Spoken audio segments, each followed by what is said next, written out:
Good morning, friends. Good morning. I hope that we're doing well. Sorry, I forgot to change the ads. Changing them now. Ads changed. Anyway. Hello. I am back. We're back. Everyone's back. Friday. It's Final Fantasy Day. Sorry I wasn't here Wednesday. My head was not great. And then I told you guys I was going to be here Thursday, so I am not sorry for that one. But yeah, Wednesday I couldn't focus on a thing. It was insane. I could not do a thing. It was sad. It was unfortunate, but that's okay. It is what it is. We're back now. It is the 3rd, which means this weekend is going to be crazy for me. I should be streaming tomorrow. I cannot guarantee Sunday, though. It really just depends. I'm going to give Coda some medicine tonight, so hopefully we'll be able to sleep a little bit better. I'll give Coda some medicine tomorrow night. I bought a night light for the closet, so ideally she's not, we're not completely in the dark, which is good. But we'll have to see. I'm just hoping, so it's quite possible. Andy, good morning, friend. New high score, is that bad? But it's quite possible we're going to be up all night on Saturday, so if that's the case, I probably won't be on Sunday. I'll be exhausted and hopefully still sleeping. Like I said, it really just depends how well the medicine works, and the 4th, I'll be in the closet sleeping or trying to sleep. So tomorrow should be okay as long as tonight the fireworks aren't too bad.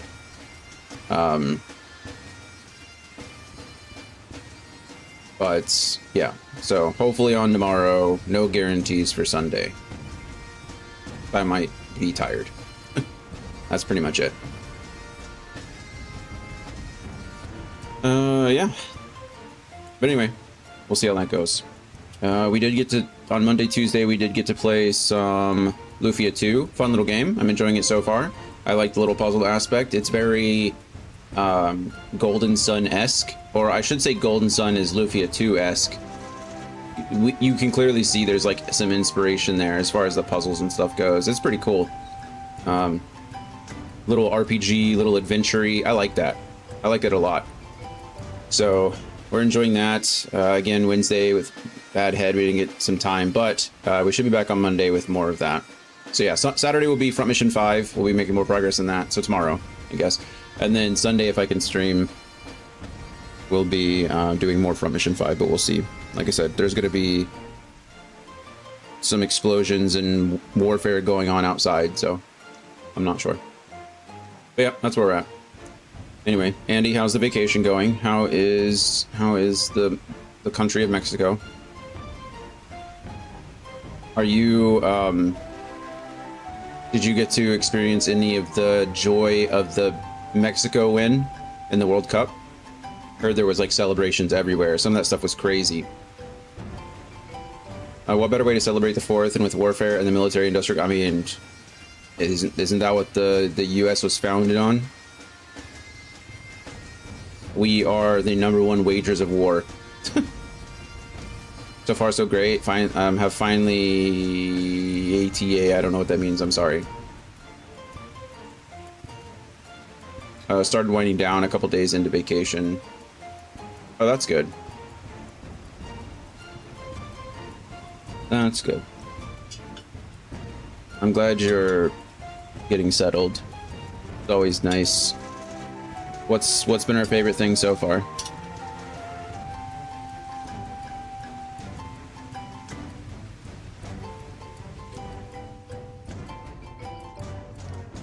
You got to watch I'm sure it was showing everywhere. Yeah, some of the drone footage and stuff was insane. Like, crazy how many people were in the streets. I think that was Mexico City specifically, but still, super cool. I think it shows like how how much of a worldwide love, I guess, for soccer or for football that there is, right? Like, man, nothing. I don't think anything in the U.S. compares to like the national love for football. That's insane. I wish I liked the sport more. Maybe I'll try to get into it, but I have respect for the players running up and down the pitch for 90 minutes. Like, that's some crazy endurance. Like, they're clearly great athletes, but yeah, just to wait 90 minutes for possibly one goal to be scored, my American brain doesn't latch onto it. Oh boy, the food was great in Oaxaca. Delicious mole, mezcal, coffee, you name it. That sounds great. We're at the airport now, waiting for a connection flight east, heading close to the Guatemalan border. Wow, that's fun. How fun.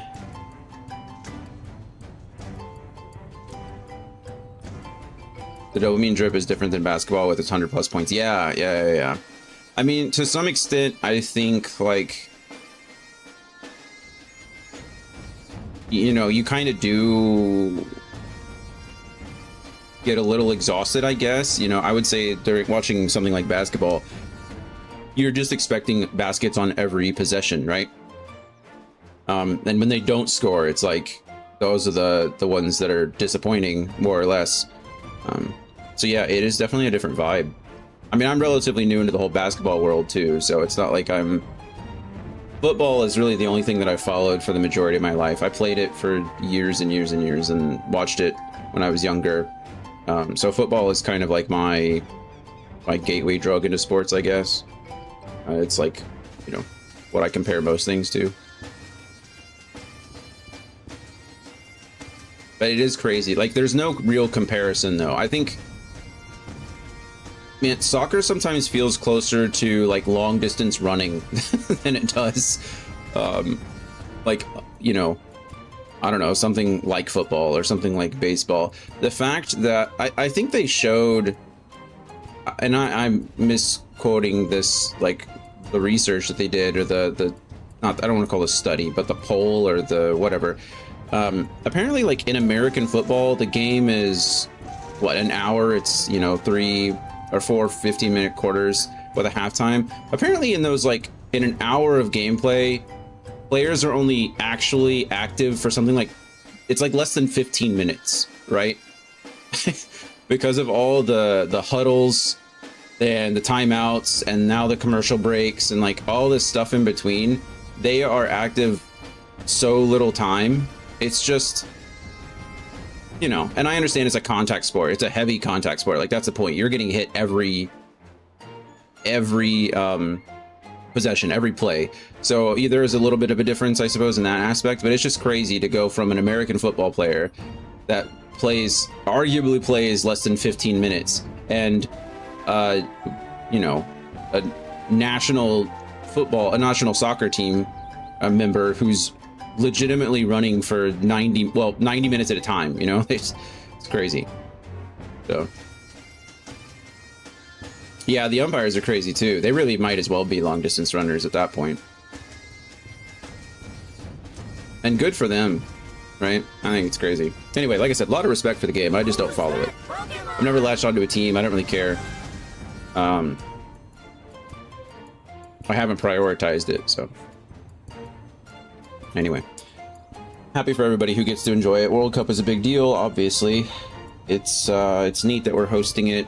It's actually pretty cool. I think for the host nation, because I think FIFA considers like Canada, the host nation, there's like 3 host nations, right? There's games in Canada, there's games in the US, and there's games in Mexico. And this is the first time that all 3 host nations have like made it past the knockout phase and like are actually playing, which is pretty neat. So that's cool. Same, only watched the game because of where we were, but it was really fun. Yeah, I'm sure I mean, in that instance, you kind of have to, right? Like I said, it's such a big thing. You know, soccer in general is big for a lot of people, but the World Cup is the World Cup. And so just being surrounded, just like being in that environment would be fun. You know, even if you don't know or care about anything at all. It's just like just being a part of the experience it'd be the experience in itself, right? It'd be less about the game. To not watch and play my Switch still. Yeah. I mean, you know, if you were on a TV, if I was laying in bed, there's no doubt I'd be doing both, right? I very rarely have the patience. I think that's why I like going to live games so much, because even when I'm watching, I think basketball is a great pacing for me, actually, because even football is kind of boring at times. Like I said, there's so much time in between the huddles, and there's so many commercials, and some like basketball is pretty go. And so I think I like basketball because I really can just like put my phone down, or when I'm at a live game, like the only time I pull up my phone is at the very beginning to take a picture, and then usually at halftime to check out other things, and then I'm not touching my phone for the rest of the time, which is great. You know, I really like that opportunity and the excuse to check out. It's really the excuse, because like I don't have any better excuses not to be staring at my phone. But I have been making a more like active I've been trying to be more aware of when I'm just like staring, like doom scrolling on my phone for way too long. It's just annoying. It's just frustrating. So I really try to put it down. But it's just so easy to like put it on an audiobook and doom scroll, right? It's super easy, but not very fun. Not very fun. I mean, the books are fun. I finished another book. I finished the prequel, so technically book 0. So now I'm in book 11, I think, which means I've finished 11 books. And yeah, I'm in book 11 now, and I have about 22 hours left in this book. I've finished 10 and a half. So we're making it. We're getting there. I got 3.5 more books to go. Like I said, what's I think really sad, actually, this might be, I think this is the last book that Robert Jordan read. Well, now I'm sad. Or not wrote. Yeah, I think this is the last book that he wrote. Because after this, he died, and Brandon Sanderson picked up the series. Well, that's sad. So far, it has been a great reread. It just solidifies itself as, you know, one of my favorite series of all time. I think if you're a fan of fantasy, I think it's a necessary read. I understand it's not for everyone. You know, there are plenty of people who have, like, there are plenty of dissenters, right? There are plenty of people that that can't get into it. It's a lot, but it is like, I don't know. Like I said, it's one of my favorites. I absolutely love it. But yeah, we're about to get into like the tone shift, which is a bit weird. Because Brandon, you know, as good of a job as Brandon Sanderson did, he's not Robert Jordan. You know, it's not his book. So there's a bit of a tonal shift. Some of the characters take on different roles, but that's okay. That's okay.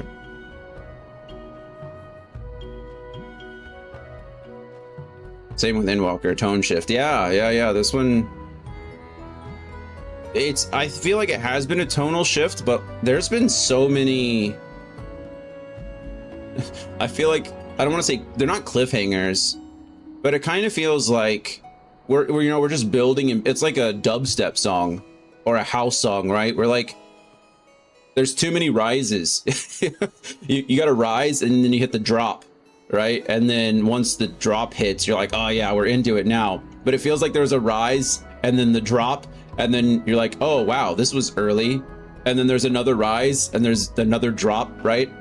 Like, we've already defeated Zodiac. What the hell are we doing? Like, what am I doing?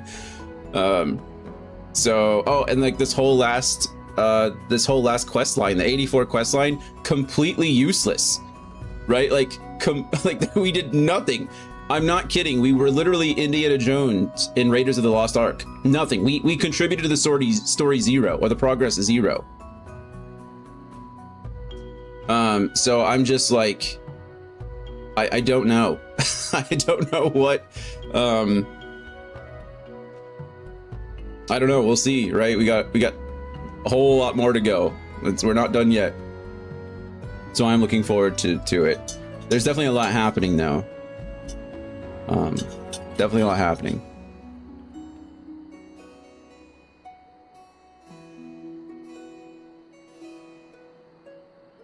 Least favorite bit is Garlemald, so glad to be past that.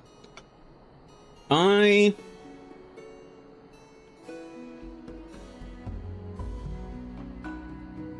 liked Garlemald. I actually kind of wish we were there longer. I kind of liked the idea of maybe it's because I have a hero complex, right? I have the martyr syndrome. I like helping people. I like, you know, saving people, I suppose. It's a flaw. I'm not trying to brag. But I liked the idea of going to help the Garleans, right? I liked the idea of trying to win them over, so to speak, and invite them into this Eorzean alliance. Obviously, I knew it was going to happen all at once, right? Like, that's unreasonable. But I really did like the idea of sending in like aid, you know, foreign aid, essentially. I really liked that concept. Super heavy though, right? Like, they've really taken a turn. I think with it was Shadowbringers, you know. I think Stormblood did a good job tone-wise, I suppose. I think introducing I thought Xenos was terrible. I feel like if Xenos was any other character, it probably would have been a lot better. But like, Xenos might have been the first like actual antagonist that truly posed a threat to us. You know, he beat us, right? Like, he stomped us into the dirt like 3 times, right? And truly, we would have died the last time. You know, if in the conflict with Xenos, in the final conflict with Xenos, we won, but we would have died because if Estinian didn't show up because of the Crystal Exarch, because he gave us a brain aneurysm at the last moment. So like, truly, I feel like Xenos, again, if was written any differently, probably would have been much more intriguing to me. But anyway, what I'm trying to say is I think that was really like the start of the shift, whereas like, okay, the threats are getting bigger, you know, like this isn't something that we can just kind of brush off, you know. We can't just fail. I mean, we are, but we're going to be failing upwards a lot harder, essentially. And so I saw that, you know, and then going into Shadowbringers with the whole Sin Eaters, right? The Sin Eater situation, and like, it really felt horror-esque.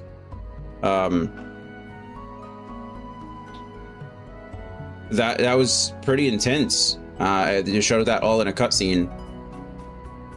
Andy, I want to be the one to topple the Empire. That's interesting. Fandaniel and Xenos beat me to it. I was actually really okay with not toppling the Empire. I thought that was very thematic, right? I thought that was very apt, especially after we learned that the Ascians developed the Empire for the, well, you know, Emmett Selk. But like, the fact that once we learned that the Empire was founded by the Ascians, more or less, and why they were founded by the Ascians, I thought them collapsing from the inside was almost like the perfect resolution to them. Especially when it comes to like being at the hands of Xenos, you know, who is, I still have no idea what's going on with Xenos. It's bugging the crap out of me. I don't know what's going on with that guy. He's making me mad. He's like, I really don't know. It randomly, he's like got a cartoon backpack. He's just like pulling out powers out of nowhere. He's the Mary Sue's of Mary Sue's. I don't like it, but we'll see. Anyway, I thought the Empire falling from the inside was like, I like that a lot, actually. I liked that we weren't the one to do it.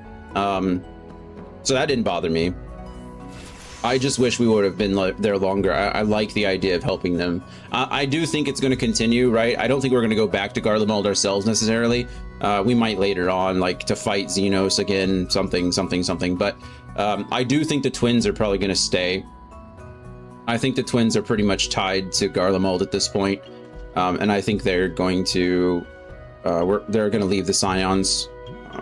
Not just, you know, leave, but probably do the least thing and go to Garlemald instead of Alamigo.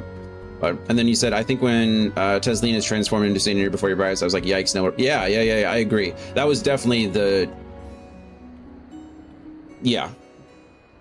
I think it was building up to that over time, and then you're right. Teslin just becoming a Sin Eater was definitely... yeah, like you said, not pulling punches anymore. Really setting the tone. And so I liked that continuing into this. You know, I think we're upping the stakes quite a bit. I think one of the things that bugs me about Xenos at the moment is like we fought literal gods. And like why why is Xenos giving us so much trouble? I think that's why I didn't really appreciate Xenos so much originally too, is because we have quite literally fought gods before. And like, how did Xenos get his power? Like, Xenos was just driven by pure spite, right? Like pure, he was skilled. Obviously he's a very skilled swordsman. I'm not trying to take away from that, but how? Like, what was he doing this whole time?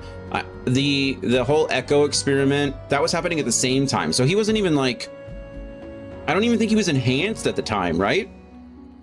Are we just supposed to assume that everything stemmed from those Echo experiments? Is that like what we're supposed to be gathering from this? Is how strong the Echo actually is, or how strong it could be?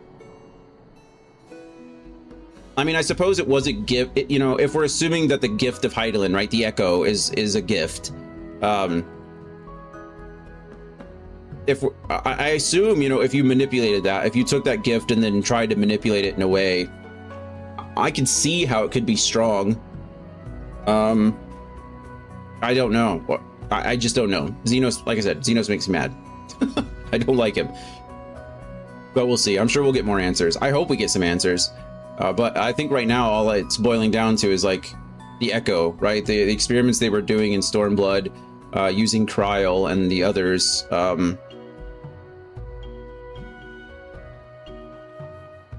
I guess it did. I always forget her name. It's more out of a reason to forget her in general. But the Alamigan who turned into Garlean Hound and then came back and now saved us. Anyway, she has the Echo. I guess that made her stronger too, in a sense. So I guess in that vein it works for Xenos in to the same extent. But I don't have to like it. I don't have to like it. Maybe that just makes me hate him more, right? Because he kind of stole it in that way, right? The power isn't really his. He like legitimately stole it. I still don't know how that allows him to like soul surf, you know? Like how's he bouncing from human to human, from body to body? I don't know. I don't know, but I don't like it.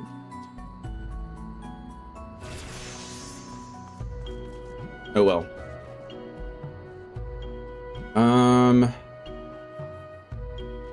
You know what would be interesting? Here's what I will say is kind of interesting. If I'm like really stretching here, I'm like really pulling just to kind of make everything work. I assume that access to the live stream is not particularly tied to someone's use of ether, right? Like ether exists in everyone. The Garleans just can't manipulate it, right? However, we've seen Y'shtola enter and exit the live stream twice. Entering both times intentionally, exiting both times rather unintentionally. We saved her the first time and Emmett Selk saved her the second time. I wonder if Xenos's experiments with the Echo gave him some kind of stronger connection, I suppose, to the life force. Because we're supposed to assume that the life force is tied to Hydaelyn as well, yeah? I mean, Hydaelyn is the planet, I suppose. is really, I think, what we're getting at, right? The planet is called Heidelin. I assume it's just like a physical embodiment of her, like a part of her, so to speak. And the life force is tied directly to her as well. So that's really like the only real thing I can kind of assume, I guess, going from this, is that like maybe that's it. Maybe he was able to, the echo gave him some kind of connection to that life force and he was able to figure it out. I don't know. Still doesn't make any sense, but it's something. I still don't understand the whole Asian mask in the eye thing. Maybe that was Zodiark. I don't know what symbol that was. Anyway, I really like this guy's outfit down there. This guy's glamour is really cool. Oh well, I've been yapping for too long. I started late and now I've been yapping for 25 minutes. I actually need to play the game now. That's where we're at. Anyway, sorry. Hope you enjoyed ramblings with Jonathan for the last half hour. We'll see though. I assume we'll get answers somewhat soon. Big fan of the show, thanks. Thanks. Let's see. Okay, so we are... Oh, right now we're a paladin. We're leveling up though. We're trying, look at us. We're level 75 already. We're pushing. Pushing. Last time I did a book all by myself. Soloed it. Why can I not get up there? Let me up. Thank you.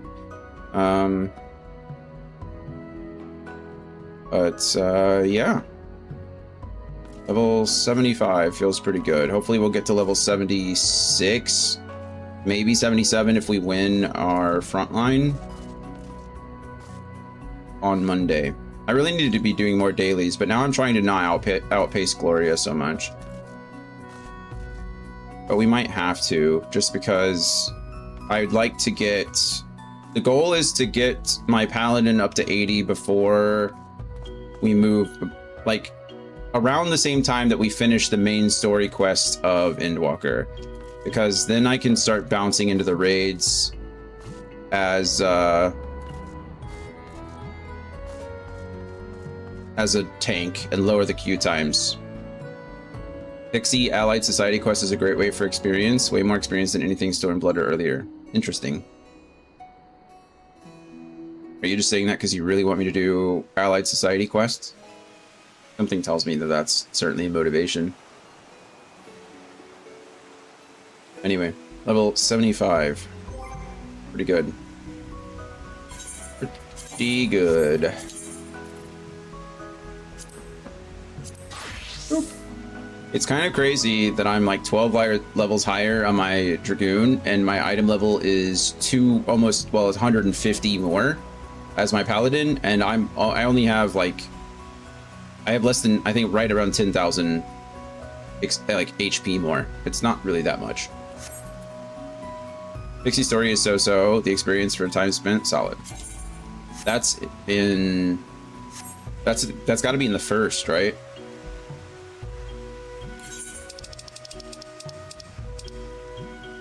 In Ilmeg, is that the place where the Great Wood? So one of these places, the Raktika. No, that's not right. Is it Ilmeg? Raktika Greatwood is where Y'shtola was. Ilmeg, I think, is where the pixies are. We might try that. I just need to do my dailies every day and I'll be fine. I just don't.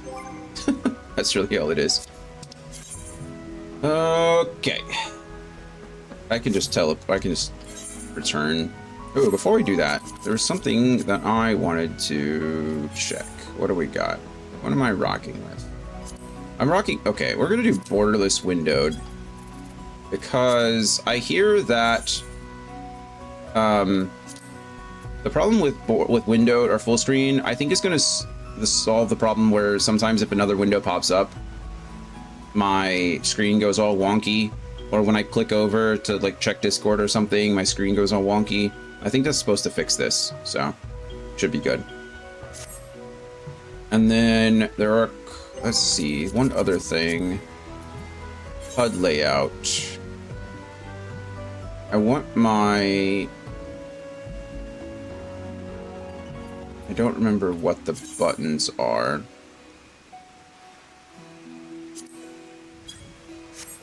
I want hotbar or target bar. Target bar. Display the info separately. And I think it's the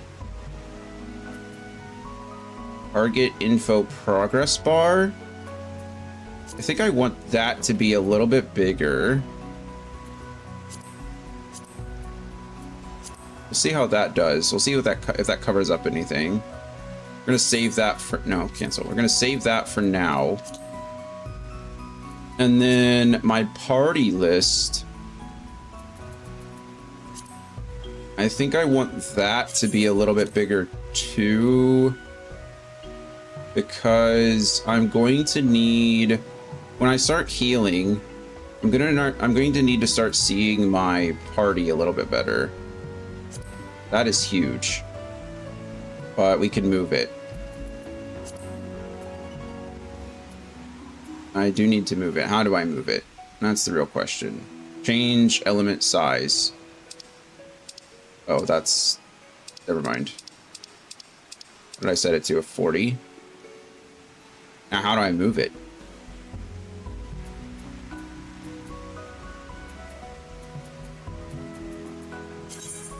You open layout settings and say cancel. Save. How do... Seriously, though, how do I move it?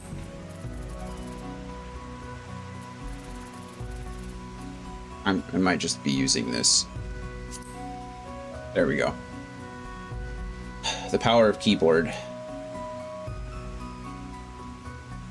Okay, we'll try this for now. We need to check to see if it's how well it works, but that's what I want. Okay, and then we can go. Oh, right, just return. Where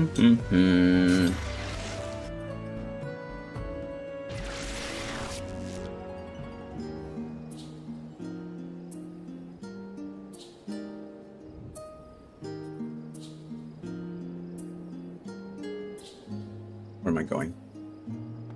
Sorry.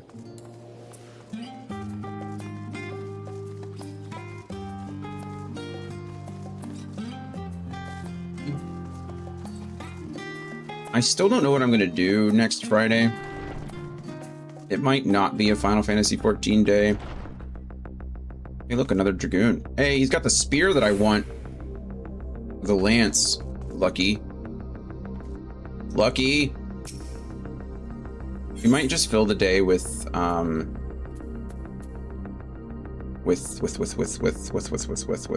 Lufia 2. If I do play Final Fantasy XIV, you just pull it out so you could show me. So cool.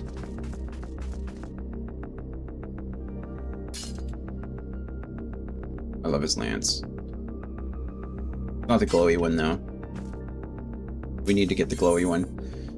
What am I trying to say? What was I just about to say? Oh, we might do it with Lufia 2. I also might put some progress into unlocking the first relic weapon.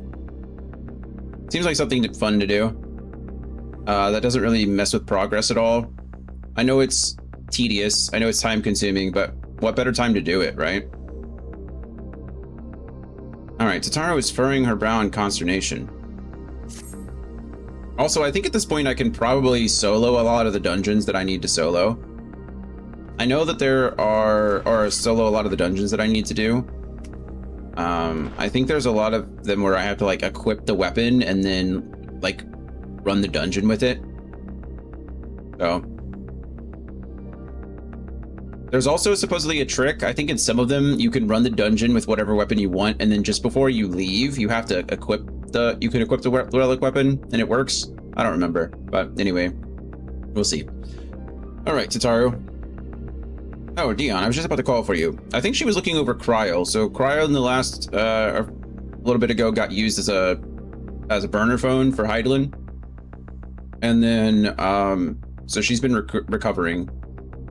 And I don't know what we're doing now. Anyway, oh, Dion, I was just about to call for you. I'm afraid we've received another call for assistance. This one comes from Razat Han. The others have assembled in the main hall to discuss the situation. You must join them at once. Oh yeah, that was the last like post-credit scene that we saw. Razat Han got completely swallowed by darkness. It didn't look good. It didn't look great. Sky's aflame. We were pretty excited because all of the towers disappeared at once. Once we defeated Zodiark, like all the towers and Fan Daniel, they just like vanished, which we thought was a good thing. But then Razat Han completely got consumed by darkness. So, there you are. Here I am. Also, we've tried really hard. I wanted to. I have a new set, right? I think it was item level 353 or something like that. This last quest line gave me a new set of gear. I didn't like it. It didn't look very good. I wasn't a fan. So we're back to the glamour.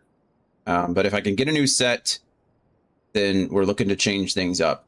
But it wasn't very Dion. So I really like this set. It is very nice, but we've been rocking it for a long time now. It is also kind of cool because we use the Eden stuff to get it. We had to turn in the Eden like materials, which I think is cool. It's the first like gear set that I've gotten that I needed to do that for. So that's cool. But anyway, our worst fears have come to pass, but moments ago we received grim tidings from our contact in Razat Han. Bio beasts have appeared as if out of nowhere, claiming one victim after the next. What's more, they say the very sky burns above them. It's interesting. Why? What could have possibly caused this? Good gods, are the final days already upon us? Oh. Duh. That actually does make the most sense, doesn't it? I'm an idiot. The final days are coming. It would appear so. Sadly, that is all the information we have at present. No doubt the people of Razat Han are busy fighting for their lives. Then we must go at once. They need our help. I guess it's about time for Virter to, Virter? Anyway, it's about time for the dragon friend to announce himself, to reveal himself, yeah?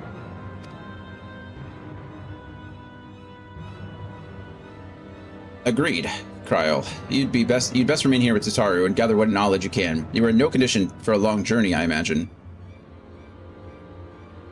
Uh-oh. Very well. Similar phenomena may have been observed elsewhere, and if so, we must know about it at once.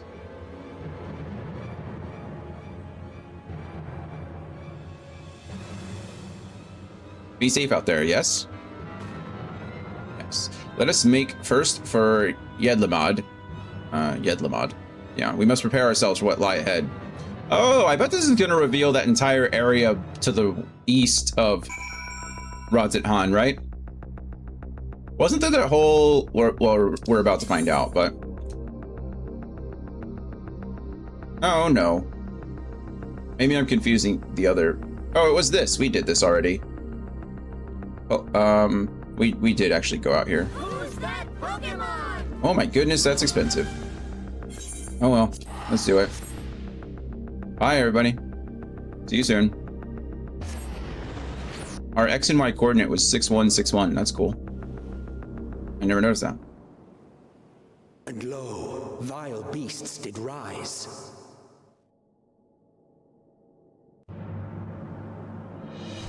Whoa. Oh, that's the... I thought that was a crack in the sky. No, that's the hill, the mountain that juts over the fortress that they had. Or not fortress, but that staging post.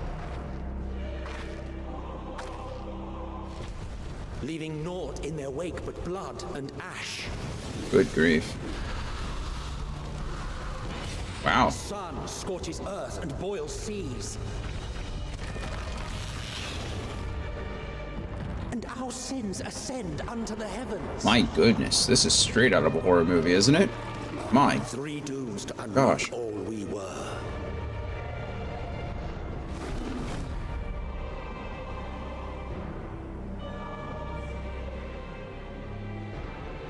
I don't like those things at all.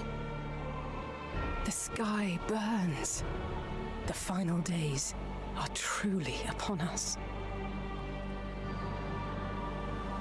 My friends, I trust you have heard the news. We have. What can you tell us of the situation, Your Excellency? Oh yeah, this is the Satyr, or the Satrap, right? The Satrap, the... Last night, the isle was rocked by tremors, and the earth itself cried out. I mean... Okay, obviously it's happening here because they probably just wanted us to spend more time in Radzat-Han, right? But why here narratively? Why was this the first place that got attacked? This is the only place where a tower was destroyed. This is the first place, actually, that a tower was destroyed. Hey, Lucio. How's it going, man? We actually destroyed this tower first.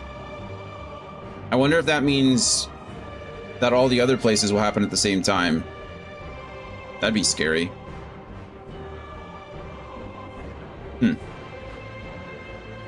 Lucio, how's it going? What have you been up to? I'm homeless now? Aloft, the Oh, heavens began to burn. that's not good news. From all about, unholy beasts, I'm sorry. the likes of which we had never seen, came forth in fury and rage. Are you doing okay? Do you have a plan? Do you need help? And he says, I think they showed the bit about how ether currents vary in thickness across the globe. Oh, they did show that. Yeah. Radzat-Han is unfortunately under a thin spot. Oh, okay. Yeah, that makes sense. That's what the ancients discovered about when it would happen. So I guess it just so happens that Radzat-Han is here now in this world. That would check. That would make sense too. I was trying to tie it to the tower, but how convenient that the place we visited for the very first time in this expansion also happens to be a place where the Ethernet is thinnest. Well, Lucio, yeah, feel free to reach out whenever you like, or however you like. I'm really sorry you're dealing with that. I'm sure that's scary. If you need anything, just let us know. We'll do our best for sure. I'm sure I could do more if I were closer, but... No. To say they came forth would be inexact. The people of Radzat-Han themselves transformed into these baleful fiends. Oh, that's terrible. They're like sin eaters all over again.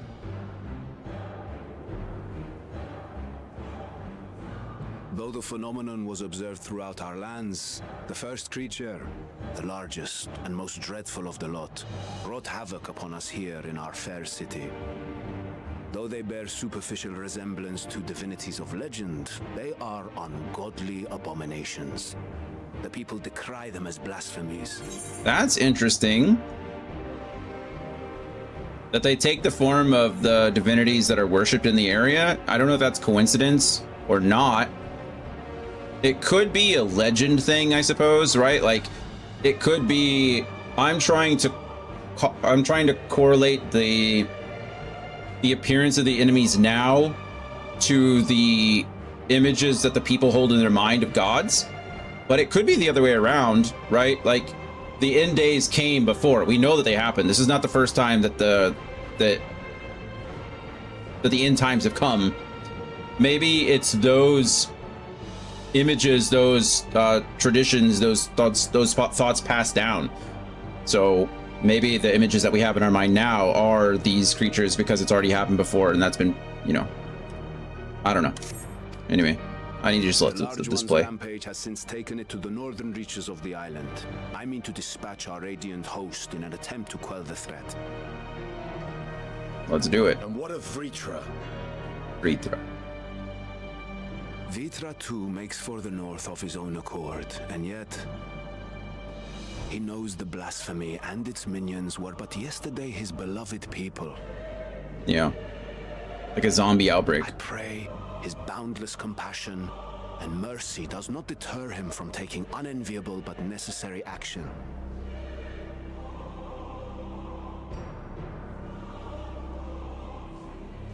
Understood. I ask that you allow us to aid you in quelling this threat. You would risk your lives to help us yet again? What we do, actually. I have no words to express my gratitude. Our regiments approach the north from several directions, with a number of units set to depart from the docks of Yedlimad. They will make landfall in an area of dense jungle, where one can expect to encounter dangers even beyond the fell beasts we hunt. I leave you to your preparation. You will find me at the docks when you are ready to depart. Awen's boots are ridiculous, but like the rest of it, he looks sick. I really like his look. And that feathered headdress is awesome. Big fan. Yeah, if anyone can get the echo triggered by reliving the trauma of Amarat, it makes sense that those beasts would linger on in memory and culture, even if subconscious. Yeah. That's what I'm not sure. This is like a chicken and the egg situation. I'm not sure which caused what. I'm hoping we get an answer to that. I don't know that it matters. I guess we only have a sample size of 1. So maybe once this happens in other places, and we'll see if they take different forms, right? If they all take similar forms, then it's probably safe to assume the latter. That, you know, these images caused us to have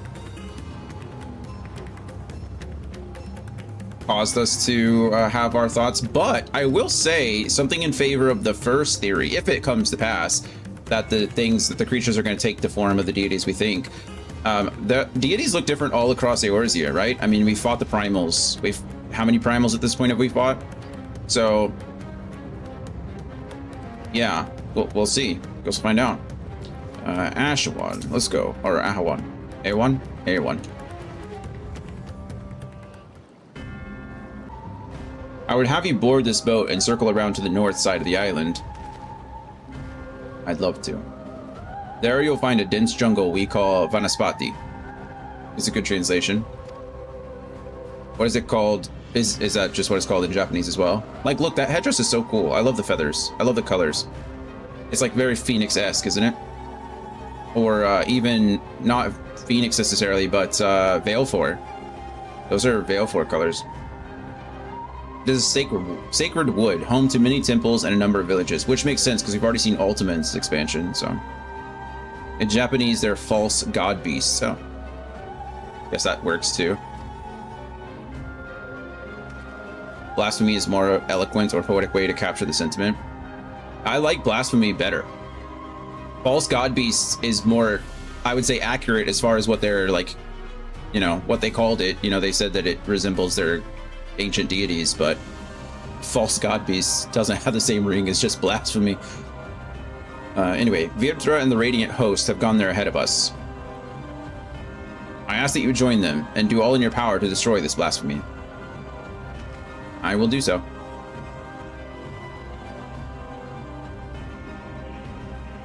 It is what we do. Vanaspati. Oh, okay, it's a dungeon. I think I knew that. Let us go. Enter with NPCs. This party's fine. I don't really have any reason to change it. Actually, that's not true. Sad I can't join. Me too.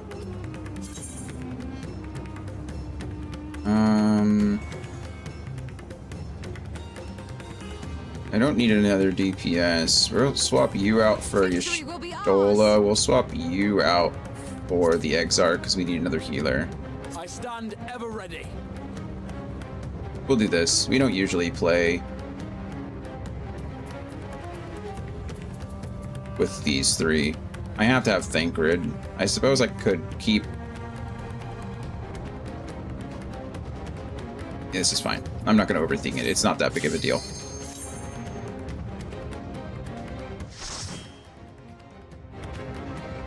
You'll be back with us soon.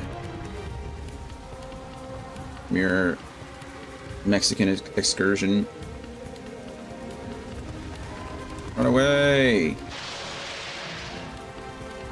Good grief, these things are hideous, aren't they? That's, that quadrupedal dog-looking thing with the big mane around its head. That reminds me of, like, something actually out of folklore. I don't know what. I can't remember. I can't place it, but I feel like I've seen...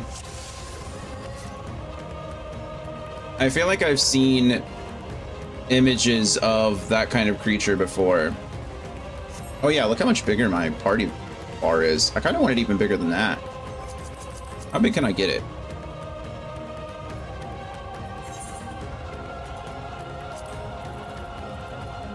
Oh, okay, there's people to save. Oh, they just, never mind, they got turned into bad guys. Okay.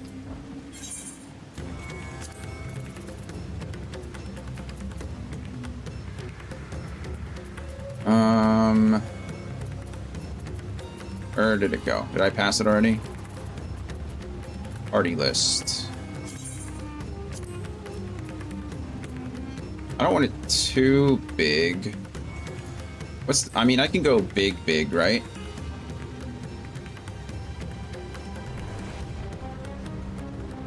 Just now it's so big that I can't move it. Can't move it at all anyway. Why can I not? Before I could move it. What is happening?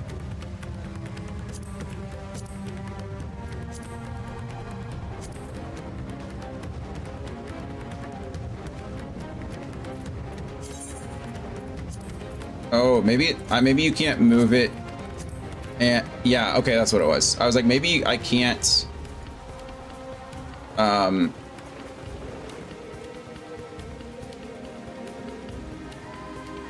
Okay, this looks really good now, but when I have 8 people on it, it's gonna go like all the way down to here, isn't it? I was gonna say maybe I can't move it while I'm like in this bar. I have to. Okay. And then my enemy list, or enmity, I actually want a little bit bigger too. Not that big, but bigger. And we're gonna save and move that down to like the bottom of here. All right. And now we can save and see what happens. See what I like about this. Sorry, I'm making some adjustments. I'm trying to think ahead as far as like healing and stuff goes. There might be some other things that I need to do. I think I want to break up the, whatever, you guys will see, maybe. What am I doing? This is what I'm doing. Can't see. That's a terrible angle.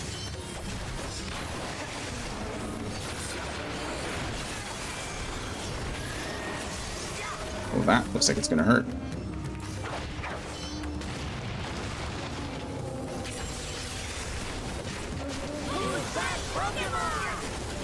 I will say that's very big. It's also going to get bigger when they have like 1,000,000 buffs on it. So maybe 200% is too much. Why am I not doing any damage to the one to the left? Maybe I am. It's just so little that it doesn't matter.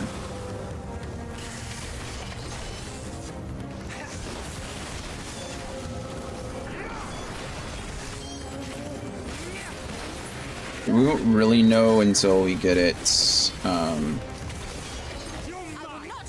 we get into a fight. I can't get off this trail. What a narrow pathway. Wow, that thing's huge. Oh, it's our friend. Hey, get off. These are children of Statman. Not anymore, they're not.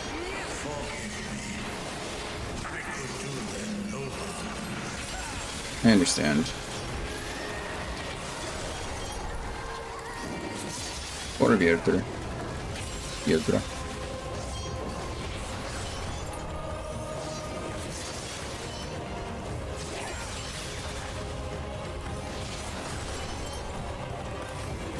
Probably move Terminus Pursuer, or I can probably move my enmity bar a little bit lower. I don't need my party.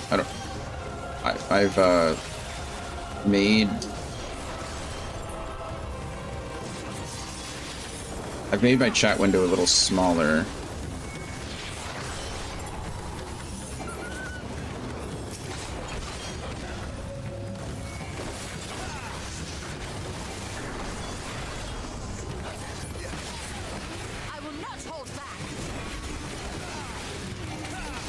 I mean, these people are being saved by a giant dragon that they know nothing about, so that feels a little...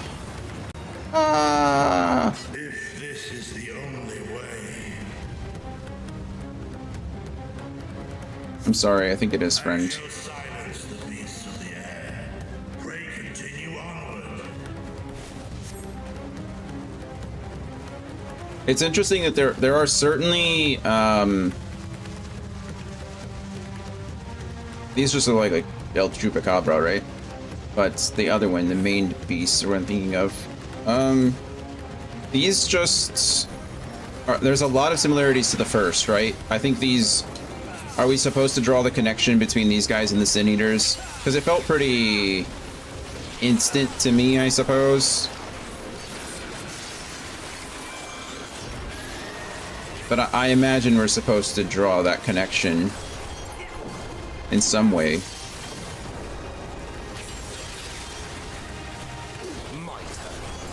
My turn.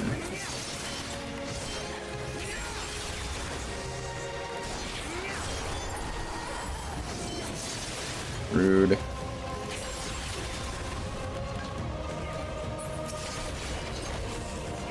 Terminus Idolizer. See, they even have like Idolizer, Pursuer. They even have names that are similar to the Sin Eaters.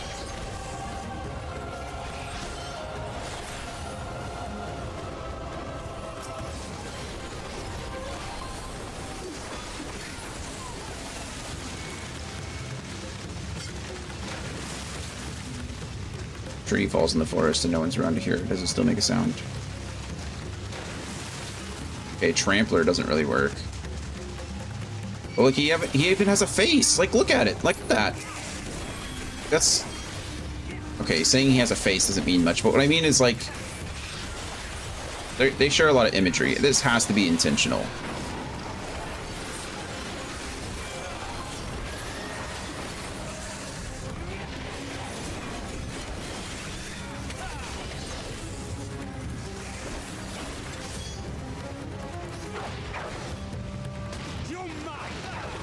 I need to get, you know what I need to get better at in these situations, especially when it's like freelo and this, is I need to get better at using my disengage. I have it. There's no reason not to use it.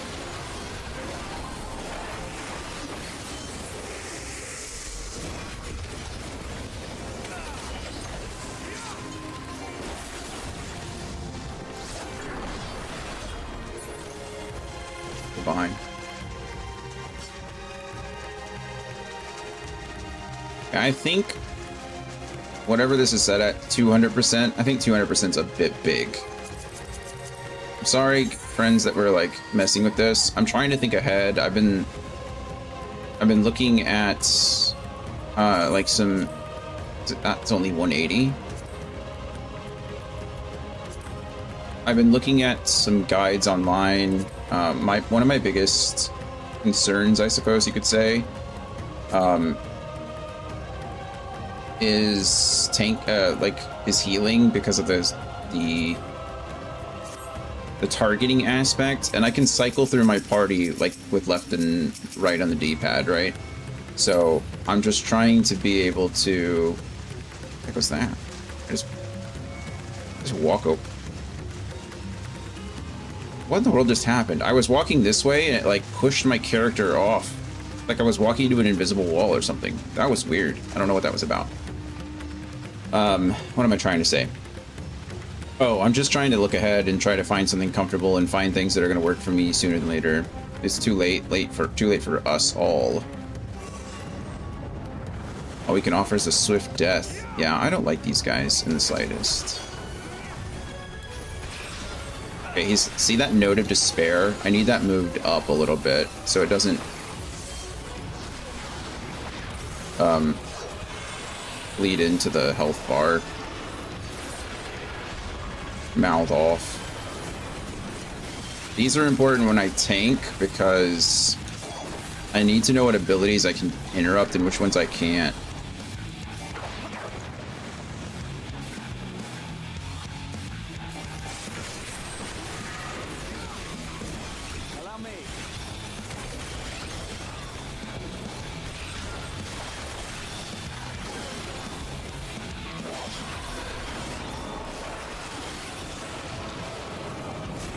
I kind of want to put them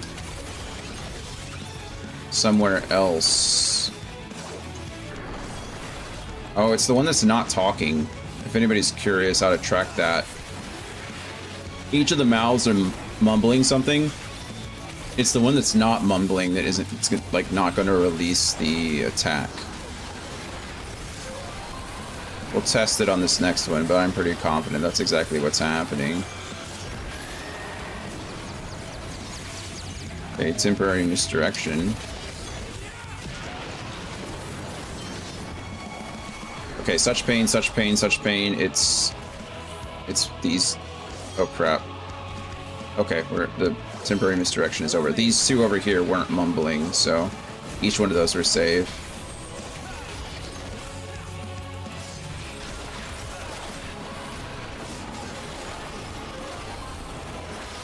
This guy just doesn't want to die, does he? He's not taking a lot of damage. I will say the problem with NPCs, for the most part, is that... Yeah, see this mouth over here.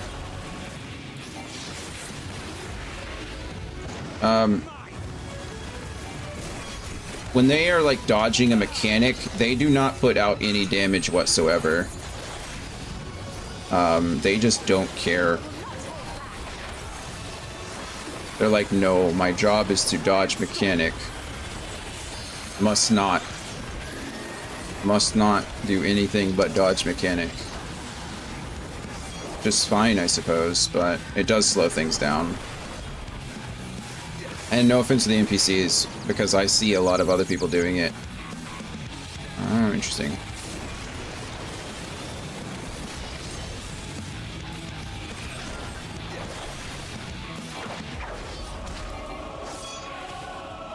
We did it. Barely. Misdirection's quite annoying, I'll give it that. You guys not want to stand on top of Thinkred? No, it's cool. It's fine. Thinkred enjoyed the company tanking that Buster. Good deal. Okay, this guy should be dead now. Or now. There we go. That took quite a long time. Palaka boots of maiming. Hey, those might be better boots for me, actually. And they are. Oh man, do I need to look up the Palaka set? What is this vile presence I sense?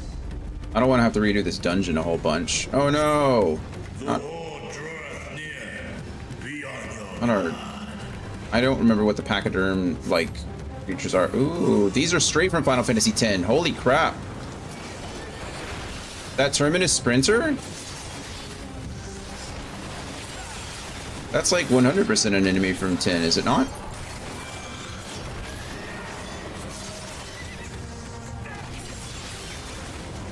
And these howlers are the ones that I was talking about before. Like, there's a creature that looks a lot like them in some folklore. I don't know what the origin is, but I've seen them before. I like all the 10 inspiration in this one.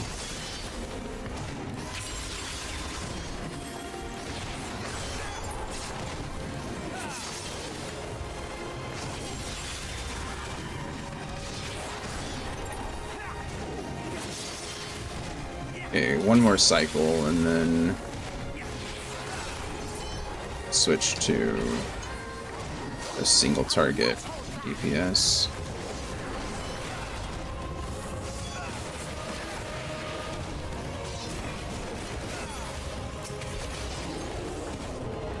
Get our directionals in so we can make sure that we're doing as much damage as possible. Because the NPCs are slow doesn't mean I have to be. This is sad.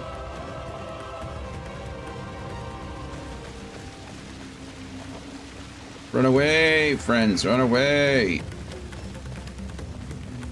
Have to get away from here. What's wrong? Mother? Oh no. It's hopeless. Hopeless! Oh, good grief. It's the Butcher from Diablo. Away! Okay. Alright. That's not ideal. Terminus Horror. Terminus Weeper. Oh, they're all Weepers. They're different sizes, so I thought they might be different.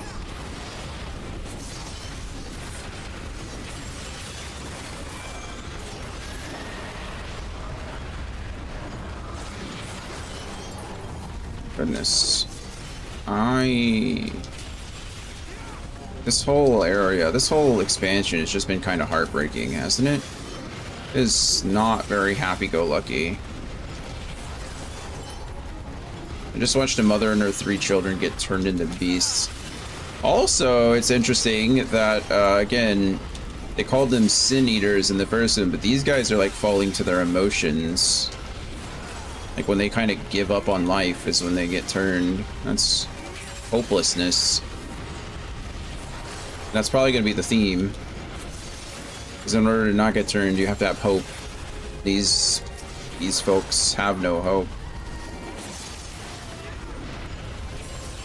It's actually kind of interesting because we see like the hopeful mother trope is kind of a big thing in fantasy, right? Like it's as dumb as it sounds. Not dumb, but it happens in real life too. But usually like the mother is the last one to give up hope.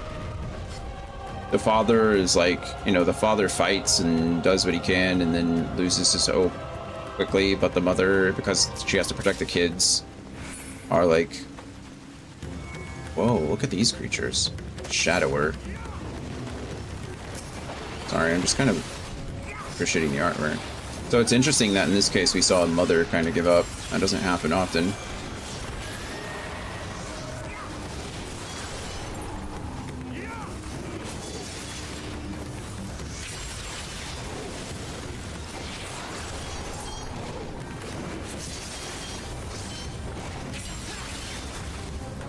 Draconian Fury.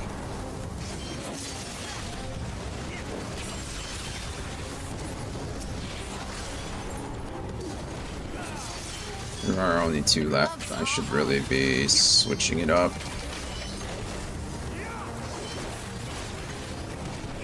Three or more AoE. 2 or less. Single target. Those be the rules.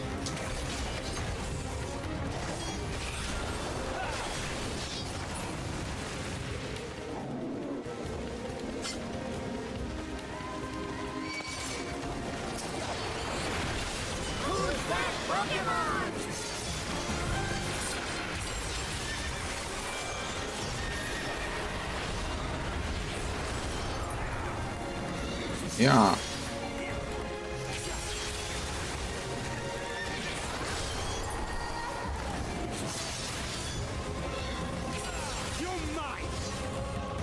Of the 7th Dawn?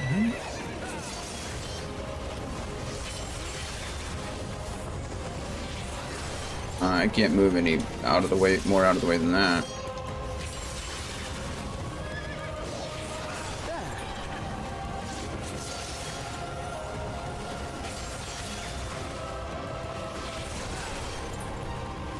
Goodness, are these guys, are we just like splitting our damage? Yeah, kind of. Probably my fault. These fights might be going faster if I was focusing the right, or focusing the same target as everybody else, than to do my own thing.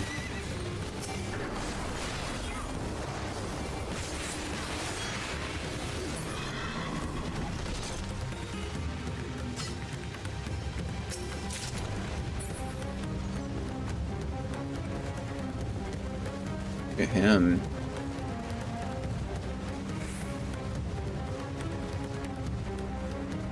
I don't like you at all either. He's got an elephant tail. Oh, man. That's even worse. You know what? Let's go. Let's do this. Go ahead, Thinker. Do your thing. Do...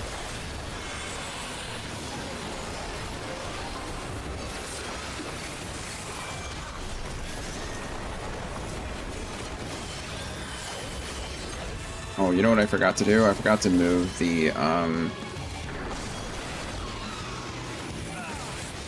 have to fight these. They're gonna explode. We have to be in the middle. Oh, we just don't want to get pushed into one, I imagine. I messed up my combo. I'm gonna say that's correct.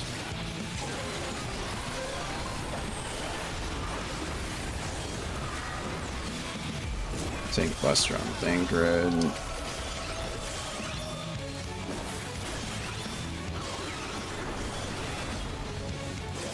Another push. Huh? Oh, you need to be in the bubbles. Oh, cool. Okay, so the bubbles lift you up off the ground for a second. And then that prevents you from getting hit by that AoE. That's neat.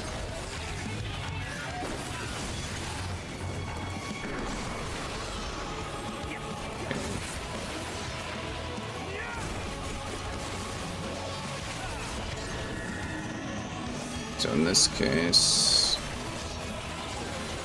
you also don't want to get pushed like out of the arena, but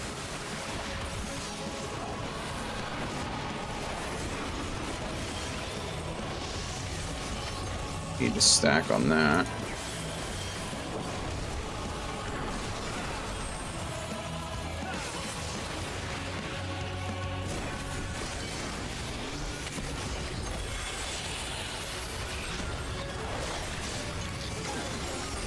Battle Litany. Bubbles. Oh, I was just about to say the bubbles are gone, but the bubbles are back.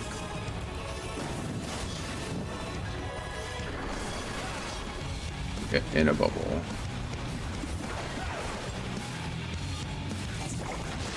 Boom. Pretty cool mechanic. I will not hold back. Pretty cool.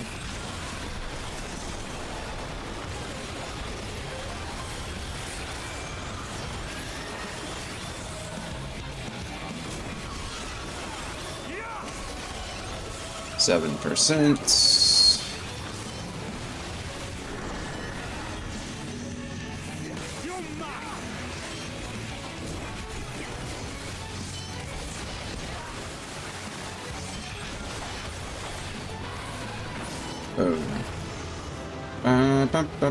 Oh, I leveled up. I'm level 86 now. I have enhanced life surge. Enhanced life surge, dude. Is that a trait? Crap, sorry. Probably a trait.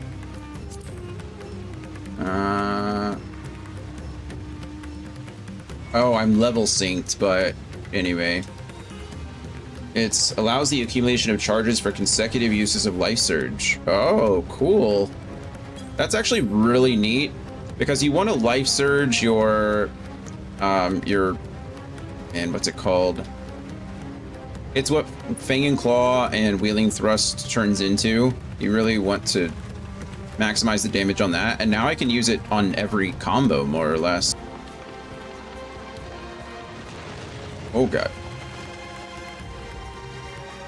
That statue's gonna get taken out here soon. I know it, you know it.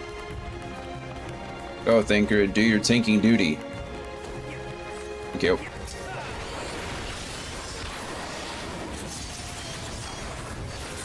Trying to get them all into one go, but they're being difficult. Alright, I think I got them all. As long as I don't have to move much. And then I use an ability that immediately moves me, no big deal. It's fine. This time I think I'm attacking the right one. Although when I'm using AoE, I don't know if I do more damage to the one I'm targeting in general.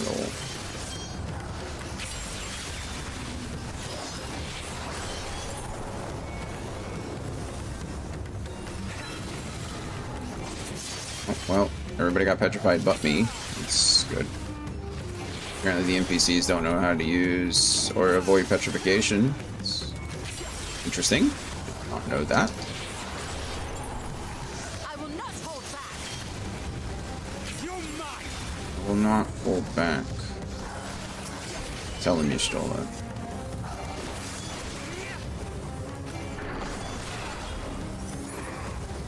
I think that did go faster because I used... I was targeting the same one my allies were targeting. I feel like if you're an NPC or playing with NPCs, they should just target. I'm unable to obtain the bracelet of healing because I already have one. Well, give me something else then.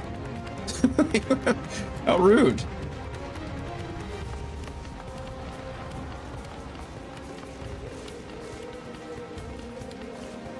Terminus Bellwether. Why are you targeting me? Target someone else. Oh, there's only 2 of them. I don't know why I'm using AoE to begin with. Not mean to do that, but it's fine. Here, see, now I can use... Oh, well, never mind. I was going to say now I can use this, but I forgot I'm level synced down to 86, so can't even use my cool ability. It is kind of crazy that we're already level 87, though. That's pretty neat. Or 88. Kind of nutty.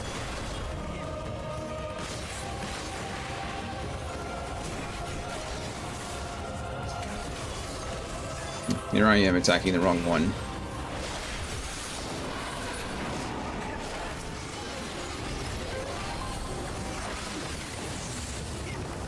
Oh goodness. A lot of them now. Allow me. Allow me.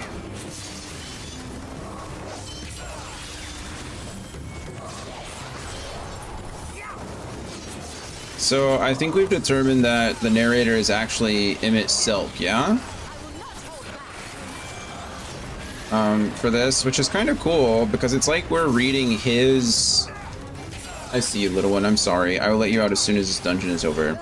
So it's like we're reading his recollection of the original Final Days, right? That they were trying to stop. But it's applicable to our Final Day scenario as well, which I think is really neat.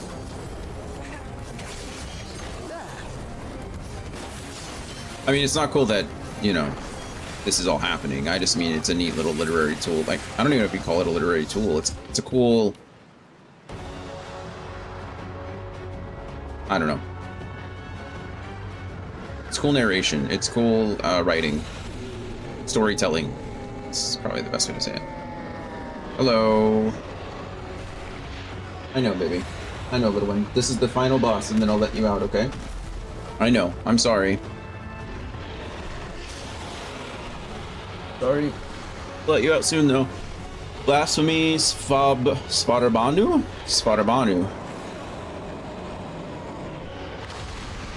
Ah.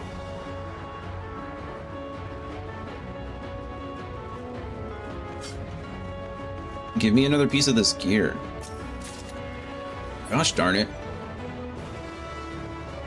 Hi, baby. I hear you. I know. Do you need to go out? Okay. I'm sorry, friends. I'm gonna go open the door for her and then let her out. She's really crying about it. Give me a second.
already. Sorry. Who's that Pokemon? Andy, enjoy your flight. I hope it goes smoothly. I'm sure it's not that long. But yeah. Sorry, Coda was being Coda. She just didn't... I'm not even sure if she did anything. Hooray, achievement unlocked. Let's go. Svarabanu. It's weird mouthy dragon.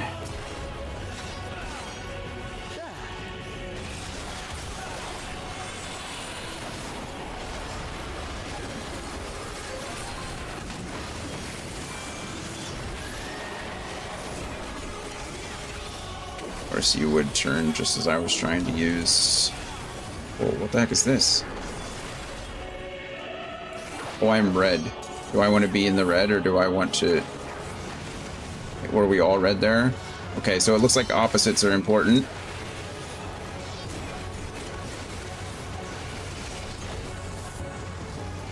I don't know what I am. Nothing. Okay, I'm blue, so I want to be in the red and not stacked on anybody. Okay, I think I got... Oh, I didn't mean to press that button. I think I got hit by the... Like the hit, but not the ability itself. So I think we figured that out.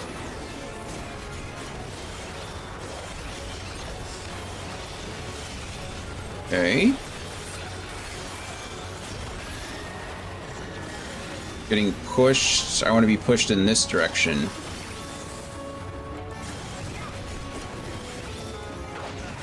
Nailed it. Alright, cool. I think we're figuring this out.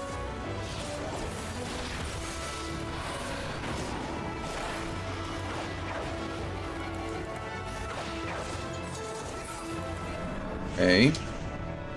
Second phase.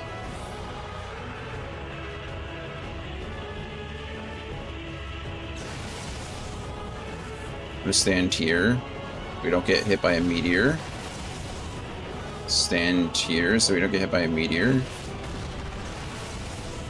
And way over here so we don't get hit by a meteor. Alright, cool. Alright, neat. That was easy enough.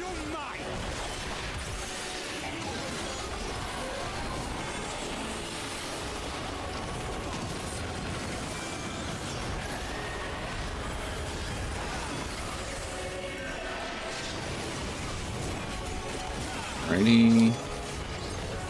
Waiting. We're waiting. We're getting pushed. We want to get pushed. Oh, this direction. I'll go way out here. Boom. Okay, cool. That thing hurts, though. Even though we're not... I mean, we're not within lethal damage. We're doing everything else fine, but that still hurts. I guess that just gives the healer something to do more than anything else, right? Like, oh no, healer, we all need healing. Please, healer, heal us.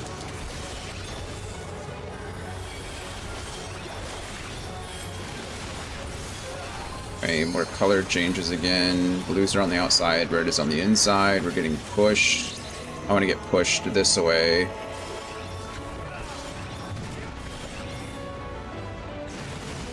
Take that hit, and then we can move in.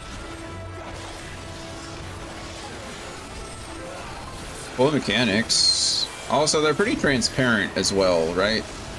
It's nothing too difficult. I will say if you didn't know the opposites thing, that would suck, but we just played Follow the Leader with the NPCs, and they kind of told us where to go, and we extrapolated from there. I'm just glad it only took me one turn to figure it out, but...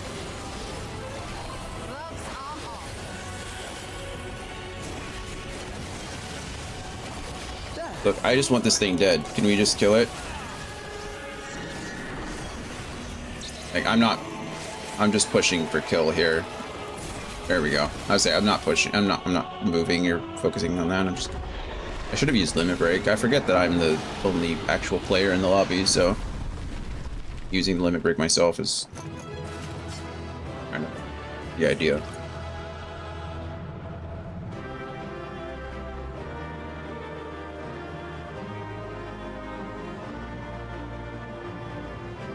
How fitting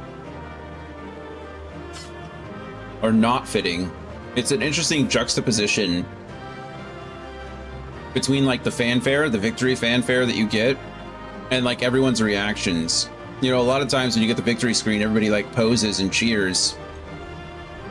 There was no posing or cheering here. Like everybody was very melancholy about it because this was a person, right? Just a bit ago, this was a human being, as far as we know. And yeah, how sad. How sad. Palakalis short sword, or small sword. I assume it's for paladin. Kind of makes you wish the fanfare was a little bit like changed.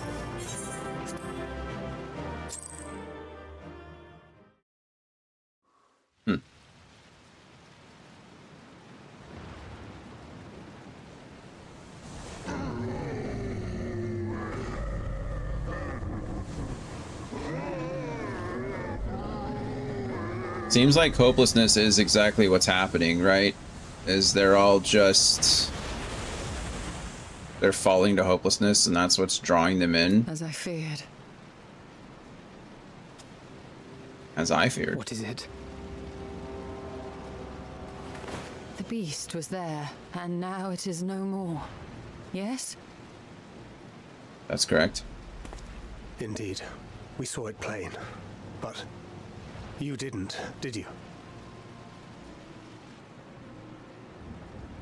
I saw nothing. Not the blasphemy that perished here, nor the other men turned beasts. And because of this, I now see all too well. Wow. There is no ether.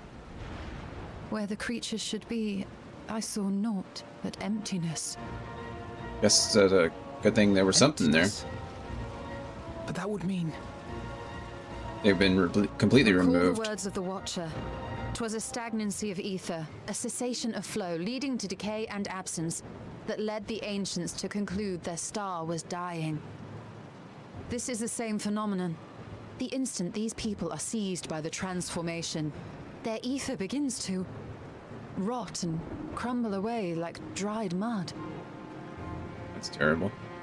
Until, from their corporeal forms to their very souls, naught remains. I mean, something remains, right? But the beast spoke with its dying breath. Surely at least a sliver of the man it was endured. Mayhaps so. But even if the process was incomplete, it was little more than a faint residue. Gods be good. You're saying they cannot be saved? Not by any means known to me. Or by any means at all, like as not. For there is naught left to save. Wow. How sad. They return not even to the ethereal sea. Yeah, they can't even re-enter the live stream or anything.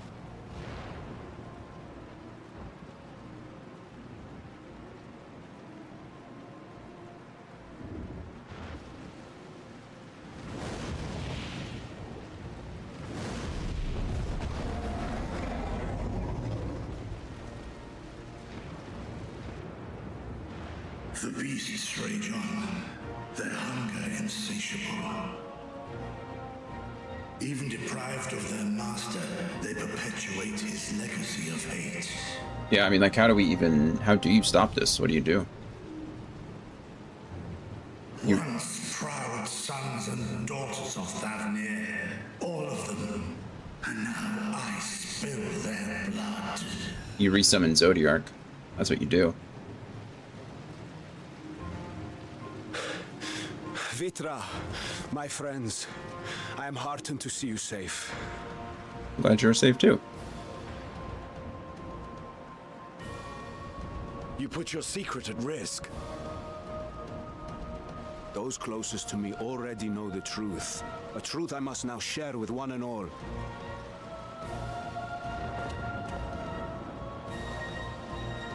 Vitra, calamity has come to Radzatan. Our fair nation is rent by screams of pain and despair.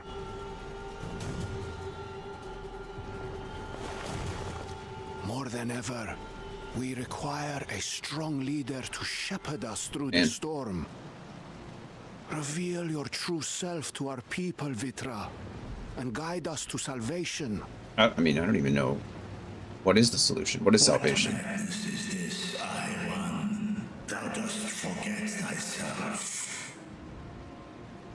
Were we to reveal our duplicity, it would do naught but foster confusion and chaos. I feel like chaos is already here, isn't it? Nay, I shall remain the Satrap's loyal ally and do battle with the beasts. Easing hearts and leading the people to safety is thy task, and thine alone.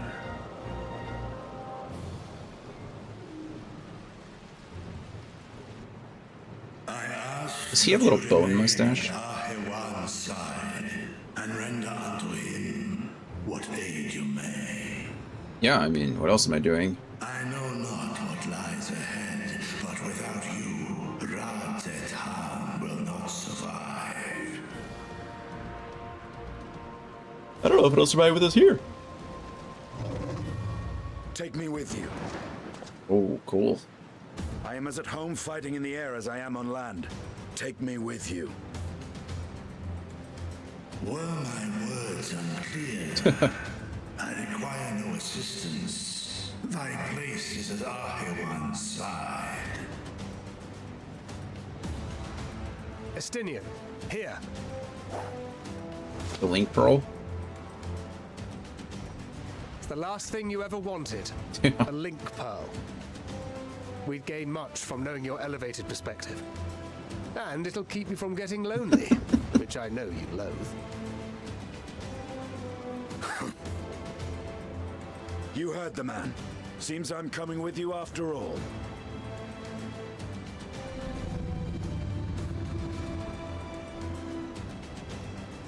Then I pray thy grip is iron. Be it on thy head if thou dost chance to fall. It's Estinian. He'll hang on. Fair enough. Now, shall we? Dragoon leap. Dragoon jump. Ayah! Yeah, look at it. That wasn't as exciting as I was hoping it would be, but still.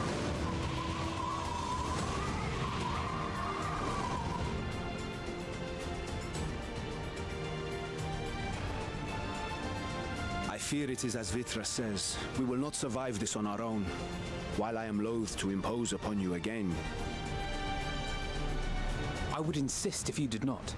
'Tis the very reason we have come. Well said, Alphino. Well said. Then once more I find myself without words to thank you properly. Let us return to the capital and plan our next course of action. Probably a good idea.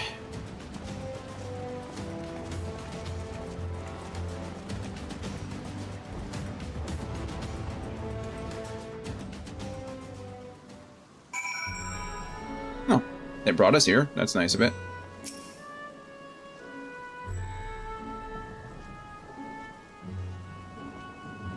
Our radiant host has eliminated the immediate threat to the city, though it pains me to know those beasts were once my own people.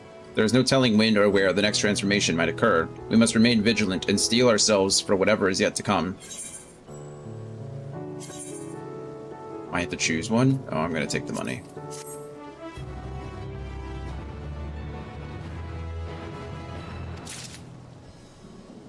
Okay.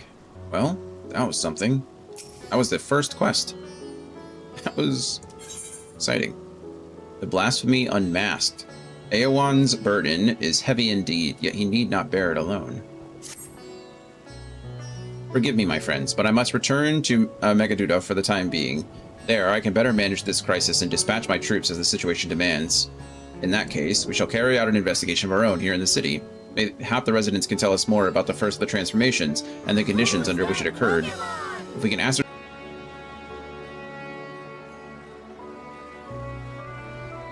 Oh, Artha's location. I leave Artha to Graha and Ute. Yeah, I'm sorry. My brain completely malfunctioned there for a second. Any information you can gather on the first blasphemy or the manifestation for the final days here in the city would be most helpful. When we have completed our respective inquiries, let us reconvene in front of Megaduda, that we might share what we've learned with the satrap. Yeah.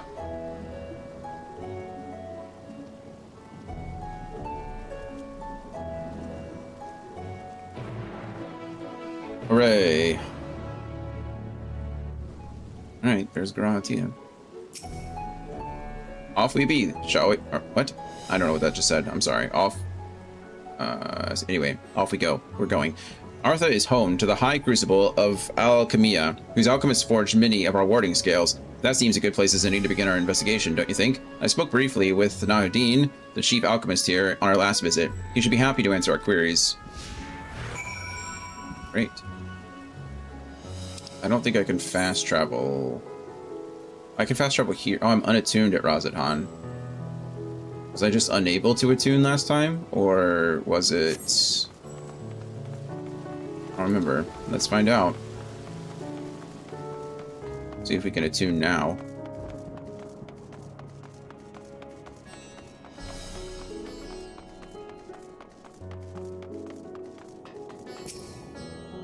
According to the message on the base, this aetheryte has been temporarily disabled. Oh. That's disappointing.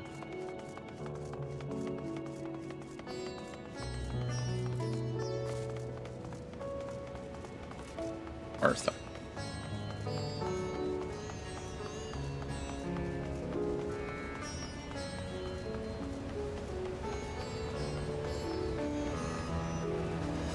Nuadine.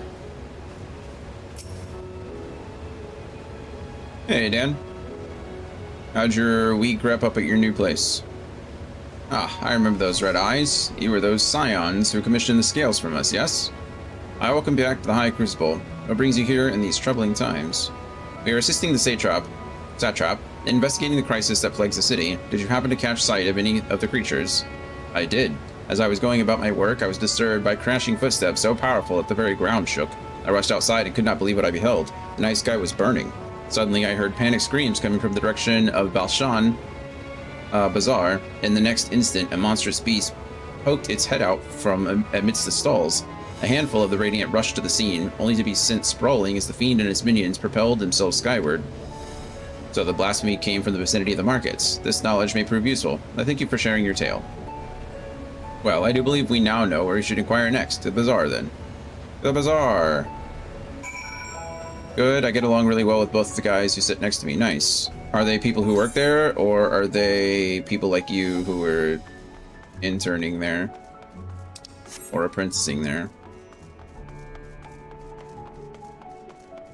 Did you find out more about when you might go to the actual, like, business itself?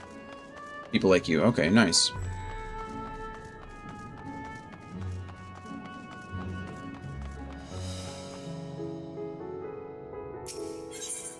Discuss the textile stalls. So this is the Thavnarian weave. Thavnarian. I must say, it bears a resemblance to traditional fabrics of Corvos. Small wonder, really, given that it's just across the water. Not that I'm much an expert in Corvosi culture, of course. I've not had the occasion to visit my ancestral home since coming to Sharlayan, and as like not, I will never, and like as not, I will not ever reside there again. That said, in recent days, I felt more acutely aware of my heritage, and grateful for it. It is thanks to my forebears that I inherited the royal eye, and with it, the wisdom of ancient Alog. And so, well, I simply hope that my countrymen are safe, and one day, when this calamity is but a memory, I would like to see Corvus again, if only once. He said, nope, but I got invited to a job interview on my birthday. Don't know if I told you. I don't think you told me that. No, that's exciting. What kind of job? Where at? Congratulations on the offer, or the interview at least. Hopefully it goes well. It's an apprenticeship interview. Got it. I mean, you guys are still getting paid for that stuff, right? Your apprenticeships are a little bit, I mean, most apprenticeships are paid, I guess. Forgive me, but my shop's closed until further notice. Needless to say, we've more pressing concerns these days. We've come not in search of wares, but information concerning the enormous fiend that tore through the bazaar. Did you perchance witness anything? Afraid not, my friend. I was here the whole time, so I only saw its little minions. Made a mess of the place, they did. While that was all going on, the great big one tore through the west side of the bazaar. You'd have better luck asking there. IT system management clerk. Interesting.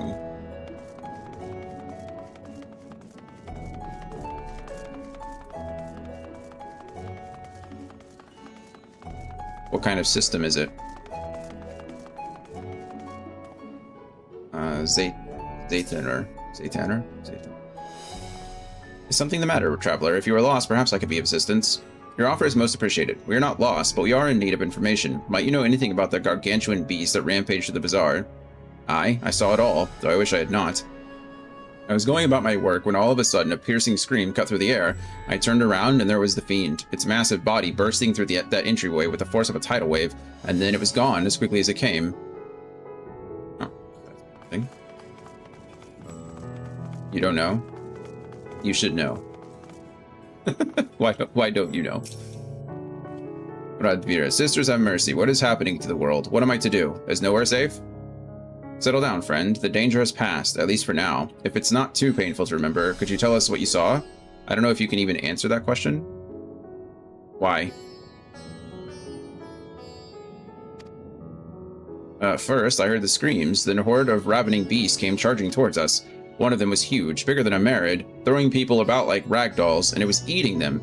It's not necessarily a specific system. What does the company do? I hid under the counter, saw others do the same. But the shrieking and wailing kept getting louder, more voices in the throng. Beasts or victims, I couldn't tell. I knew not what was happening. I still don't. That is enough, my good man. You are brave to share with us your tale. Many of your fellow merchants are safe. The High Crucible, too, has survived mostly unscathed. Pray stay close to your friends and loved ones, and rest your body and mind while you are able. The company does a lot of domain stuff, so probably that. I'm encouraging you to find out as much about the company as you can before you go to the interview. I suspect that is the most we can expect the people here to tell us. I think it best we find a place outside the bazaar where we might rest and review our findings. For your own sake as much as the company's. And if you don't know, then you should probably ask those questions. Judging by their accounts, the transformation has already occurred by the time the beast reached the bazaar. It tore through the west side of the bazaar and headed towards the Aetheryte Plaza. In other words, the blasphemy may have first appeared in this vicinity. That being the case, the people in that Mahane can surely tell us more.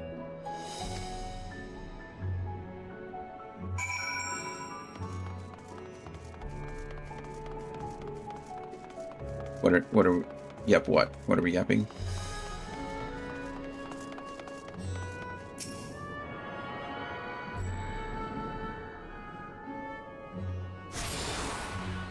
You have access to this one. What other ones am I missing? I have that one and that one. I agree with you. Good. Well, you should. I think it's just the Aetheryte that we're not attuned to because it's not available to us yet. How do you approach learning new skills or technologies? I usually read about other people who know better than me first. Fearful here. Going for that enormous beast, are you? I saw it, including the very instant that poor bastard transformed. Damn the gods for putting me there. It started over there by the window. A few men, merchants probably, talking and drinking. Conversation must have taken a turn for the worst. Next thing I know, their leader, I suppose he was, buries his head in his hands, and black mist was swirling about him. Then his whole body bursts apart, and there stands a hideous, slavering beast, massive and foul, all gaping maws and bulging eyes. His friends start shrieking, then the black mist comes again, until the change takes them too. The stuff of nightmares, I tell you. Nightmarish indeed. Incidentally, do you perchance know who those merchants were? No, I'm a decorator by trade. Not much cause to mingle with their sort. Saw Michiel, the barmaid, chatting with him, though. She might know something. Thank you. I think she does. Know anything?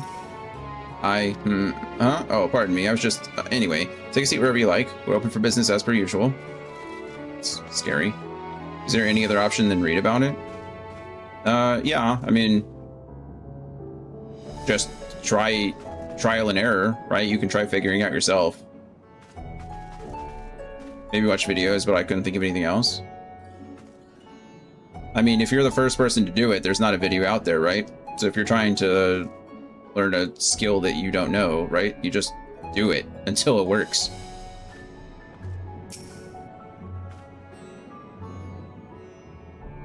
Even after repairing all that damage, it'll take a while for businesses to pick up again.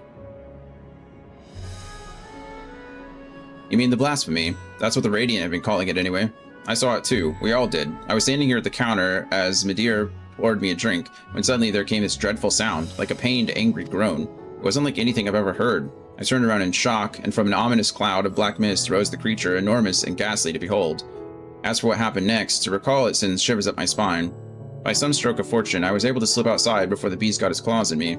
But the sight that greeted me offered no solace. The blue sky above turned red as blood. Myriad, myself, and the other survivors clung to each other for dear life until the Radiant host came to our aid. I can't read today. Wait, did I hear you correctly? The beast manifested before the sky began to burn?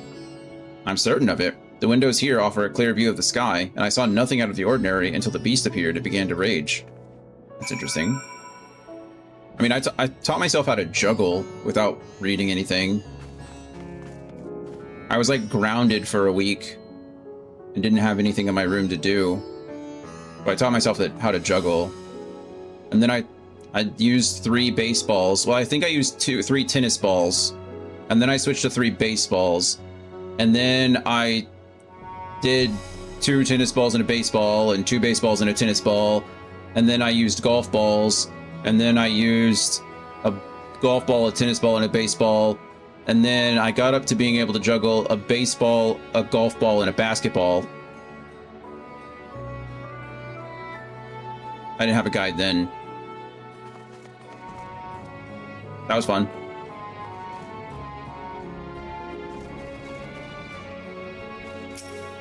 Alright, Michiel. Or Malil, actually. Yeah, it was fun. I had nothing else to do, so... learned how to juggle. Oh, hello there. Welcome to Myriad. It's Myriad, right? Myriad. It's Myriad's Mayan. What can I do to you? Or what can... my goodness, I can't read. What can I get you?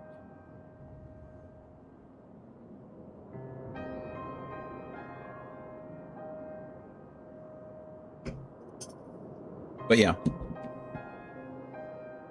These days, I usually try to refer to, oh goodness. These days, I try to refer to my betters, people who know better than me, and then go from there. There's not too many things in my life that I need to learn out of the blue, or, like, learn in a way that, that requires, you know, an immediate problem-solving situation. I'm trying to think. I mean, I'm sure there's something, right? I can't remember the last time I was introduced to like a new piece of like technology, right? Some things are just plug and play it. You know, when you buy a fan, like a box fan, you don't exactly need to read the instruction manual to know to plug it in and turn it on, right? So that's not really, that's just from experience, you know. I'm sure at some point you learn those things. What could it be? What could it be? Usually it's like a program, like something, you know, something stream related things, I suppose. A lot of times I'm like reading so many guides and so many things to figure stuff out to make sure it's working properly. The last time I had to really like troubleshoot something was all those disconnects, and really it wasn't even me that solved it, it was Andy. So I mean, I didn't do anything there. Again, I just defer to someone better than me, more knowledgeable than me. And it ended up working out. What's the last time I really had to, like, problem solve something?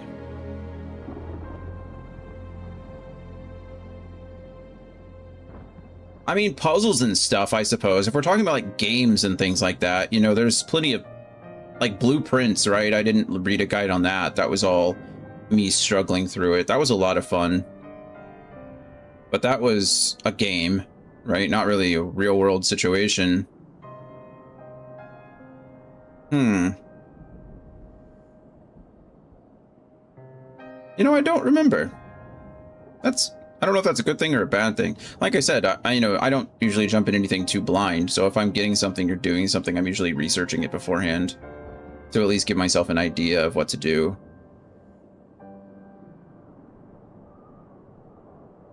Huh.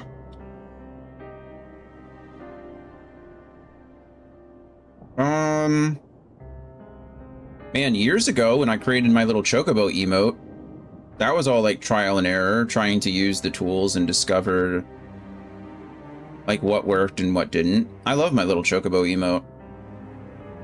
It's still my favorite. Probably because I made it myself.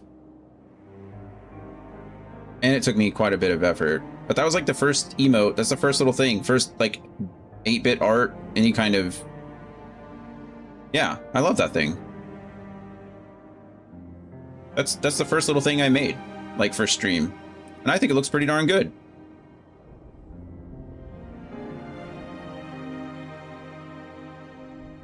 I'd like to make others. That's the white mage chocobo.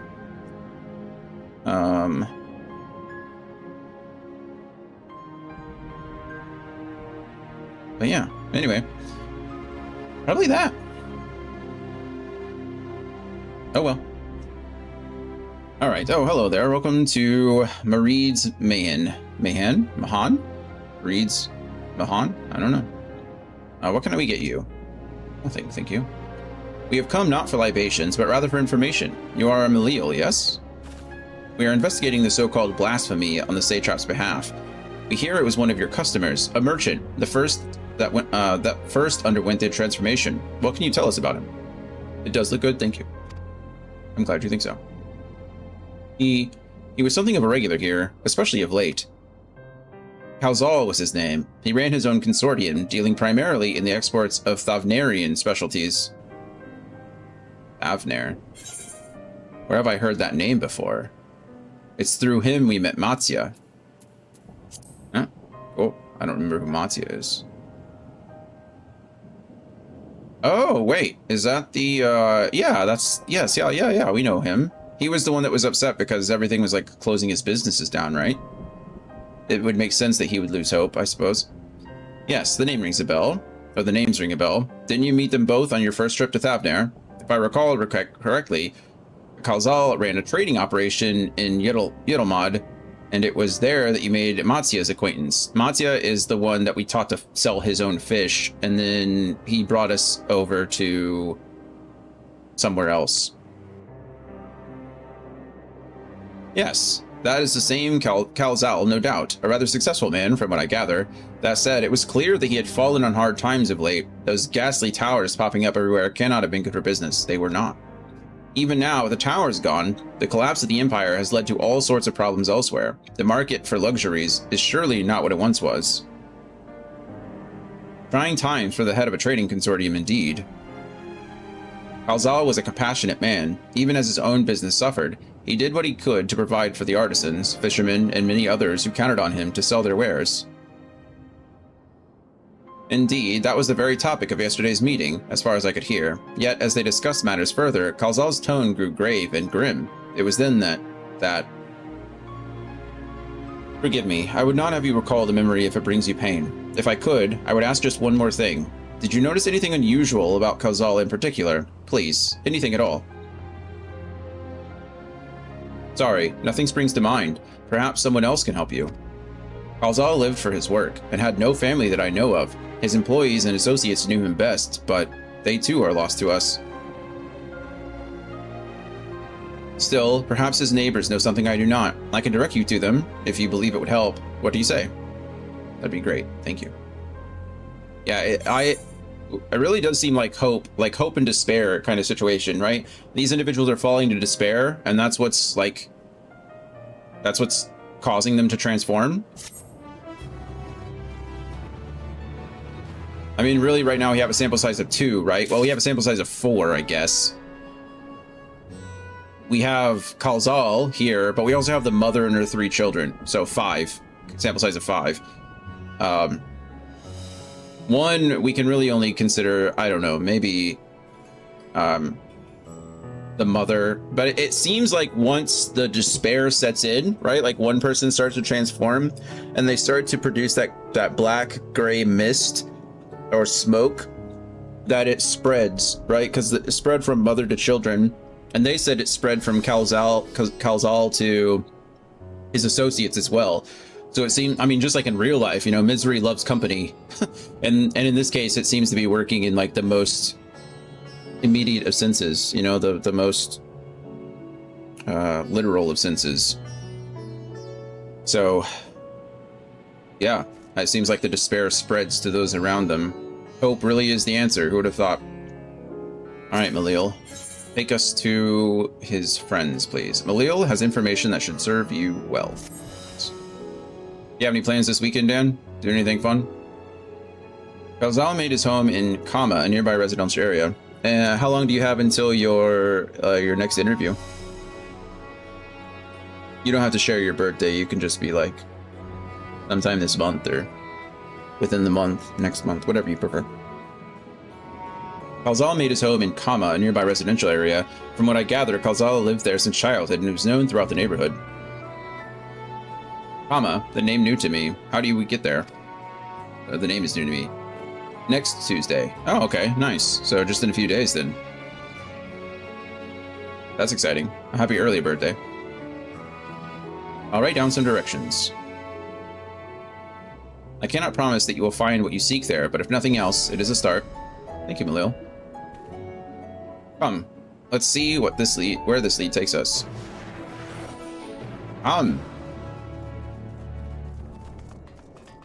Oh, right. You said it's not common for you guys to say happy early birthday. You said that's an American thing, right? I'm going to say it anyway and mean it, but I remember us talking about that. Let's see. After leaving the Mahane? I don't know how to, I guess we would pronounce it Mahane, but maybe Mahan. We're to retrace our steps and head back towards the Aetheryte Plaza. Great. Let's go.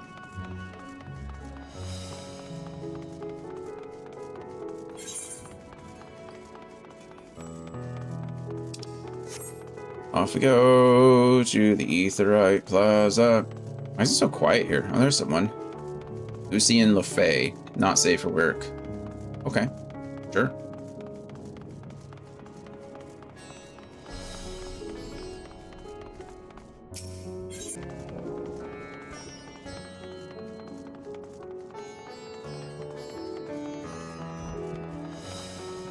Is it still staying cool there?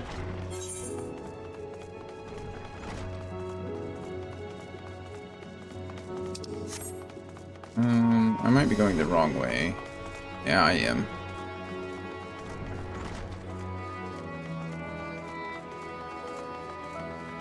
Are you able to get out and do anything?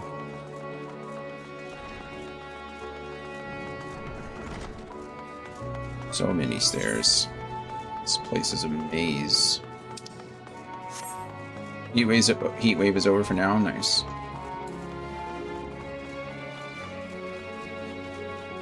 Escape somehow, but what in heaven's name is happening to our fair city? By the gods, everyone all right? I saw the terrible beast.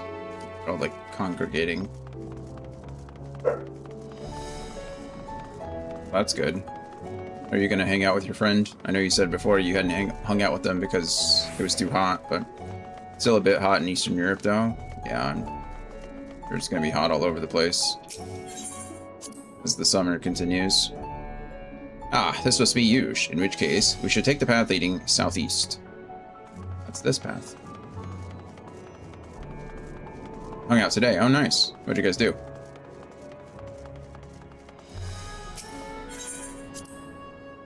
keep going this way, we should arrive in Kama before long. Walking these unfamiliar streets is quite the adventure, is it not? I can only hope we can explore Razad Han at our leisure once this crisis is past. Hopefully. Jogging, jogging, jogging. Made it to Kama. Good so. We walked around and ate donut. Nice. It's delicious. And this must be Kama. We've arrived at last. Let us begin questioning the residents without delay. No doubt someone here can tell us more about Kalzal. Given recent events, I imagine many are taking shelter indoors. I already attuned myself to this one. I guess I must have, right? Didn't say unattuned on it. Nope. I guess I haven't.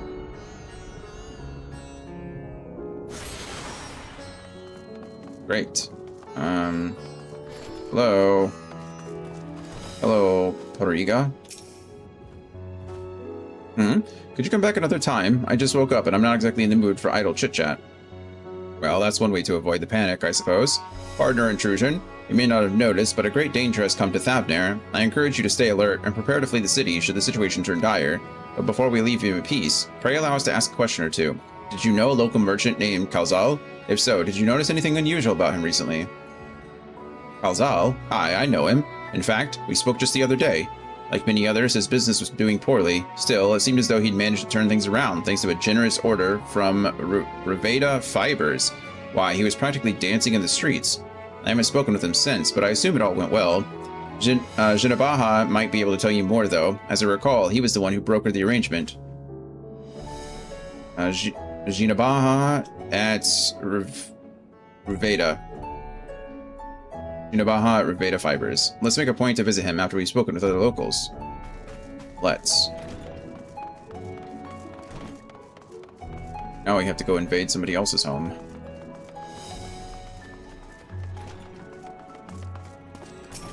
Mati.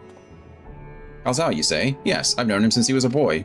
If there was ever a man who was born to be a merchant, it was him. Always early to depart and late to return. He'd spend his days procuring the finest wares and seeking out willing customers. Drink water. You could say Become. It came to him as easily as breathing. Cheers to you, Dan. You know, it's funny. Just the other day, I was talking about how we choose our G Fuel randomly. I have 22 flavors currently. And only one time in 3 years have I drank the same G Fuel flavor twice in a row. Or once in a row. Because I drink it and I rotate it over. But this morning we did it. I had this on Tuesday, and then randomly, my random number generator chose it today. So, cheers. It's the grapple.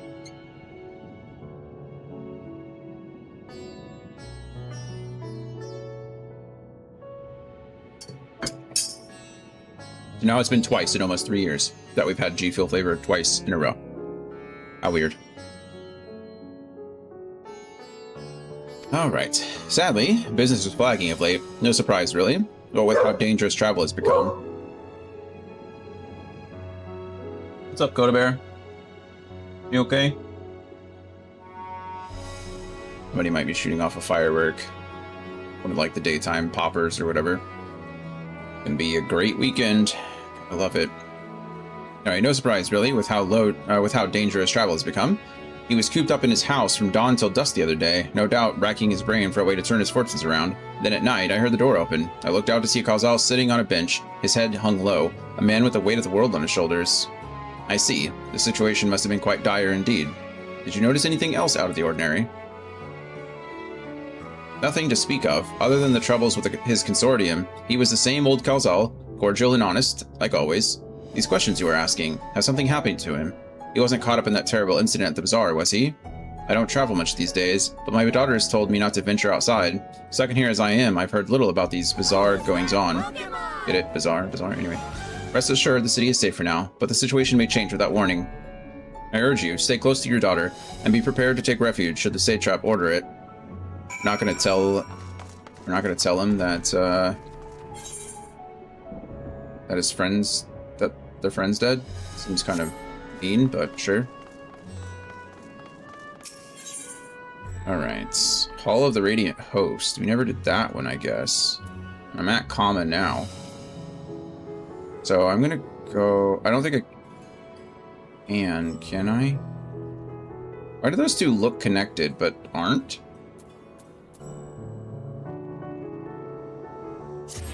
Let's see if I can...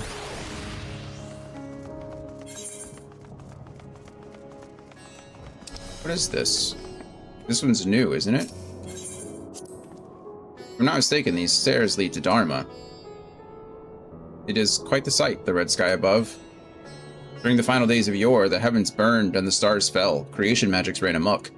That was my assumption when I saw Amarat. Perhaps the ancients believed the same, that the terror of a single powerful individual was the cause of their calamity.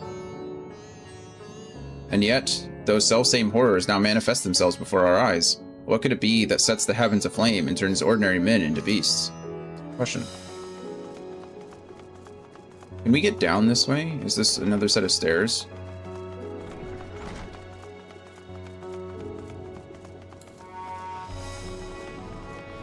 I guess it is. Why didn't I go up this way the first time? Oh, maybe I could have.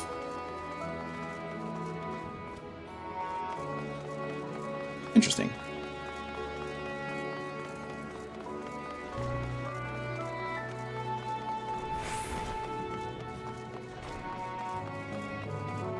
And my brain is all kinds of weird on edge today. That it popped up that I lost my sprint and entered jog, and I like flinched. That's great. We're good. Alright, so now you have attuned yourself to all the Ethernet shards in Razathan. Thank you. That's settled. Not comma that we want to go to. It is fibers again.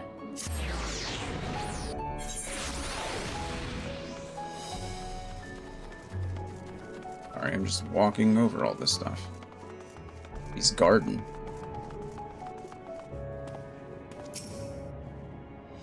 Sorry, Midgard Samir. It's not you I want to talk to. Discuss Ruveda fibers.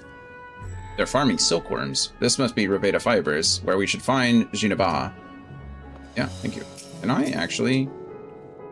I can't do anything with him. Yeah.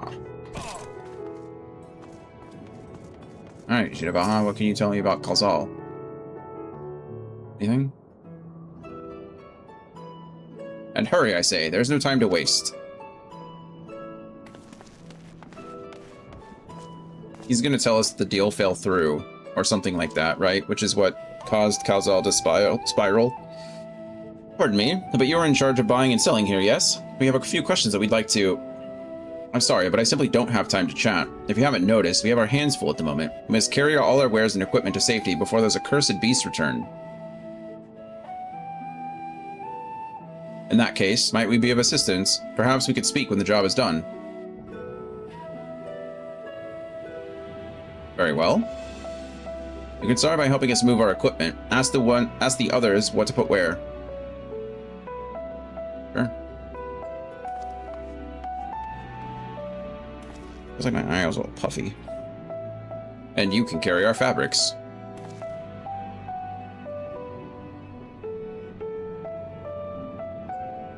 Go through that door and speak with Kamala. She'll tell you the rest. Cool. Remember, these textiles are our livelihood. Handle them with care. I wouldn't think of doing anything else. Did a full 360 unnecessarily. It's fine. Kamala.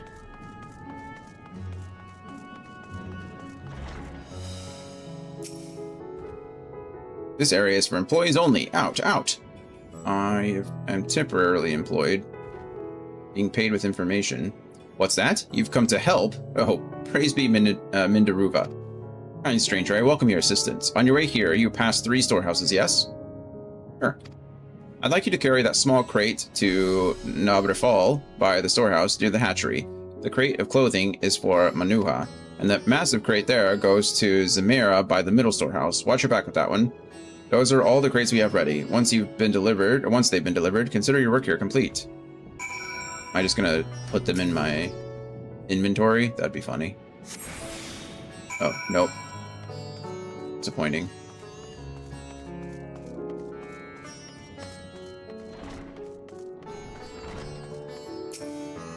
Alright, that is it. Then you come to the right place. We thank you for your aid. No problem. I was hoping we'd just shove them all in my inventory and carry them all at once. I think that'd be funny, but it's fine.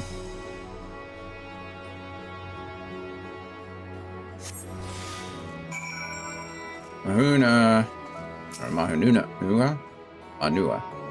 If you have any crates of finished products, such as carpets, clothing, and the like, pray bring them here to our primary storehouse. A crate full of clothing, is it? I can take that off your hands. Many thanks. You're welcome. Last one. Weighty crate. It's taking the longest to pick up. Alright, got it. Boom, look at us go. Load bearing, transporting. Hello. I say, you're quite the brawny one, aren't you? A good thing, that. Never know when you'll need to defend yourself in these unpredictable times. Crate full of fabrics, is it? Well, exactly what I was hoping to receive. Here, let me put that away for you. Thank you. Mother. You've carried all the crates to the storehouses, you say? And so quickly, too. Why, I've never seen anyone so strong. Thank you. I and my associates will see to the rest, so please return to Jinabaha and assure him our work is proceeding apace. To tell you the truth, we're grateful for this distraction. Too many terrible things happening of late. But generous souls like yourself give me hope that we may emerge from this trial even stronger. I pray we meet again in more peaceful times. That's going to be our whole job, is providing people with hope. Sometimes that's all you can do. Alright, crates carried. Order restored. Done as I asked, have you? Everything's going apace. If Kamala is satisfied with your work, then so am I. You have done us a great favor, traveler. No problem. Happy to help.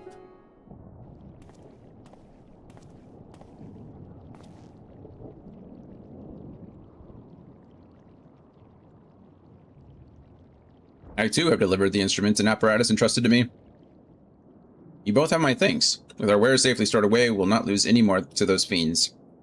I take it that your establishment did not escape the attack unscathed. We did not. Thankfully, most of our workers had already left for the day, but those of us still here saw it all.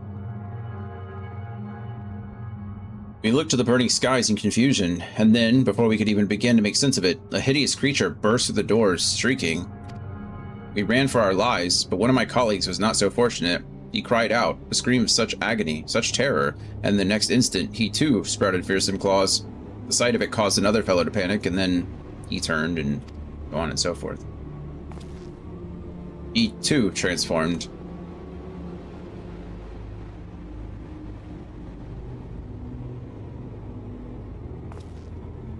I'm sorry.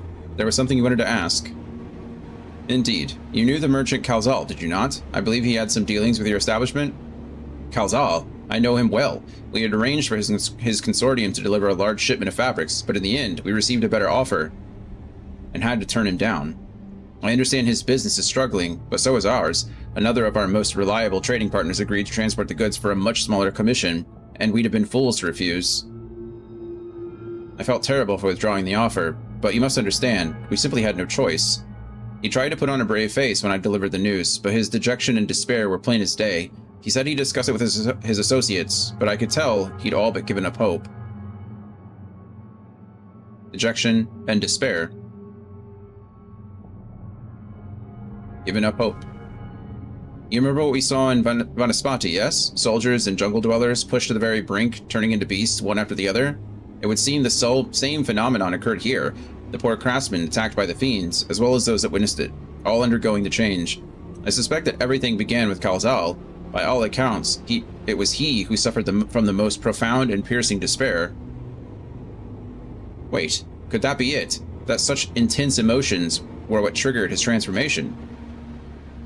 Dun dun dun.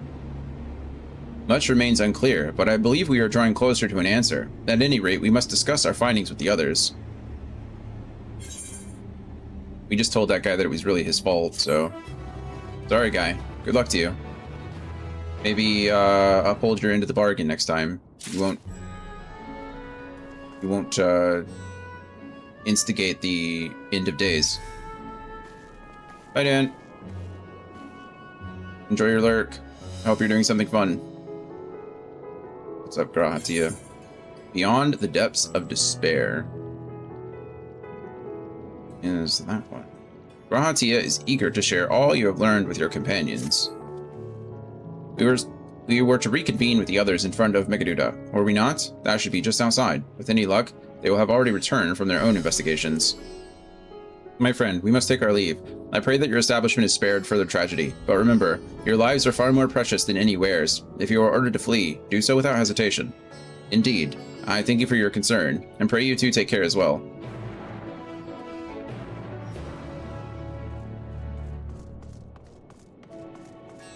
Poor Calzal.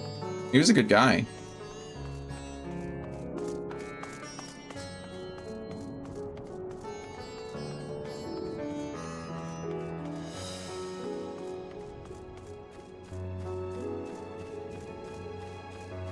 Oh, Stola. We have news.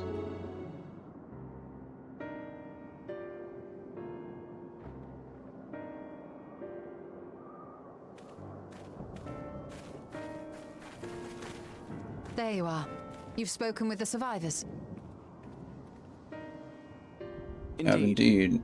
We thought to share what we have gleaned, that we might together gain a greater understanding of present circumstances.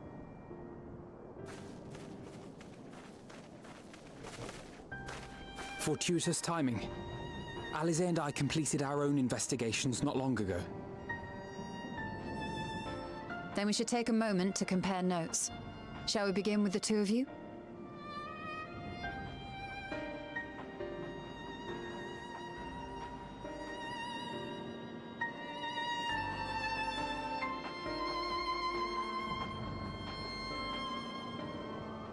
Wah, wah, wah, wah, wah, wah.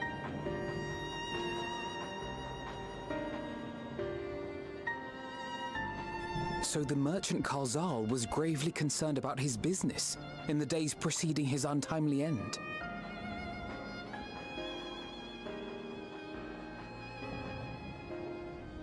The tales we heard were much the same.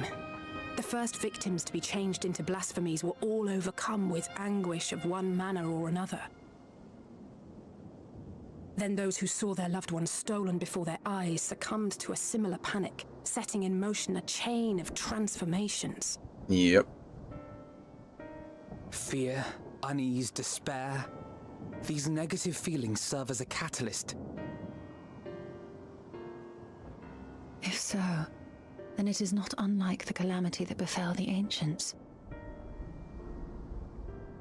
With their creation magics, they unwittingly gave form to untold horrors.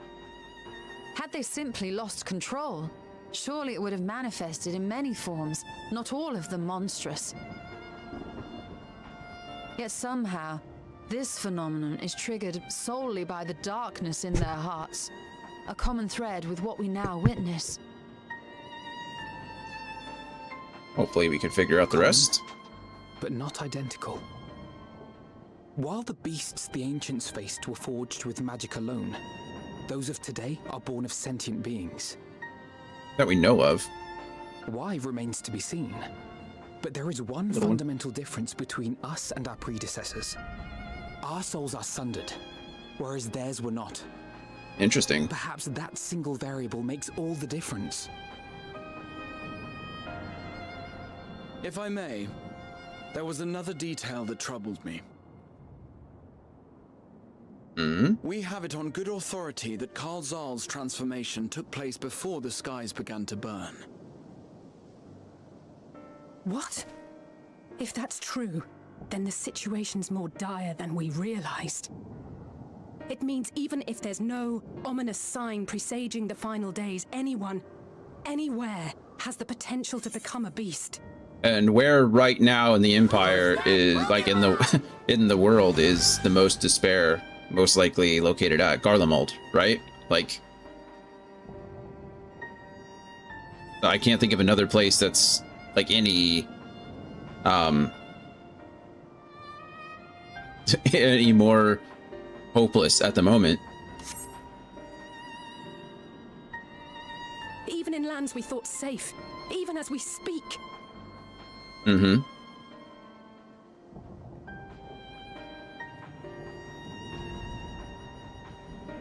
Look! It's the satrap! It's the Satrap. The satrap! Arlemald needs a leader soon. Like ASAP soon.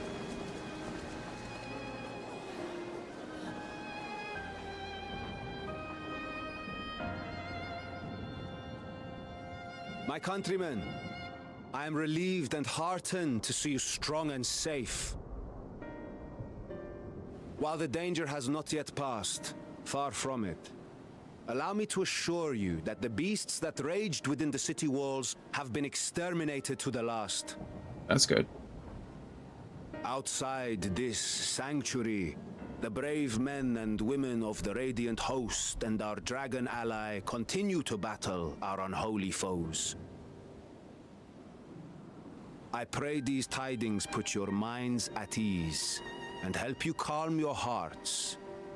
Have faith that we shall soon conquer this terrible trial. Your Excellency, is there any word from Palaka's stand?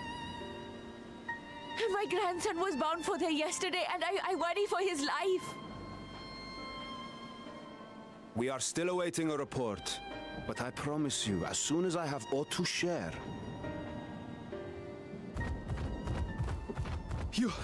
Your Excellency, I bring grave news.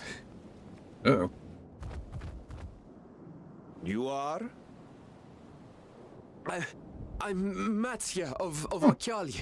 Hello, Matsya. Humble fisherman. Ah, I remember you from our first visit. Yep. Wait, you're... But no, that can wait.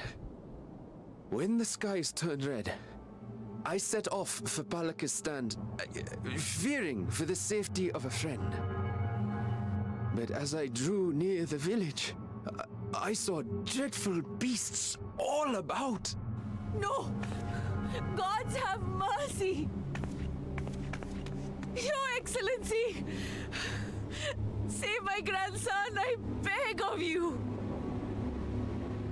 We will spare no effort to save all we can, but you must remain calm. Calm? You tell me to be calm? You saw those beasts! They tore our bravest warriors limb from limb! What if we are too late, huh? They catch him, sink their fangs into him? Oh. The fangs! The screams! Get away from her, now!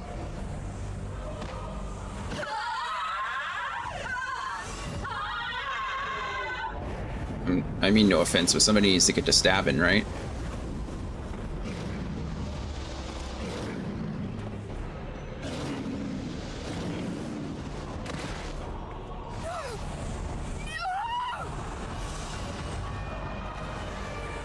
Wow. Yeah. We're watching this happen, like, in real time. Damn it! We've got to kill them before it spreads. We'll handle this. See the townspeople to safety.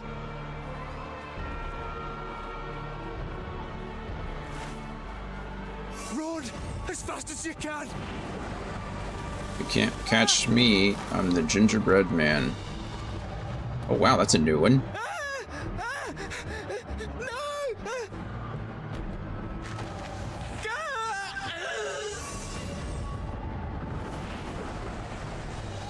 Oh no. Even the little ones.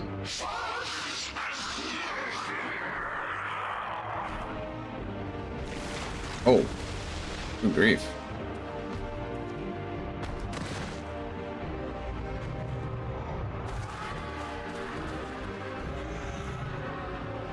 Run, Dion, quickly. The satrap will get there first, yeah. Satrap.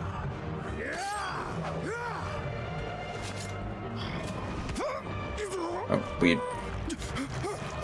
we distracted him for just a second.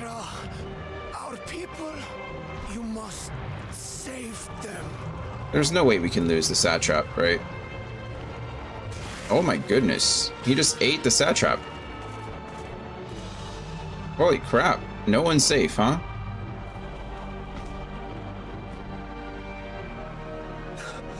My son.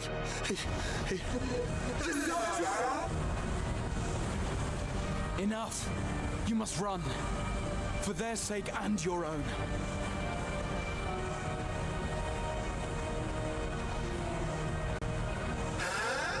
Yes, you will survive. You must. Wow. So it can be stopped, but...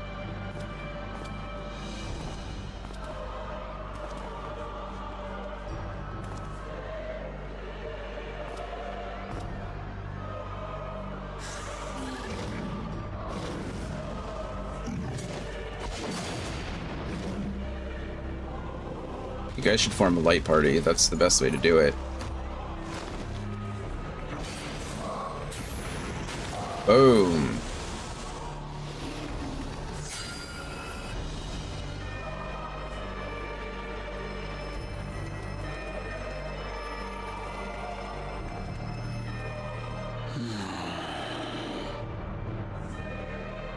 What are you doing, Graha?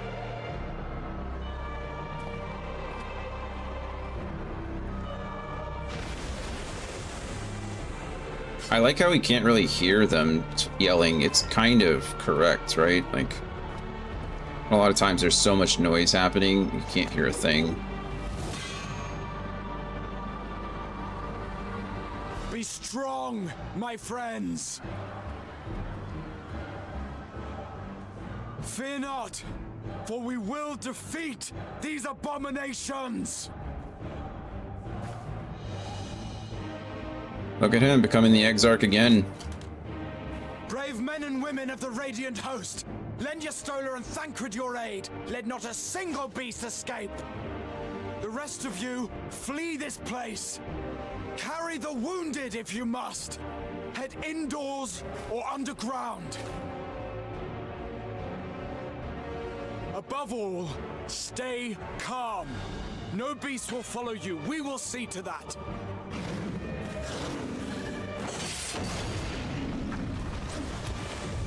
Alphino! Alice! Leave the city to us, and make for Palaka's stand at once! Matya, show my friends to the village! I promise you, they're more capable than the host's finest! Right! Go with them, will you?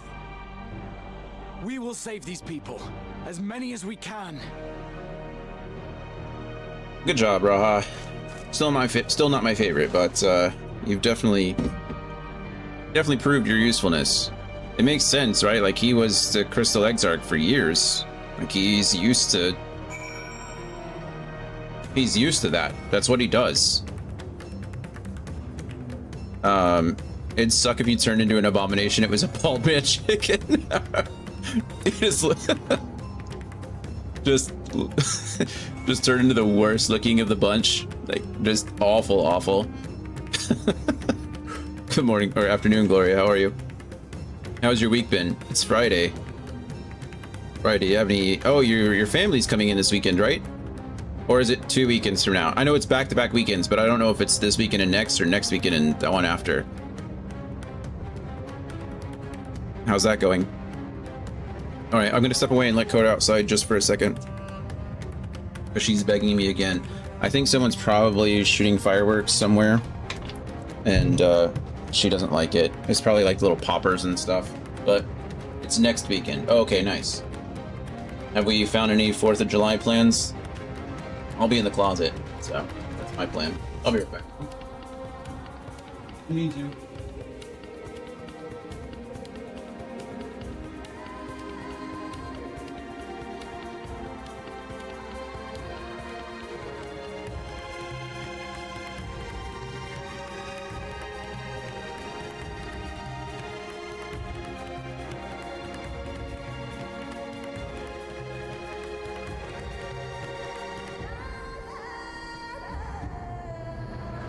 Take roll here.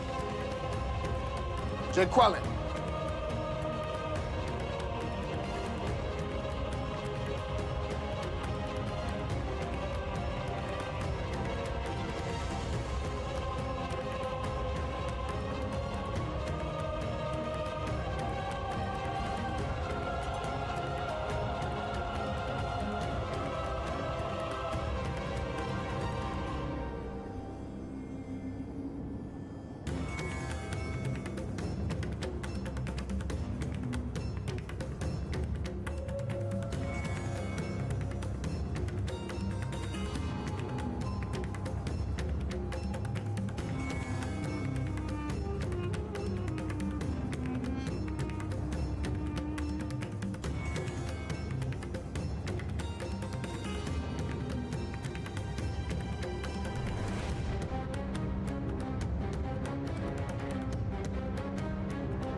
Dragon.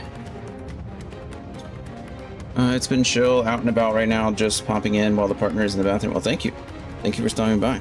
No big plans. There's some local stuff that we'll probably check out, but otherwise, just chilling clean. Drink water. That sounds lovely. Become. That sounds lovely. Dragon, welcome. Sorry, I was opening Pokemon cards. How are we today? I was watching you stream Lethal Company the other night. Looked like a lot of fun. I don't know either of those people, though. Cheers. This is the very last, well, it's the last sip of my G Fuel for the day.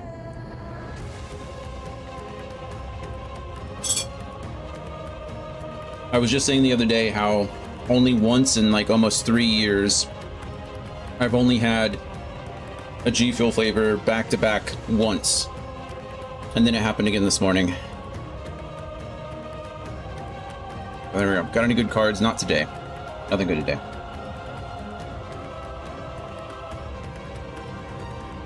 It was a lot of fun. I played D&D with them. Morthos and Augusta are a couple that streams together. Oh, that's cool. That's cool. Yeah, she seemed to be having a good time. Augusta did. I hadn't seen them in your stream before.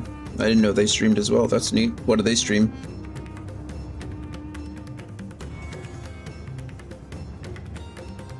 Yeah, I feel usually I'd be like, oh, it's only, we're not even like halfway through, so you didn't miss that much. But we've done a lot of stuff in Endwalker already, so good thing you played it by yourself, because you know. But they're certainly streaming currently streaming Grounded, but also variety streams. Okay, nice, nice.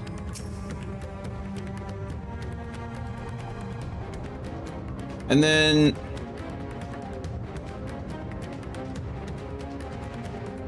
Was there a fourth one that joined you yesterday or something? I know it was only you three for a bit, but I felt like I heard another voice at one point, and I don't remember. It was, oh, okay, Alligator. I've seen Gator in your stream, in your chats before, I think.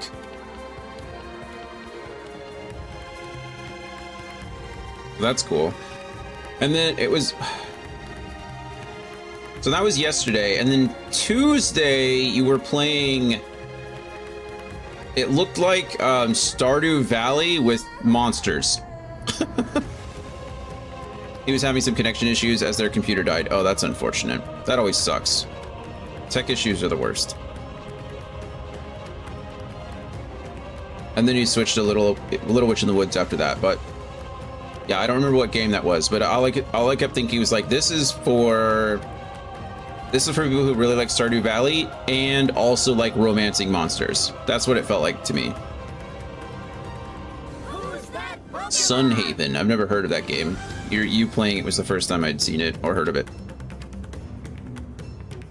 Was that your first time playing too? Were you enjoying it? Or did you enjoy it looking back? At the time it seemed like you were having a good time, but... Alright, we must save Palakistan, whatever it takes. Metsya, it pains me to put you into harm's way, but I would ask your aid as well. Oh, of course. Palika Stand is not far, just down that hill. That is basically what it is. It's a fun farming sim. Not my first time, but definitely enjoyed it. Good. Good, good. Yeah, I forget the name of the creature you were playing. There's a name for it. Very popular. A little half-human, half-snake person. Naga. That's what it is. Thank you. Naga. You get to choose, I assume. Oh, do you get to pick the monster you play, or is it like Stardew Valley where you're just playing either? You get to choose male presenting or female presenting. Since it was an option, they have oh, there we go. They have human, fairy, demon, angel, and naga. What an interesting assortment of creatures you can choose from. It's based on outfit. Ah, well, that's fun. Sorry, I forgot mermaid. Oh, mermaid too. Oh, geez. Do you get to play in a bubble? That'd be fun. What's a mermaid but a naga with a tail? Like with fins, rather. It's like the same thing. Of course, Palika stands not far, just down the hill. But as I told His Excellency before, the path was blocked by terrible creatures. I had no choice but to turn back. In that case, this is what we shall do. Theon, I ask that you take the lead and dispatch any beast you encounter. Of course. Alize and I will keep Matsuya hidden amidst the trees and follow when the path is clear. Sounds great. There is no telling what dangers await us. Keep your eyes peeled. I think you do have legs, but have more fish features. The character creator is really good. Ah, interesting.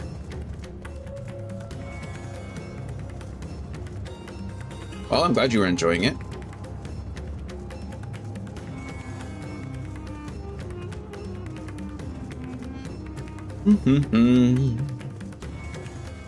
How much longer do you think you have in Little Witch of the Woods? And it looked like you were pretty close to the end of Resident Evil the other day, too. How much longer do you think you have in that game either? Or as well? Whoa, look at that. A Terminus Snatcher. I really don't like that. I really don't like these creatures. Also, can you really be called a mermaid if you have legs? I feel like at that point you're just a fish person. So I just started Chris's route and didn't give her. Okay, so you finished. I forget. Crap! Don't tell me. I forget her name. It starts with a J, doesn't it? Oh no! No, it's Claire.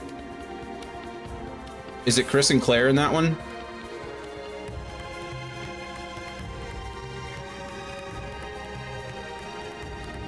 Four letters for it is okay. It is a J.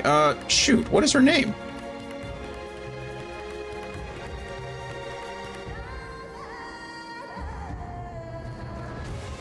It's not like Jane. That's it's not Jane at all. What is her name? Is Claire in one of there? Is there not a Claire in one of the Resident Evil games? Not her. What? Oh my goodness! What is happening? I don't remember. As soon as I hear it, I don't... Oh, it's Jill. Jill said, nice, good one. That's exactly what it is.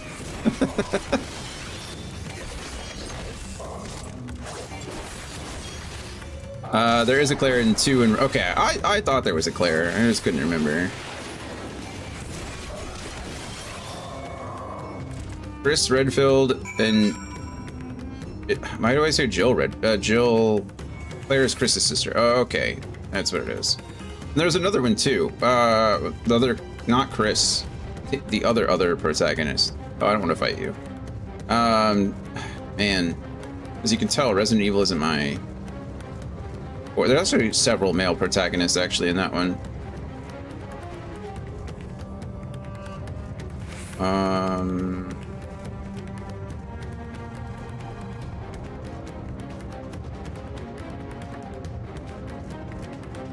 Besides 7, 8, and 9, that guy's a whole different beast.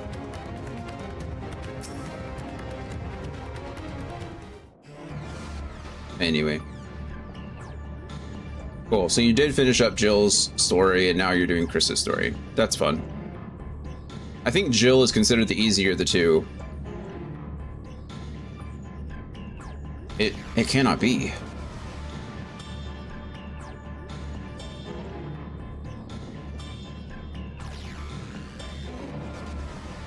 But she gets saved by her friend constantly and gets like a rocket launcher or something at the end. We must heal those we can, and quickly. I see no beast, but stay on your guard.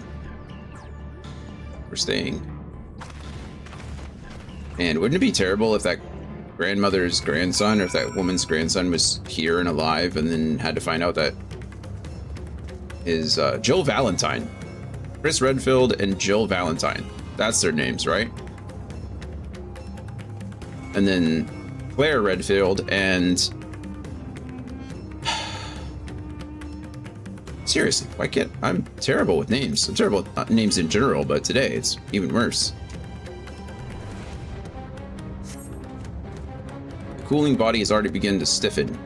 The massive wound suggests the villager was gored by a terrible beast. Okay, so not all of them are turning. That's something, I suppose. The villager has no pulse, nor do they appear to be breathing.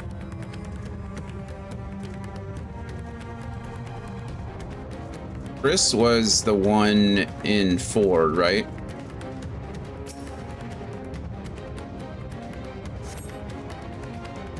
Though the villager's injuries do not appear to be life-threatening, he does not respond to your efforts. His breathing grows more ragged and shallow, and his vacant eyes are those of a man who has lost the will to live. Even if I wake, the nightmare goes on. No, leave me to sleep. You call out, but the man does not respond.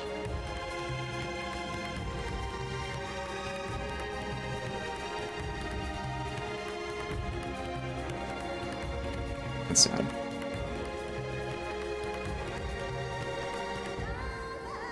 Behind the house. Hello. Hello.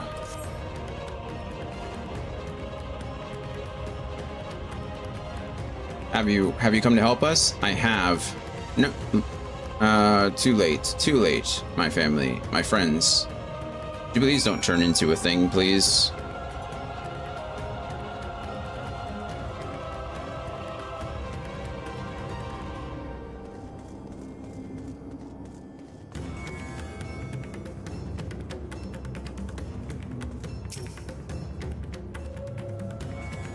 Ah, man, what? It's Leon, isn't it? Kennedy, Leon S. Kennedy. He's the main protagonist in 2 and in 4, right? Don't they alternate? Leon. Because it's Ashley. She's always yelling his name. Leon. And then getting kidnapped by a...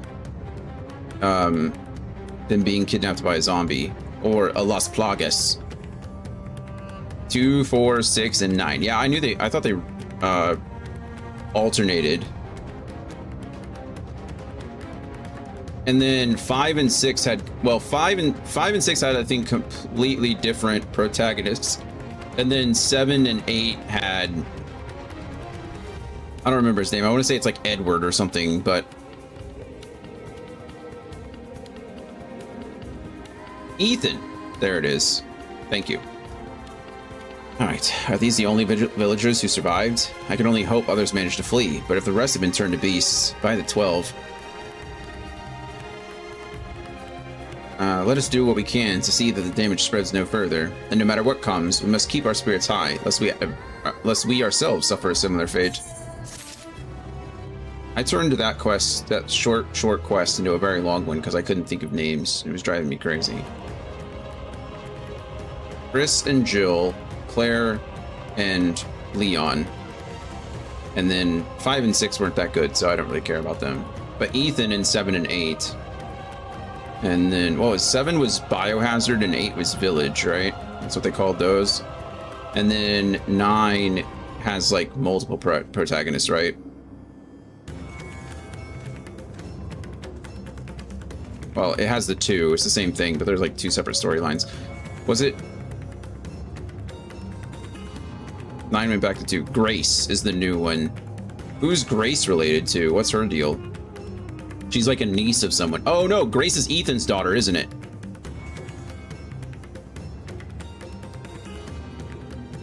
No. No?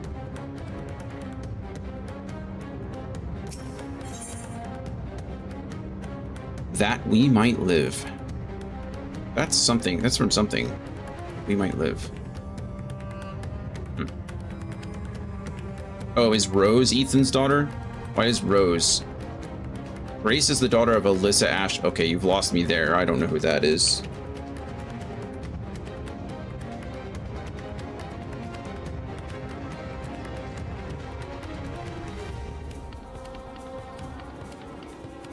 That We Might Live as a book.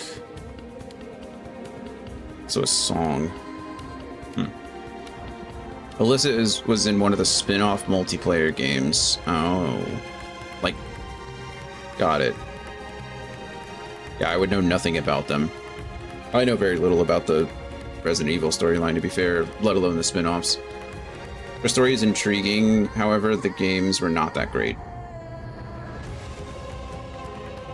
Would you rather a really good game with a terrible story, or a really great story with a terrible game? Rose is Ethan's daughter. Okay, nice. I'm glad I remembered that much. Anyway, that we might live. Alphino is determined to offer the villagers what succor he can. I contend to the rest. Pray, look after Mattia. No doubt what we have seen here weighs even heavier on his heart than ours. True. Mattia, are you alright, friend? Man, I am not very far into this questline at all. I still have a lot to go today. It's already been 3 hours. I play visual novels, so if the story is amazing but the gameplay is not great, I will be okay. That's fair. Did you play Mixtape by any chance? I'm not a huge fan of visual novels, if I'll be honest. I do play games for the story, but I at least want to feel like I'm doing something. And I feel like a lot of visual novels are just like walking simulators or multiple choice, right? If I want all story, I'll just read a book. But Mixtape was a lot of fun. I thought it was a very cool story to tell. I thought it captured like young adulthood very, very well. You haven't played that one in particular? Yeah, it's good. It's on Game Pass. I don't know if you have Game Pass, but it's solid. Oh, Dion. This is Eurovet, the elder here. He's hurt, but praise be to the sisters, he still lives. Hello, Yevert. Yeruvet. Young Mattia here has told me everything. I have not the words to express my gratitude for your aid. Can you DM me the title when you are finished? I can't find it on Steam. I can. Just called Mixtape. Mixtape. Have we not...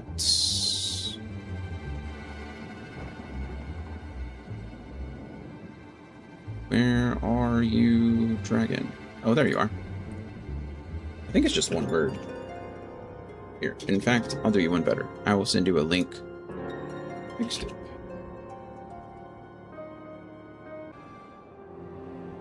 Copy.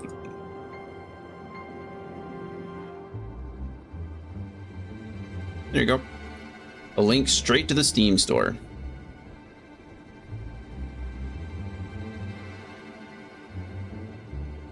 Boop.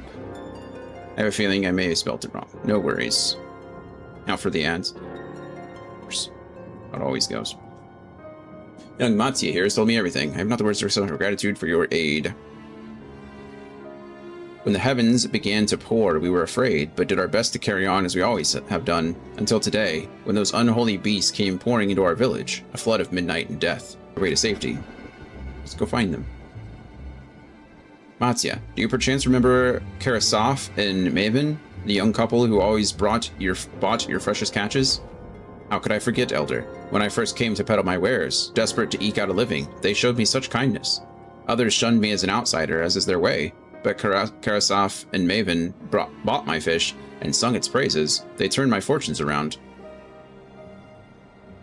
Alas, I fear they are in terrible danger. I saw them running toward Agama Temple, one of those beasts, in close pursuit. They had their child, still but a tiny babe, to elude these fiends while caring for one so young is an impossible task, surely. I beg of you, go to their aid. I got you. Don't even worry about it, Mattia. You stay here. I'll go find them. I want to help them, yet I am but a fisherman. I cannot face beasts on my own. Will you come with me? Of course. Point me in the right direction and I'll go without you. Oh, thank you. Agama Temple lies to the west of here. We must hurry. We must.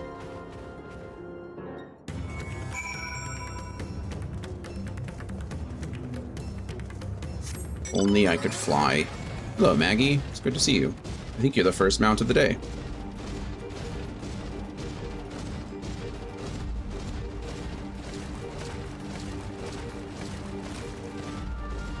I did not attune to the stand. There's a good chance that I have to go back here anyway, but I don't know how I missed the giant crystal in the middle of the area. That's usually the first thing I do.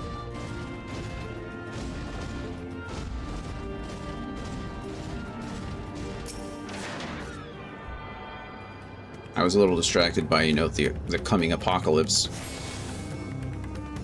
Or the current apocalypse, really. Hello, Duke.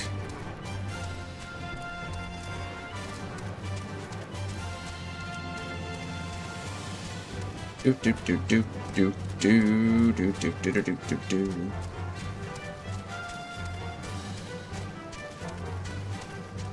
Sorry, Fate. I have no time for you.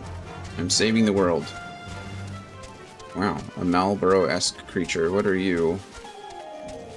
You look scary. An Asvata. Asvata.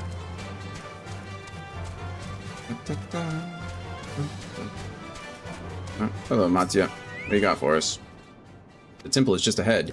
It was built by those who worship Saint Agama, but has sadly fallen into disrepair in recent years. If my friends made it this far, no doubt they are hiding somewhere amidst the ruins. No, please, stay back. Oh, that was Karasaf. Oh no, this is not good.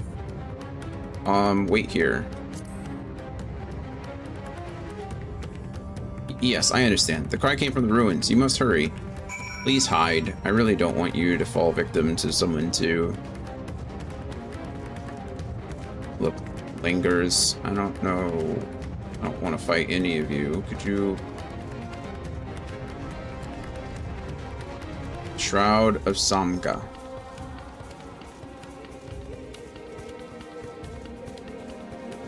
Really kind of sad. Uh-oh. Karasaf, no! Oh no, there's only one of them, which means it's quite possible. Please let one of them... I really hope this isn't the mother and the baby. Like, please, can we just not do that?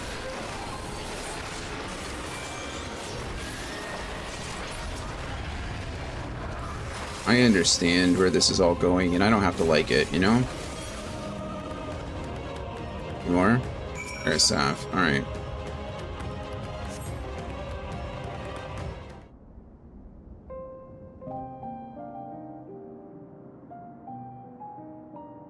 The man lies motionless on the ground, bearing a grievous wound. Eye potion, Phoenix down, anything, really. I'm sorry, Dion. I tried to stay behind, but I couldn't.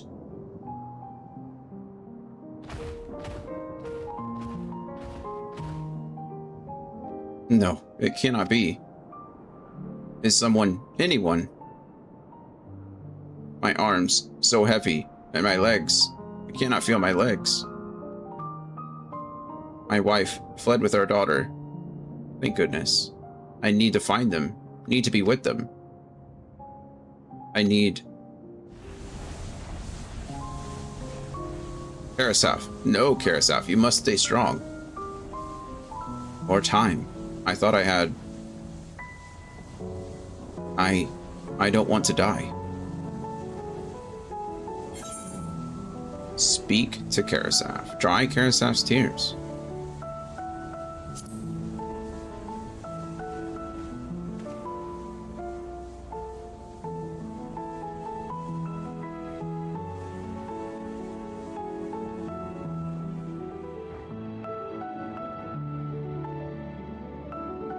Thank you. You're welcome. Please, find them.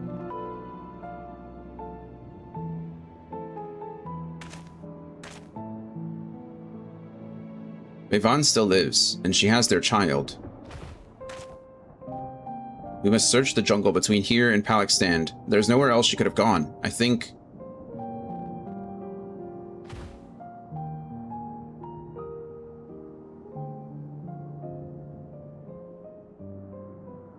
You gonna carry him? Forgive me, Karasef.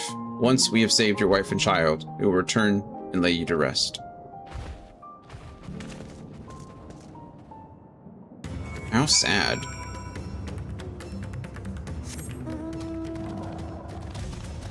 And I think no matter what happens, this is going to be like a very bittersweet ending, you know? Like, I don't...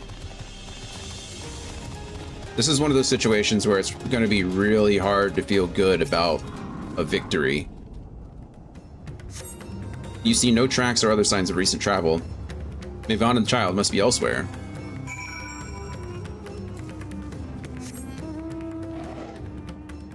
Concentric circles.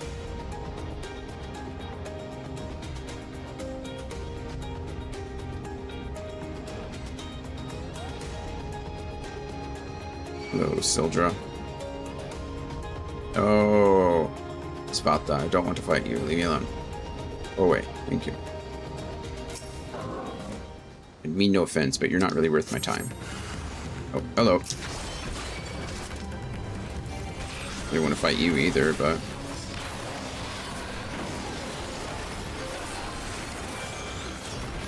Louis.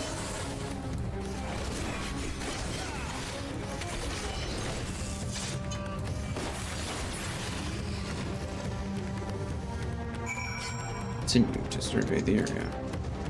I will. Ixion.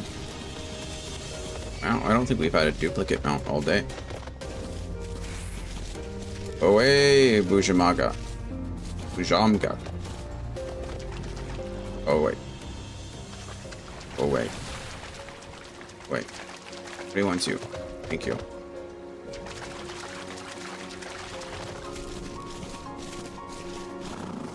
Ixion.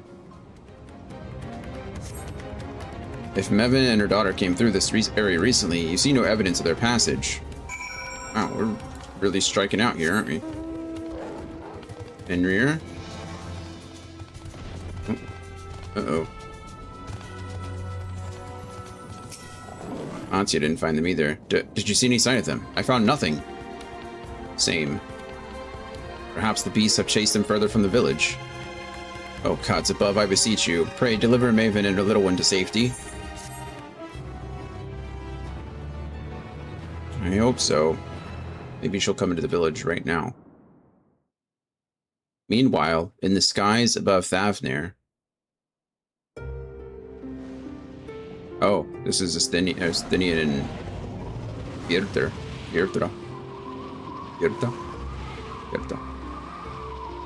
No more enemies to trouble us here.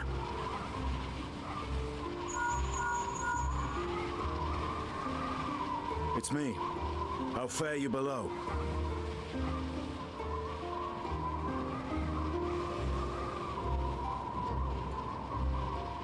Understood. I will inform Vritra. Are we gonna use... It'd be cool if we used him to find the people, right? Chaos and panic sweep Raz Khan, and many more have succumbed to the transformations. Amidst the fray, Ahawan fell, protecting a grief-stricken father.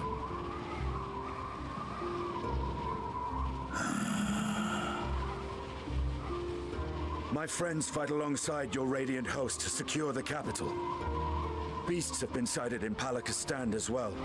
We have divided our forces in hopes of quelling the threat there. Of small solace is that we now know what triggers the transformation. As my companions tell it.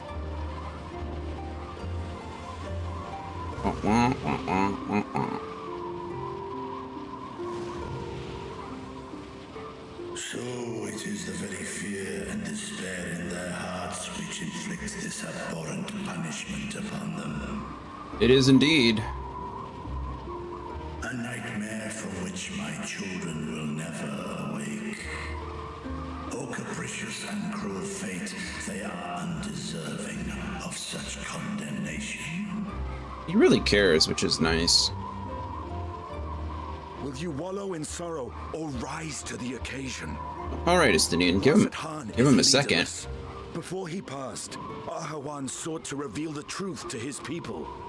Honor his wishes. To what end? To breed a new conflict between dragon and man. These claws could reduce thee to shreds with a touch. These jaws crush thy bones to dust. Only through my proxy could I walk with my children. Without him, I am a bringer of fear, no different from the beasts which beleaguer them. I mean, that's not really at all true, is it? Perhaps so. Only in death were Hraesvelgr and Shiva united. Indeed, whenever man and dragon have come together, death has ever been the inevitable result. It was our fear of your kind that sparked a nigh-endless war. Fear and hate of which Nidhogg drank deep as he laid waste to my homeland. And in turn, I took my revenge on his brood. Blood for blood, pain for pain. I thought nothing of theirs, only of mine. And yet, were the chasm between us too vast and too deep, Hraesvelgr would not have borne Isael to battle and our rescue. He would never have entrusted a mortal champion with one of his eyes, and the Dragonsong War would still rage on. A fair point. And I would still wage a never-ending war of violence and vengeance. The future of our star be damned. I cannot speak for Ahawan's greater goals. Yet I know that he served you, served your people, long and true. In this time of unprecedented crisis, he turned to you. You could do worse than to place your trust in him. Look at Astinian being the voice of reason here. It will not be easy, but the future of Radz-at-Han hangs in the balance.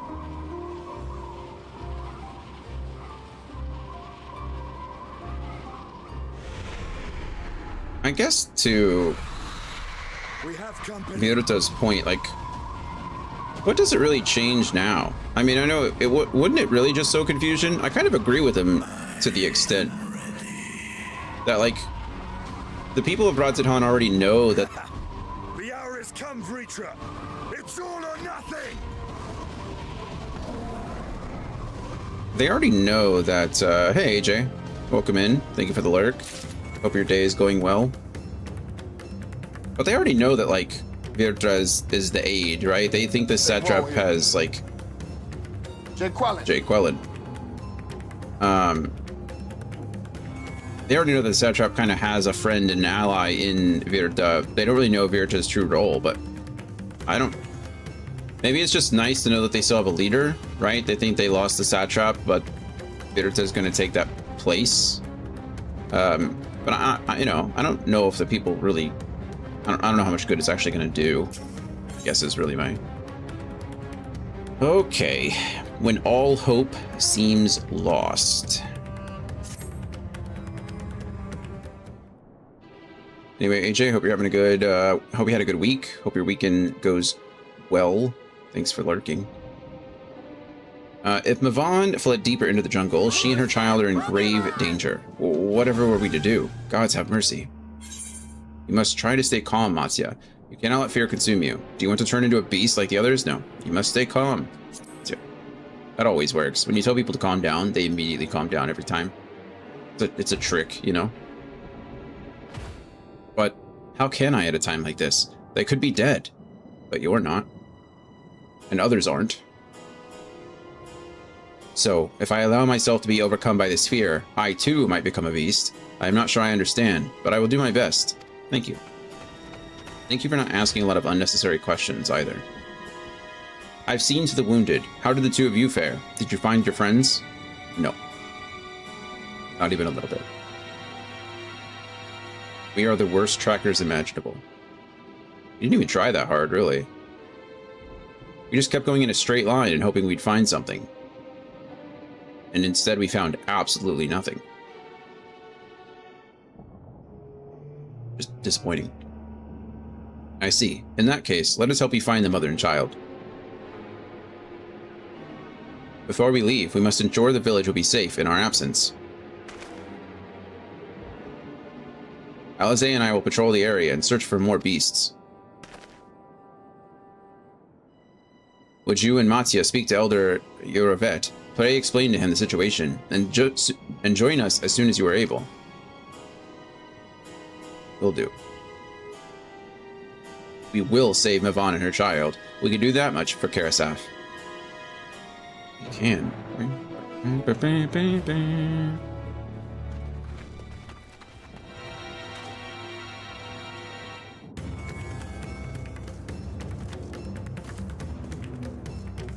Yorovet. I am heartened to see you both safe, but what of the family? We found Karasaf, but he... Say no more. I understand. We have lost another of our dear friends. Karasaf may be gone, but there is still hope for Mevin and her child. Please, find them, I beg of you. And if in your search you come across anyone else who escaped the slaughter, pray tell them what has happened. I will do my best to keep the villagers safe, and their spirits high. Come, let us rejoin your friends at once. At once. Fenrir again. Hello, Fenrir. They're up here.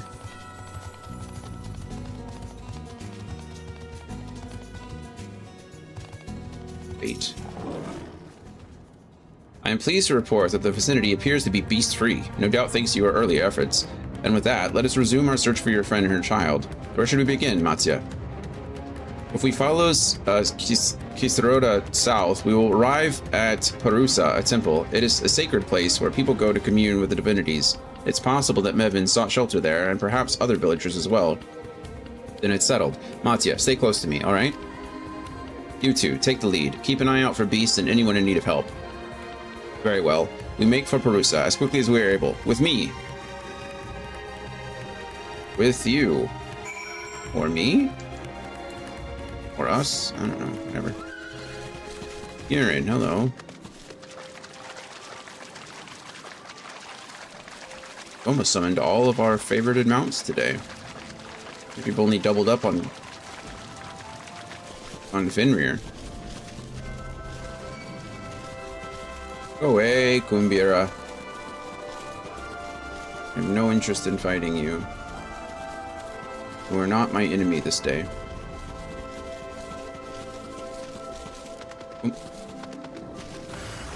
Leave the villager woman alone, pursuer.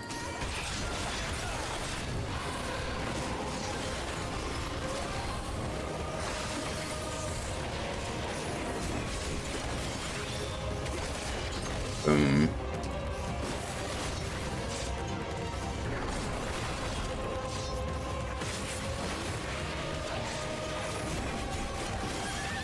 Louis.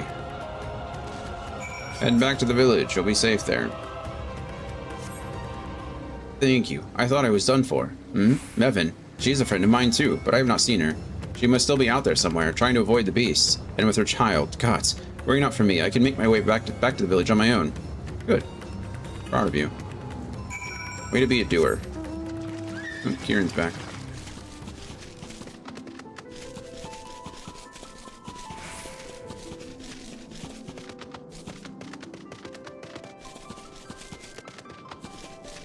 Hello, Mattia. You doing by yourself? Weren't you supposed to stay close to Alize? Eon, wait. Parusa lies just up ahead, but something terrible has happened. The beasts have come, and many have already been killed. Alphino and Alize have gone to do what they can, but there are so many. More than I could count. You must be ready. Oh, I'm ready, alright. Oh, wait. Guess we'll go this way first, actually. Go up the other, like, go up and around.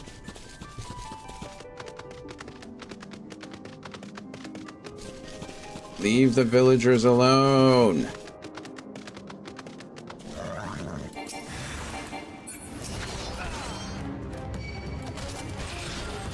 Terminus Bellwether. We fought you before.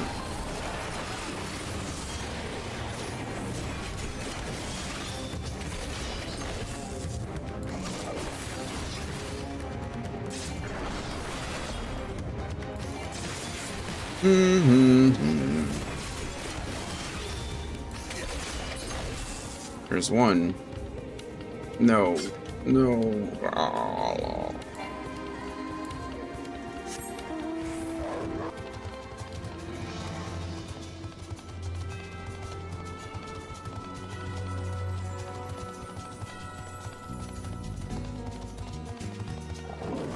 Oh man. That's sad.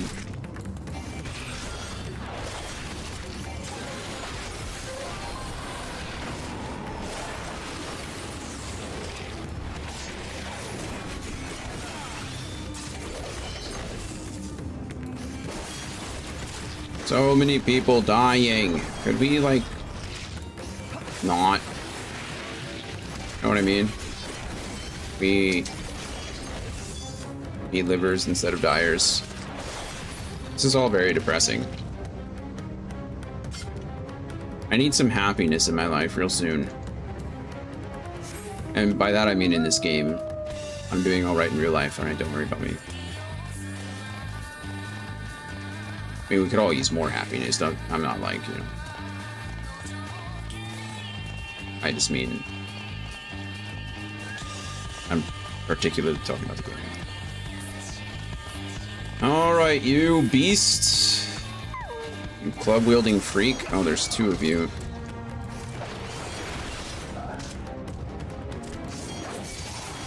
Leave them alone.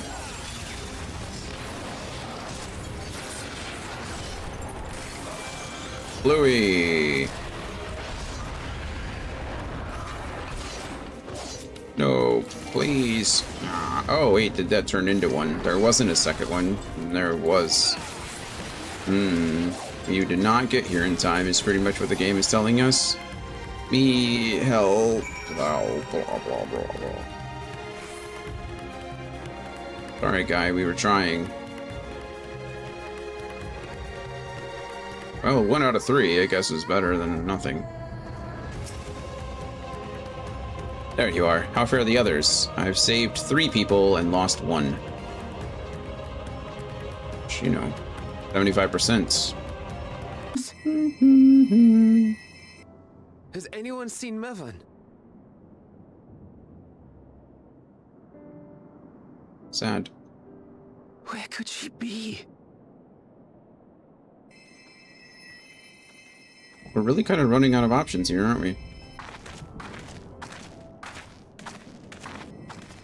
We've dealt with all the blasphemies and made certain no villagers are still in hiding. Good work. We've otherwise tended to the wounded as best we can. What will become of us? Help is on the way, surely. We may have to abandon our homes now, but we will return someday. You tell him, resolute citizen. But where can we go? Is anywhere even safe? No. But yes?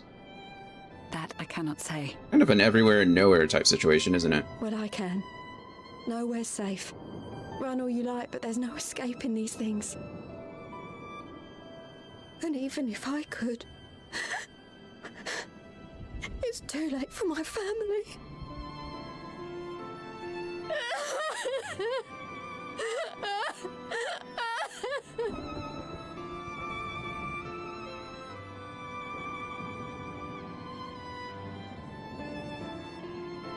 This isn't good. The more they dwell on the tragedy, the more likely we are to lose them too. What if we just sent all the despairing ones to the moon? Who's like, hey, you know My what? friends, this is a place of worship. It is indeed. Should your heart quake with sadness, cast your mind to the heavens and remember. Remember the teachings of the old gods. Did they not implore us to stand fast when waves of sorrow break against our shores?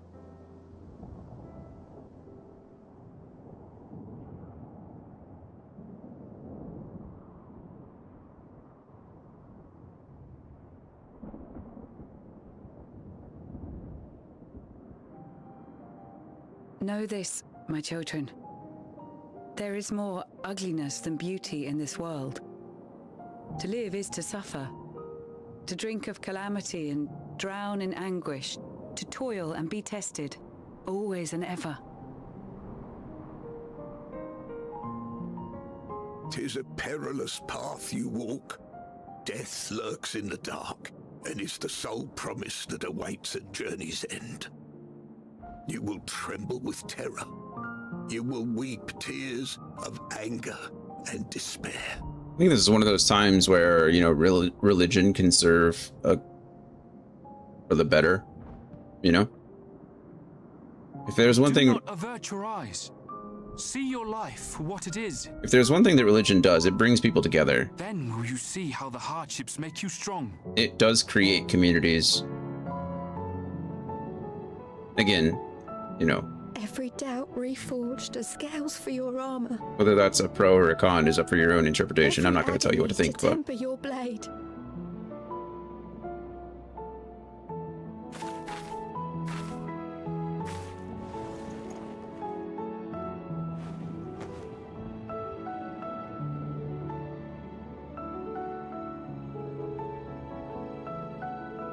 oh, look at those like Disney eyes. She's got those sad Disney princess eyes. Thank you, lad. We'd almost forgotten who we are. Good job, Matzia.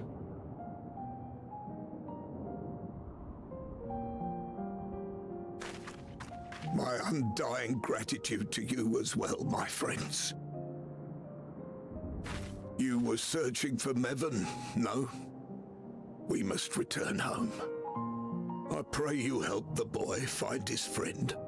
Thanks. We're trying. Gladly. We dispatched what beasts we could, but the roads are still dangerous. Stay together and go in safety.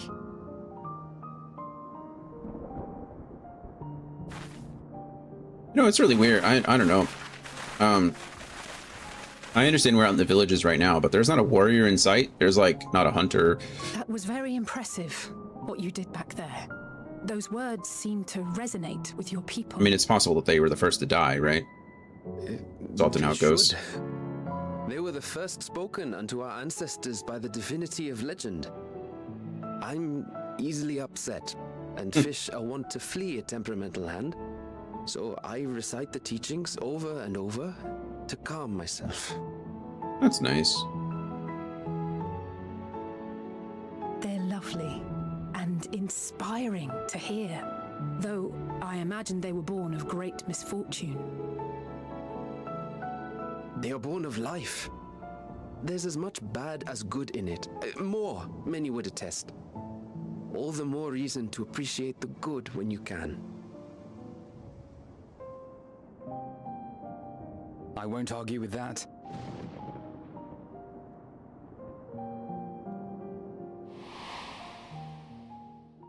In darkness, seek joy.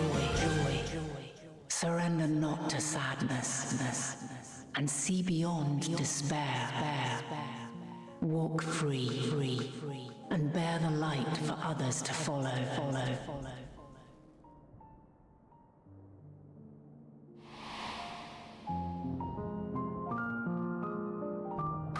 And with that, let us see if we can't find Mervyn. I honestly think that resonates with me a lot. I think when I was younger, I had, you know, a lot of anger issues. I didn't really express myself well. Didn't grow up in the best household, so I wasn't really prepared for, like, I don't know, adulthood or properly regulating my own emotions. And then as I got older, I you know, and I realized that, or as I got older, I got put into a lot of positions where people were dependent on me. Like, it happened a lot. That happens probably pretty early on. And I was lucky enough to have people looking out for me, whether it be teachers or whether it be mentors or whether it be supervisors or whatever it may be. Like, there were people looking out for me. And so even in high school, like, I was being put into positions where people were dependent on me, where I had to, like, do things to help others, you know. And that carried on throughout the military and ideally carried out through, you know, shortly after. But like, I do my best now to like always find the goodness in things, right? Like, I'm not, you guys know me, I complain, right? Everybody complains. Like, I whine just like everybody else does, but I do try to stay as positive I can be, right? And be the optimistic one, I so to speak, or I suppose, because people really do look for that, you know, and I think it's important. And it's not possible to do that way all the time, right? Like, it's not healthy. I think there are mature ways to go about it and immature ways, and I still, you know, have difficulty navigating that at times too, right? I think I've mentioned before, but like one of my personal flaws is I have like a martyr syndrome, right? I will fall on the sword. I will sacrifice my own well-being in a lot of ways to help others when I can. And you know, that's not necessarily healthy or good, but you know, finding a healthy balance and doing what you can, and again, being there for people and being at least positive, you know, even when you can't physically help, being there to be emotionally helpful or like mentally helpful, I think is just as important in a lot of ways. And yeah, I think what Heidelin said, like, you know, look through the despair, you know, be the light that people are looking for. I try that a lot. I try to be that way whenever I can. I think we all should. Hope is important. Uh-oh. Did you see? That beast was chasing someone. Follow the beast.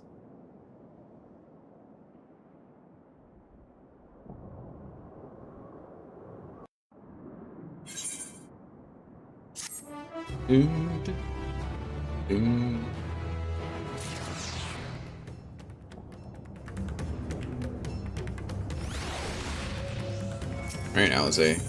When warm hearts rekindled hopes, Alizé is gazing out intently between the trees. Over there. My view is blocked by the trees, but I'm sure I saw someone being chased by a beast. Dion, go with Matzia and search along the river. Alphino and I will circle around from the south. Let's go, Matzia. Off we go. Oh, how do you pronounce that? Cerngapaxi.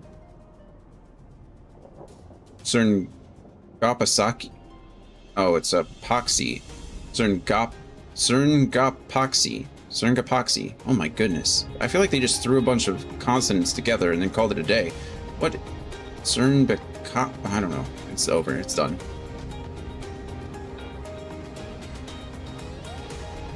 Is that a tiger? Just... No, it can't be a tiger. It's a Guhasaya.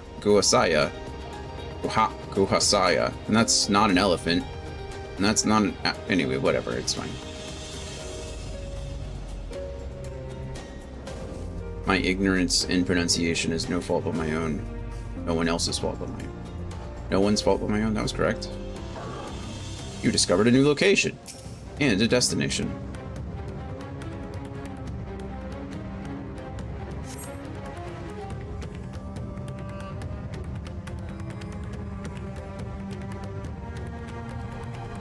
Destination, determination, and deliberation. Oh wow, we found them.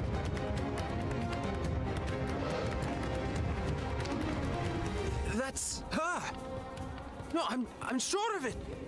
Mervan! Yeah, we can put two and two together, friend. Don't, please. Yeah, you throw that rock, Mevin. Oh, look at... Boom! Alphino and Sage mode activated. Look at that.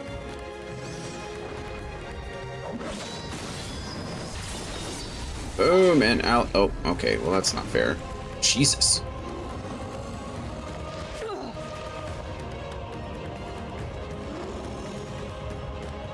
Sometimes I feel like the twins are kind of jobbers, you know what I mean? Oh, good grief. Into the water you go. Well, that's actually the... God have mercy! That's probably the best outcome you could receive. Oh, look at us diving on in there. I honestly thought it'd be the pachyderm, but... Sorry, Matzia. Oh, I'm swimming! You know, of all the situations, her being tossed in the water is probably the best one. Does she not have her baby? Oh my gosh, their baby is not there. I don't like this at all.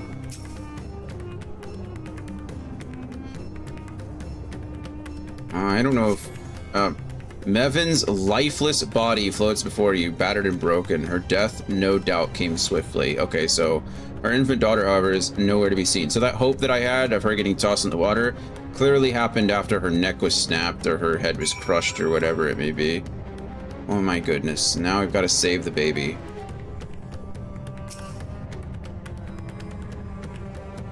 Why does it look like the baby has a mustache? Doesn't that look like... Sorry, that's not fair. I assume that's the hood pulled down, but if you didn't know any better.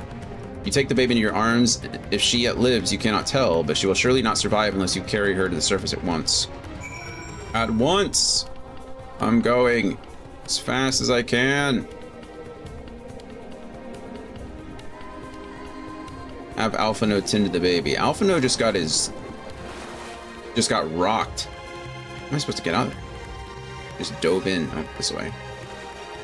Sprint, Dion, sprint. Where's the baby? In our inventory.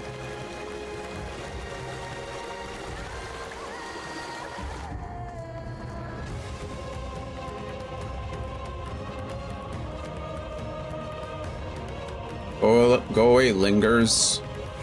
Langers. Long langers. There's like lemurs with a fancy name. Oh, they defeated it. Good job. I'm sorry, Matsuya. Friend... What? Come on. Really? Really? Really?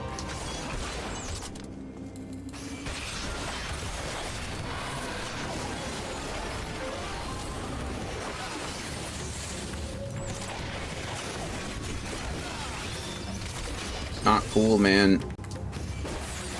Not cool. I have a baby to take care of. Also, that lemur did like a quarter of my health. Alphino. Did you find Mevin and the child? Yes and yes. I found past Mevin. Damn it all. You have the child? Let me see her. Yep, no, that's what we're bringing. I can't heal her.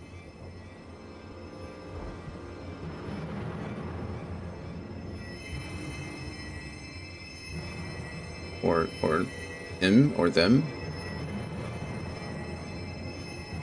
She's so cold, Alphino. She? I thought so. I thought at some point they... The child is alert and I see no wounds, and yet she grows weaker. My spells can do no more. What she needs is a change of clothes and a warm bed. We must hurry back. Alize, use some magic. Not now. I'll take care of this. Matsuya, take the child. Or Matsuya. Oh. Run, Matsuya, run. God damn it. It appears we've made enough noise to be heard for miles around. More will be upon us ere long. We make our stand here. Matsuya, can you take her back to the village? But the child, all by myself. What else are you gonna do? You can't be serious. The beasts will follow you home unless we stop them here. And so we shall. Be strong, Matsuya. Her life is in your hands. No pressure or anything. You know, it's perfectly fine. Right. I can do it. I know you can. We'll keep them busy, Matsuya. Go! Quickly!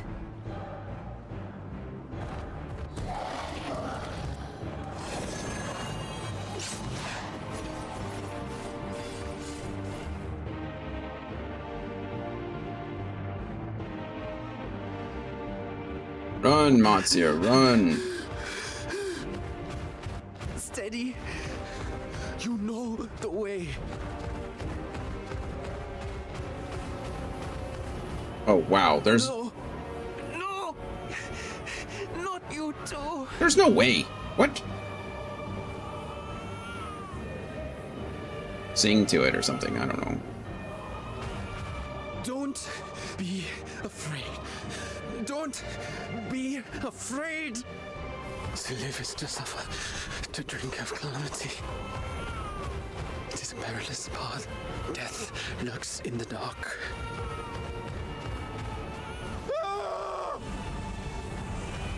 No!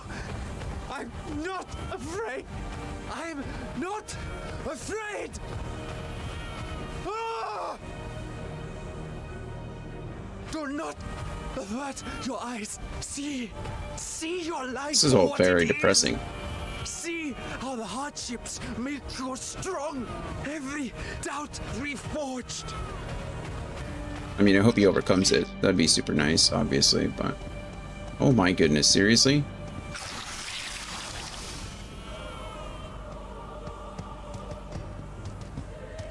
Every agony.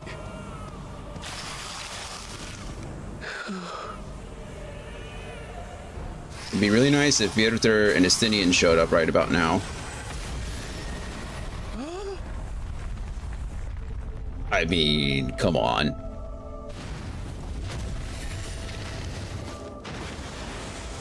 If that's not the prediction of predictions, I don't know what is. The divinity.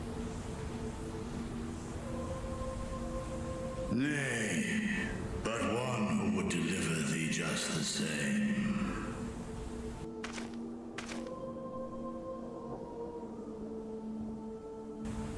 That Stardiver ability is pretty cool. Please. You must save the child. She is all that remains of Mevan and Grasef. Please.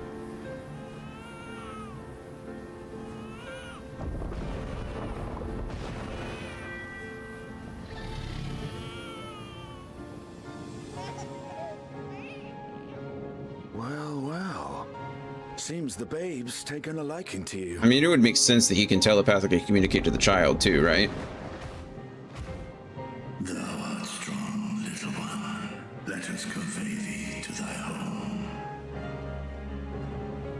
Like, is it... I spied our friends as we flew in. They appeared to be holding their own against the Horde.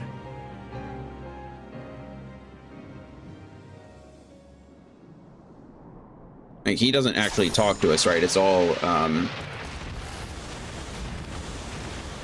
telepathic.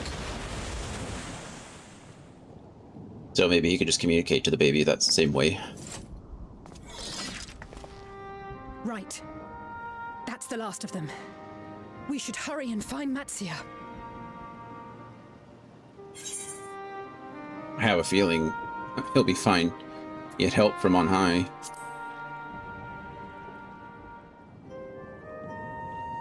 What, like divine aid? Kind of, almost. A fine battle it must have been. Shame I missed it. Who's that Pokemon? Estinian, it was you who came to Matia's aid. I was only along for the ride. Vritra was the one who saw the boy was in need. The two are headed back to the village. Where the worm will honor Ahiwan's wishes and finally reveal himself to his people. Hopefully. Perhaps so. Will you go and join them? There's something I need to do first. Mervyn gave her life so that her child might live. She deserves better than to be left to drift alone. She deserves to be laid to rest beside her husband, at least. Will you help me? I will indeed.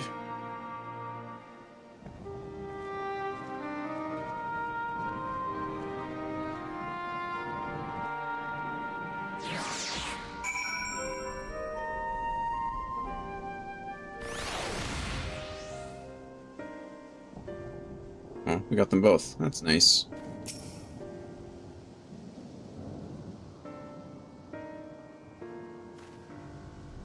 We have done what we can. It is for the villagers of Palakistan to perform the funeral rites. If nothing else, Mevin and Karasaf died as they lived, as themselves. and not as beasts. Their souls will find peace in the ethereal sea. Andy, hello. How was the flight? How are things proceeding? Depressingly. Also, you just missed the the prediction of predictions on my part.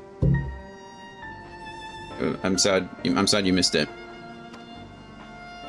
But yes, this is all very depressing. Very little happiness is coming out of this quest line. To think the day would come when even that smallest of solaces would be his comforting. True. Where are the 161 yalms to the east? What was the prediction? Matsya was carrying the baby after its parents had died, was running back to the village. Oh, I assume I'm going to go back to the village this way, aren't I? And the baby was, you know, smoking, and then Matsya was smoking, and he was praying, and I said it'd be really cool if Virta and Estinian showed up to save them right now. And like literally a second later, Estinian star dove out of there, out of the sky, and killed one of them, and Virta fireballed the other one, and then they were both saved. It's pretty great timing. Simple pleasures. Estinian stands there in silence, a grim expression on his face. Are you ready then? Guess so. In that case, let's head back to Palika Stand. No doubt Virta is awaiting us. That sequence was so tense. Matsya is awesome. Matsya is awesome.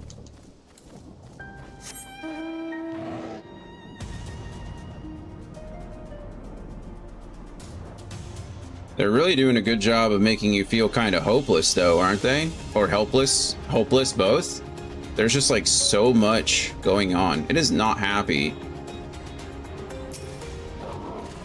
While you were gone, I said, like, it doesn't really matter how this expansion ends. Like, it's all going to be extremely bittersweet, yeah?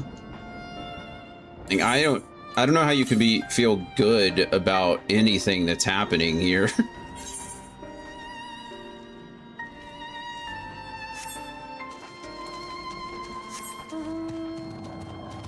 Like, I said to the northwest. I think I think I'm going the wrong way. Yeah, to the northwest, not the east. So it's somewhere up there. Kind of a bummer. Final days were miserable for the ancients, and they were basically immortal. Yeah, yeah. It's not good. I should probably just go get this now. I can fast travel back to Palika Stand, so I might as well. Can I even cross the bridge anymore? Can I cross the bridge at all? Before it was like blocked to me. I had to enter the city. What are poor mortals to do? I don't know.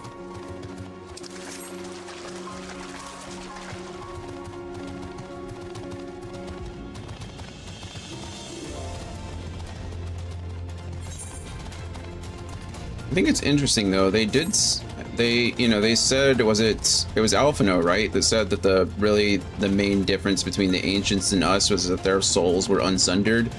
Their beasts were essentially ether materialized, right? Magics and ether materialized, whereas we are the ones providing that catalyst for change due to our unsundered souls. I think that's a very interesting perspective on all of it. Again, I said it before, there's a lot of religious allegory. It's almost like original sin, you know? Let's run back down the anti-tower to ask Heidelin if she'd be okay with Zodiac 2.0 while we figure things out. You know, it's fun. I don't know if you were gone when I said that, but I was like, how do we fix this? And my only thought was like resummon Zodiark, right? Like the only way we really solve this is to resummon Zodiark. I don't know.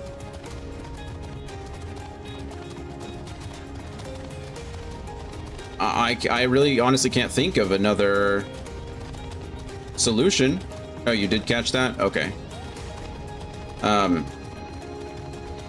Balance, right? And we know that... Goodness, that's far. I gotta go there anyway, so I might as well fast travel, but... you know, the first was an imbalance. I don't know. He will do anything to break free of her imagined clutches. I mean, I guess. I wasn't really thinking of a personal thing, but... Or in the sense I wasn't really worried about like that. I guess I don't see... In general, I don't see Heidelin as like, you know... a good guy just yet, I guess.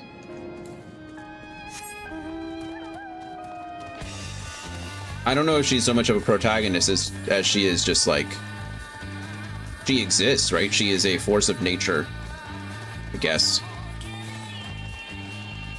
I just view her more as like... I view her more through the lens of a primal than I do of like a benevolent deity.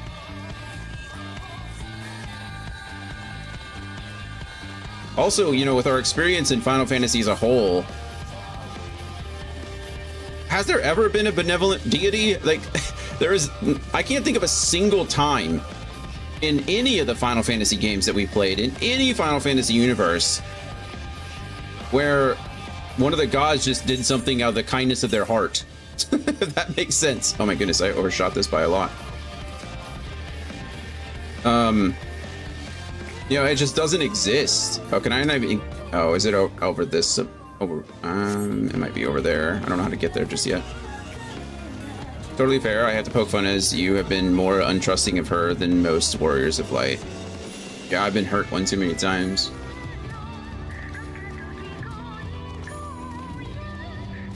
I have trouble trusting. There it is. I just overshot it.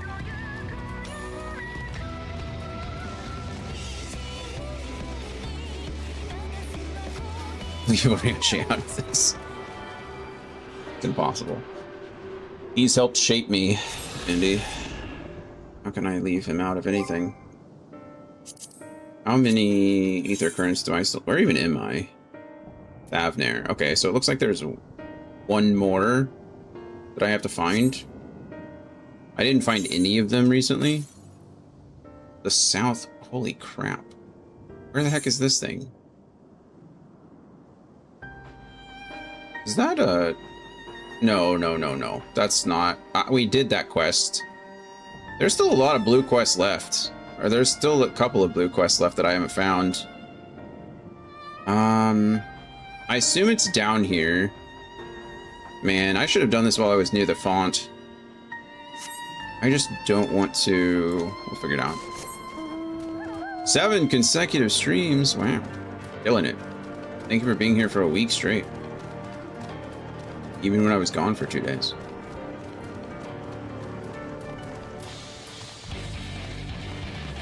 And we went from one Moy to another.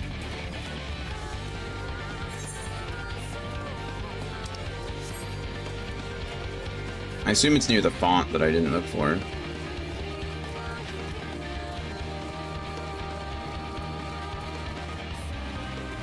I think Final Fantasy has taught me that you should always be wary of deities and monarchs. You know, like it's not always been the best. Am I gonna have to cross the wall? Is it really somewhere over on the other side? I can't get over there. There are a bunch of tigers over here, my goodness. Yeah, I don't see it, which means it's probably still... Yeah, it's still way over there. Okay, well, I can fast travel to here and then go find it. And then just fast travel back to... What's it called? While we're out here. There's no reason not to. I think this is the last one I need to find anyway.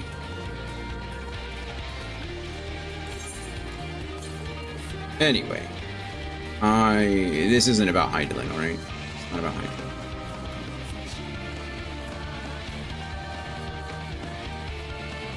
Well, I mean, it is in the sense that, like, I feel like there's only two ways to fix this. Again, we either resummon Zodiark or we unsummon Hydaelyn. Like, I don't know. Is there another solution?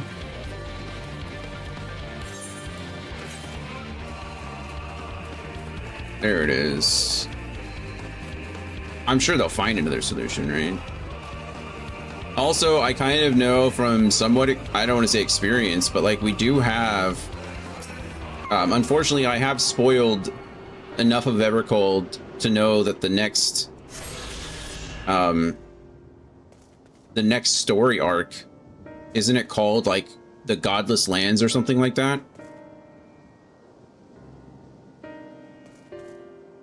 So, oh, hello, goodbye. Oh, he's mining. So you're mining. I can't even see that on my screen. What are you mining?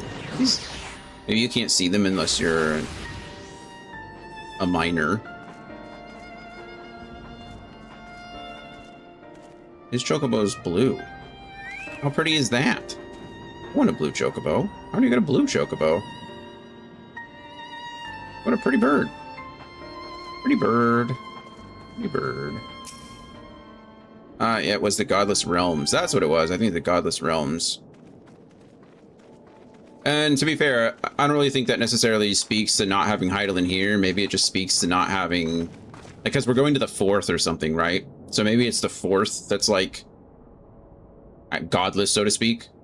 Right? The 1st was godless in the sense that Hydaelyn couldn't reach the 1st. So I'm guessing the next set of expansions really just like go from shard to shard, where Hydaelyn's influence or like, you know, the Primal's influence aren't really there anymore. That's my only real thought on that. That was my assumption when it happened, or when I heard it. It didn't really tie into this so much.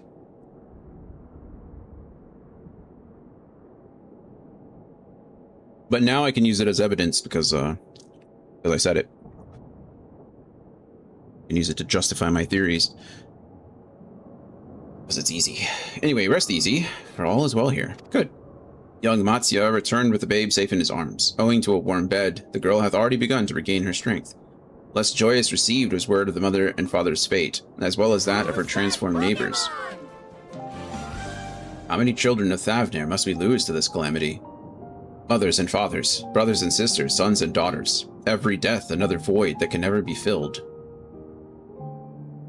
We who survive them must carry the weight of their memory, as we strive to regain a semblance of what we've lost. Signal may drop as we drive through the country, but yes, who can trust gods or kings? No one. As Kanye once said, before he was a Nazi, what's a god to a non-believer? Karasaf and Mevin's babe is a child of Thavnir as well. I thank you for returning her to us safe. Mental illness, man. Oh, most great and merciful worm, I have not the words to express my gratitude. They say that were it not for you, brave Matsya and the child would have been lost to us forever. Wow, is that wound still on him from the scales being removed, or are those wounds that he's received fighting with Justinian recently? Because those are the same wounds that were there when he relinquished his scales for the charms, right? The medallions? Either way, it doesn't look good. Long had I heard the rumors that a mighty dragon had forged a pact of friendship with the satrap, but never would I have expected such a kind and gentle soul. Thank you. Truth in part, but not in whole.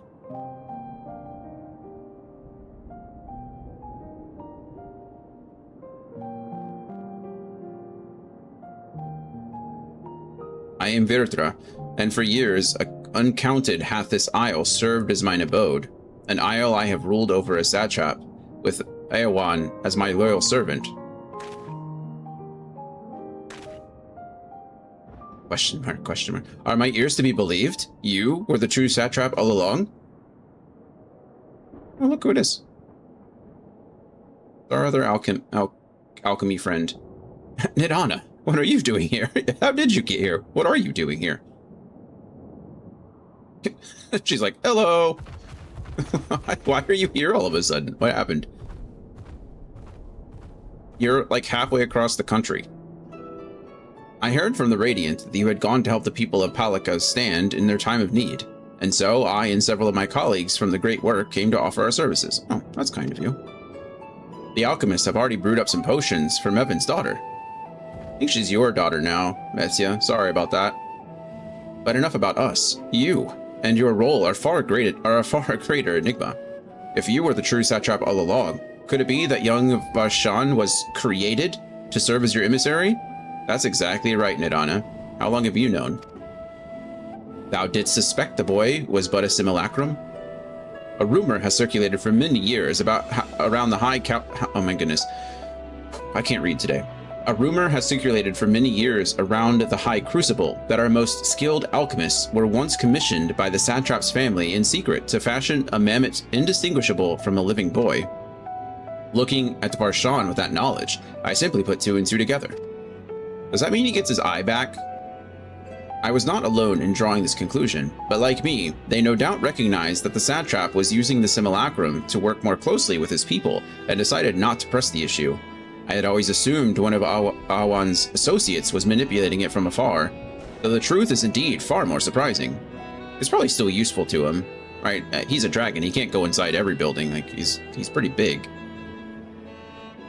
It is an honor to meet you in the flesh, Master Vyotra. Pray, allow me to express my gratitude. If you had not believed in, or if you had not believed in and given unto us your scales, I do not know where we would be. Thank you, from the bottom of my heart. Oh, that's kind. Was thou and thy fellow alchemists that fashioned the means to unmake the towers. You were the saviors, not only of Razet Han, but the star. That's true. Far too kind you are, Master Virta. The star yet wants for salvation. Once more, will my colleagues and I commit the knowledge and resources at our disposal to the mission of aiding the people in this their darkest hour. It would seem this place is in good hands. I would return to see how Razet Han fares. What will you do, Scions? Well, our friends are still there, so I worry for the survivors we met at Perusa. Shall we pay them a visit before making our way back? In that case, might I ask a favor? Nothing too burdensome, I promise. This way. Sure.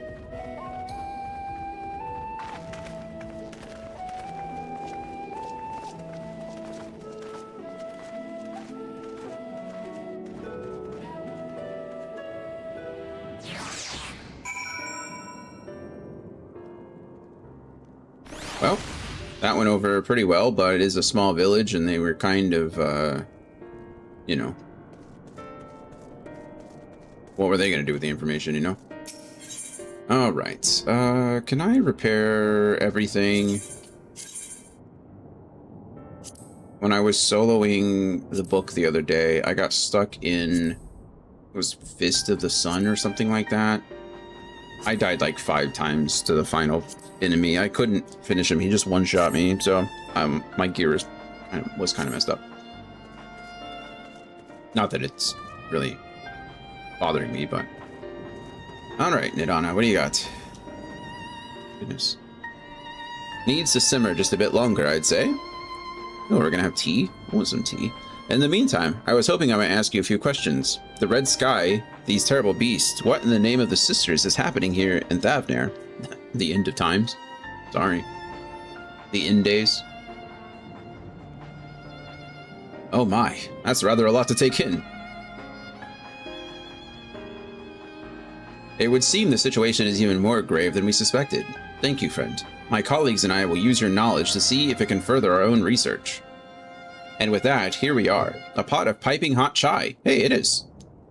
Brewed from my own secret recipe of spices and tea leaves, together with hearty helpings of rich milk and purest sugar. That sounds absolutely delicious, and I'm about to get... I'm gonna make some immediately after we get done here. I've made enough for everyone in the village. Might I trouble you to deliver a few cups? The drink has medicinal properties then? Not at all. Yeah, not in the least. The ingredients are quite ordinary, so it's so very tasty though, and has a way of lifting the spirits. The spicy aroma and distinctive sweetness of chai is a simple, everyday pleasure on our island. Sometimes the best medicine is the simplest. A lovely sentiment, Nidana. By all means, allow us to assist. I love chai. I love chai. While you lot distribute hot beverages, I'll do a sweep for errant beasts to slay, a far less arduous task, no doubt. When you've finished, look for me at the wakeful Tirana. I will say, I don't know how they did it in the Middle East. I assume it's just a common thing, but their tea was so hot. So hot. And they drank it like it was no big deal. She gets to ride a Pegasus. I want a Pegasus. Nabshira. Look at them all, lazing about, knowing full well the beast might strike again at any moment. Do they not realize their lives are in danger? What are you doing? Well, I, for one, intend to survive. I'm too young to die. Yes, I'll leave this island behind if I must. But where would I go? Is anywhere safe these days? Here, have some hot chai. A cup of chai? Can't you see I have more important things to worry about? No, you're right. It is precisely in times like these that we must strive to remain calm and steady. I do believe I'll visit the Elder and see what needs to be done. If there is any way I can aid my village and my friends, I will do it. Good for you. Hello. Ishrid, would you like some chai?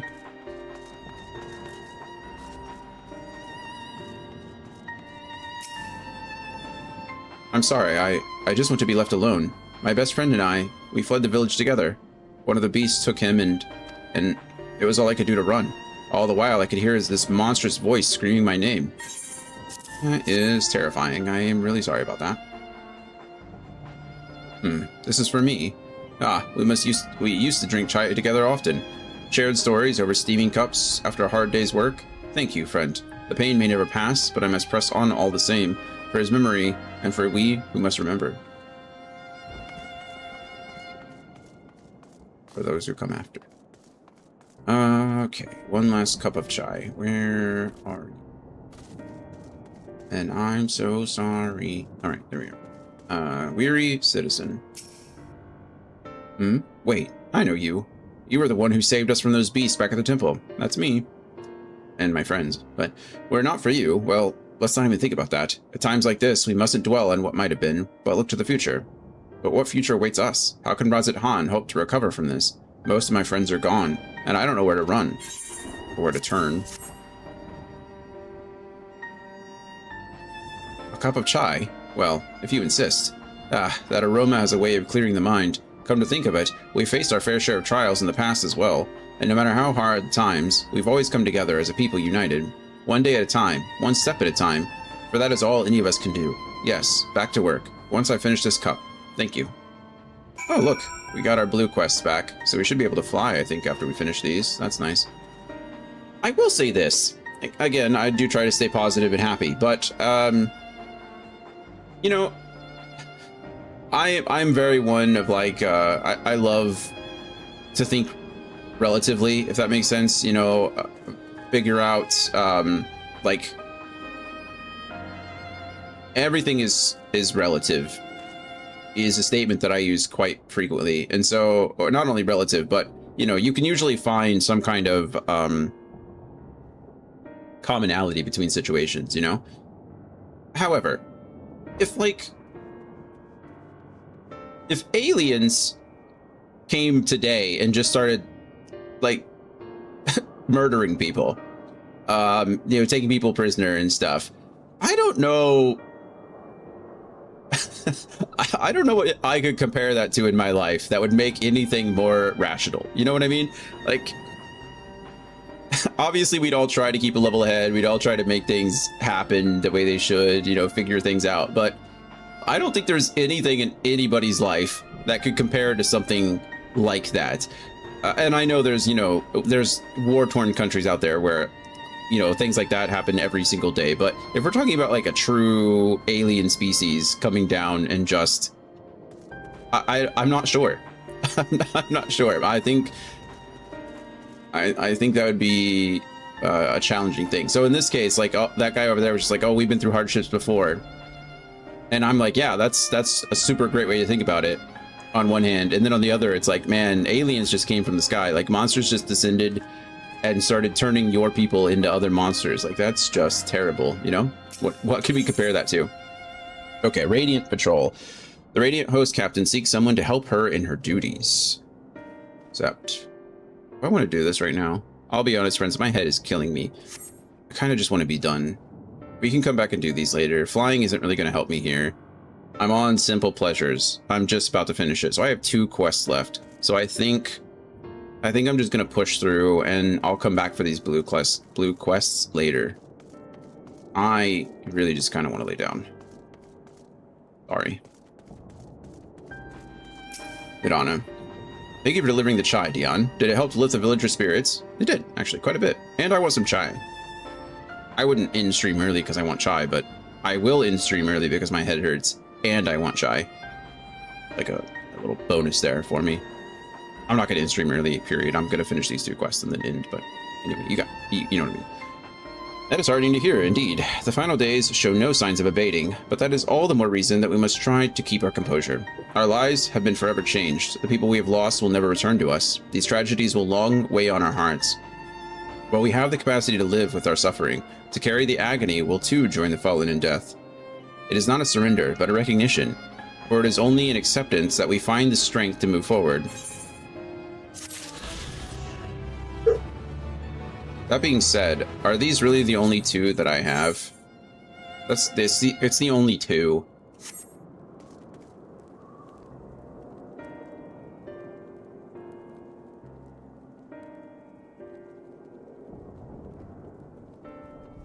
Okay, I'm doing it for the I'm convincing myself to do it because maybe flying will help finish these last quests faster. Let me lie to myself, okay? I know we are beset by monsters, beasts, and worse, but if you have even an ounce of strength to give, I would ask for your aid. I am in need of a brave soul to help patrol the area in search of any lost refugees. I would ask my brothers and sisters of the Radiant Host, but our numbers have been greatly diminished. It is all we can do to keep the darkness from swallowing the settlement whole. You got it, let's go. Put your health first. Thank you, Dragon. It's like one of those situations where it's just pain. It's fine, and I'm gonna be in the closet all night anyway, so it's not like I'm gonna be doing anything too crazy, you know?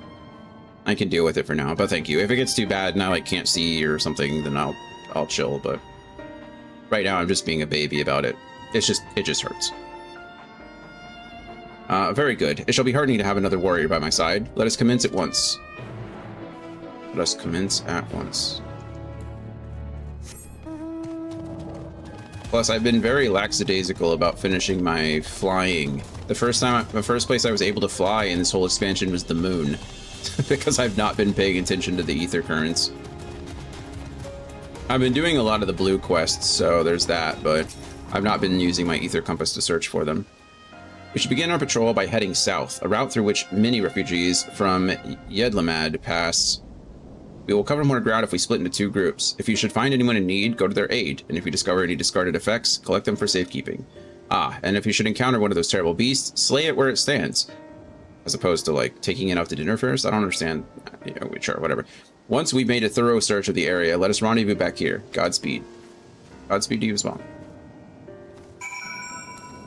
Why are we... If we're splitting up, why am I going in 3 separate directions? That doesn't work. That's not how splitting up works.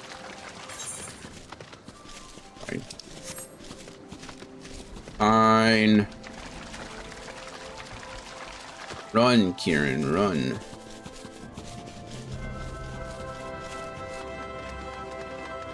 I don't want to have to fight that big thing too. Okay, I think we can go around it.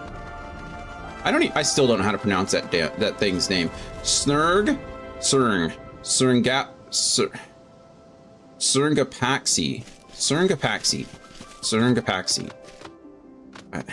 Whatever. Who named that? Maybe that's a word. Maybe I'm being culturally insensitive. Sringapaxi. Okay, maybe. You survey the area, but detect nothing out of the ordinary. Great.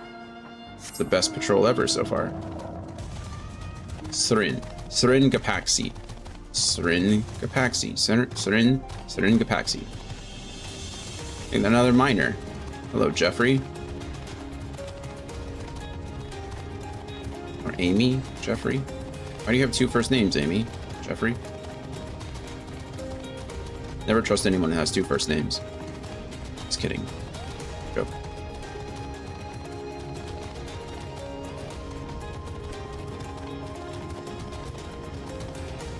Oh no, wounded citizen. Don't worry, I got you. Soon you can be an unwounded citizen. Signal back, audio only. Welcome. We are doing the Ether Current quests. How many 85 quests left? 2. But I'm doing the Ether Current quest so I can fly in a second area. So I don't have to do it all when I'm done. You've got 2 more quests. I've got this one and 1 left. And then 2 story quests. Oh, is it gone? Thank the gods. I would have surely died without your help. What are we going to do here? That's not what it says. What are you doing out here? That's what it says. I see. So the Radiant Host looks over us yet. For that I am grateful. Well, I suppose if I follow the path you took to get here, I should be safe on my own, on my way back. You didn't leave anything alive, did you? Not that I saw. It's a lot of faith you're putting in me. I think I appreciate it. Don't know if I encourage it, but...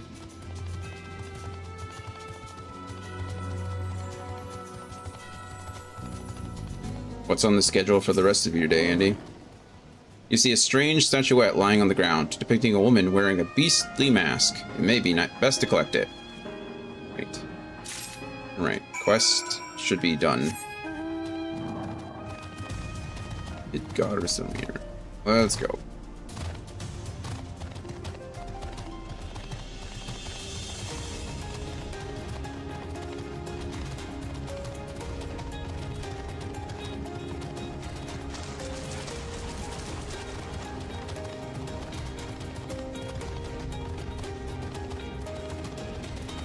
Arriving in Palenque, resting up, grabbing dinner, resting up. Tomorrow, waterfalls. Sunday is ruins. Wow, that sounds pretty great. Next Saturday on the 11th, Brittany and I are going to see giraffes. I'm excited about that. Going on a safari adventure. To feed a giraffe. Alright. Welcome back. I've heard all about your noble deed. Allow me to thank you for protecting those we cannot. I'll add my thanks to hers. If not for you, I'd be nothing but food for the beasts. No problem. You've more than earned a reward for your time. Speak with me again at Palaka Stand, and I'll ensure that you get it. How far away is that? For us, it's about an hour. Oh, I don't want to do a fate. Sorry.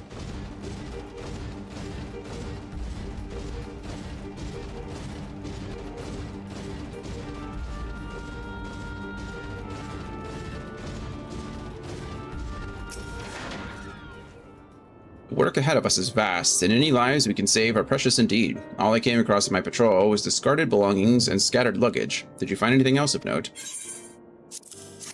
Sounds fun. I hope so. I recognize this figure. Doubtless you are curious as to what it depicts. It depicts a woman wearing a beastly mask. There is a legend that tells of a Manusia goddess who sought the strength of Murga, thrusting her own head from her body and placing it with the bestial pate of the Murga. Oh, is that the statue we saw in the dungeon? In pursuit of wisdom, did a Murga do the same, replacing his own head with that of a Manusia. Thus were born divine beings gifted with both strength and wisdom, heralding an age of untold peace. One of the refugees must have dropped this in their flight. This figure is a reminder that the most insurmountable hardships can be overcome by looking beyond the bounds of tribe for help. A figure so fine was likely beloved by its owner. I shall do what I can to see it return to them. Thank you for your help today, traveler. You're welcome. Yeah, I think they have, zebras and such too. It's like a walking tour. We get to go see all the animals out on a big, like, I don't know, a reserve, I guess. But we actually get to feed the giraffes and things, so that'll be fun. Weary Radiant. In Agama's footsteps, the Weary Radiant seeks someone willing to brave the wilderness. I guess that's me. Ah, what luck. You look capable of braving the jungles unscathed. Would you help me search for a group of refugees I became separated from? I would love to. As the chaos unfolded around us, I fled in the direction of Agama Temple, along with a few others. There, one of those terrible beasts fell upon us, and I lost track of my group in the chaos. While I was able to make my way here, none of the others have, and I worry for their safety. I would like nothing more than to search for myself, but all hands are required to defend this place. Agama Temple is to the west. Please journey there and guide anyone you can find back here. I only hope that some manage to survive the madness. A couple weeks ago, we went horseback riding. That was pretty fun. We were going to go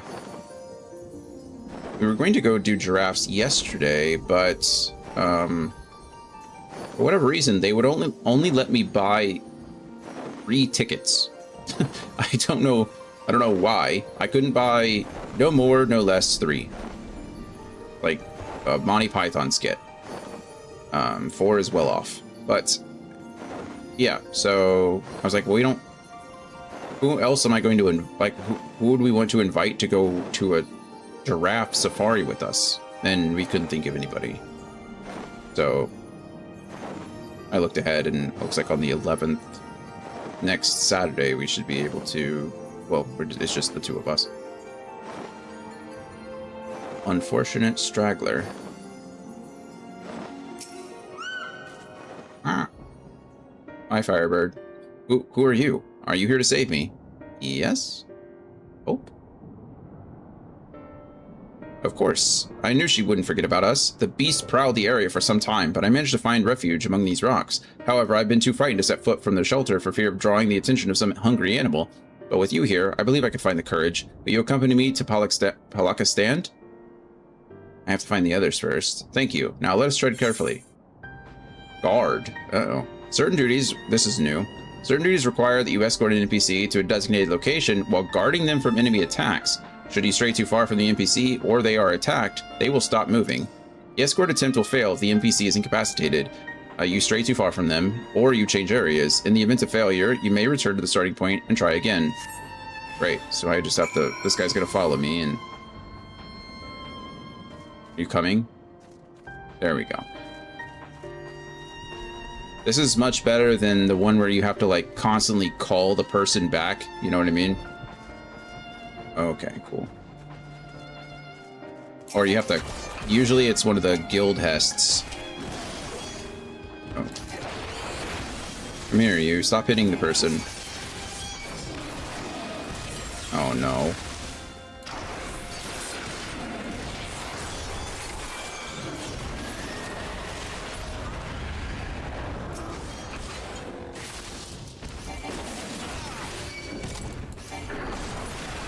The bomb blew up, but it did not die. A little annoying. I don't even want to run this way. Please do not. Yeah, I love escort missions. They're the best.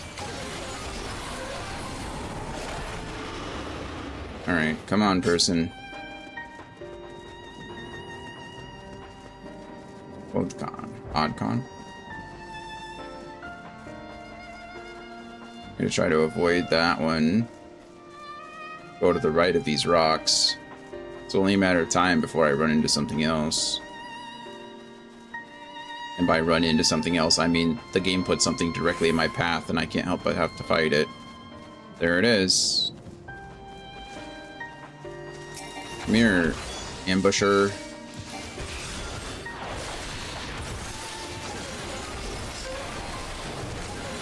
Oh, I messed up my combo. I pressed the same button twice. Watch out. Oh, he's gonna get... Well, to be fair, he didn't even try to move, so what am I supposed to do about that?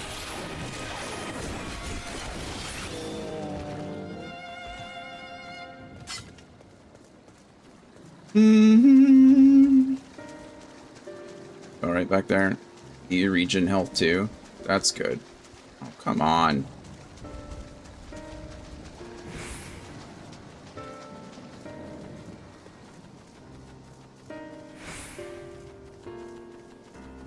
I think I'm the only one that can take aggro. I highly doubt the enemy is going to attack them.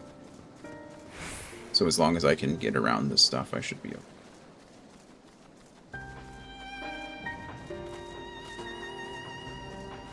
Alright, we made it.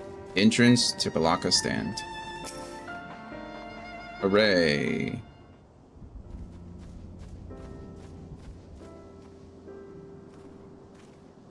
Hooray.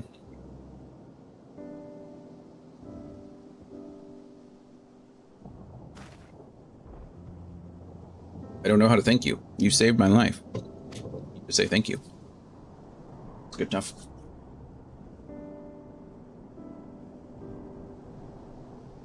Please tell that brave woman from Radiant Host that I've arrived safe and sound. I must think of a way to repay your bravery. You tell her yourself. Why do I have to do it? In fact, why did I take you over here instead of just to that person directly? Maybe they're dead. Maybe they don't exist. Maybe they were a spirit this whole time. Ooh. Ooh.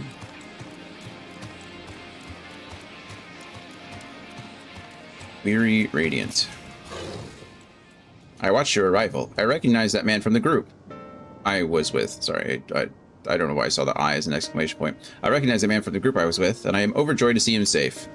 Thank you for escorting him here. Truly you are worthy of the reputation you've earned. I dare say even Agama would be awed by your bravery.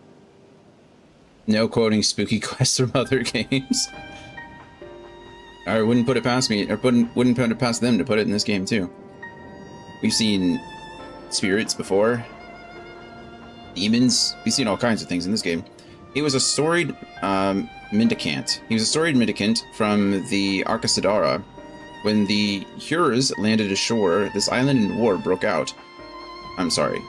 That was dumb. When the Hures landed ashore this island and war broke out, there it is, he spared no effort to save the lives of all who were injured in the conflict. He saw no tribes, only those in need. He is not so different from you, who throws himself into the maw of danger to save someone they've never met. If Agama's spirit lives on today, it is through your selfless deeds. That's a nice thing to say, thank you. Take this as a reward, although I have no doubt you would deny it if I let you. Once my watch is ended, I shall patrol the woods in search of any more hiding amongst the trees. No, I'm going to accept your reward because I want the ether current. That's the only reason we did this. Ooh, I got some food too. Hooray! Avner, ether current attunement complete. Hey, it's Duke. Hello. Yay, we can fly in Thavnir now. Look at us.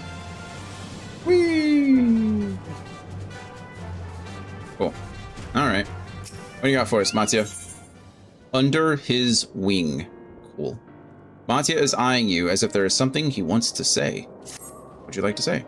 As you have finished your deliveries, might I talk with you for a moment? I was curious to know, what has become of... Oh, Mevin and Karasef's remains. Oh, just the remains. That's good. I guess he already knows they're not with us. Well, he knew about Karasef, but... Oh, he knew about Mevin too. Never mind, Mevin. Oh, thank you, friend. Surely they will be able to rest peacefully by each other's side. I and the people of Palakistan will perform the rites as soon as we are able. As for the child, it will not be easy for her, growing up without her parents, but I promise to do what I can. Once she's able to eat solid food, the fish I catch will help nourish her. That's kind.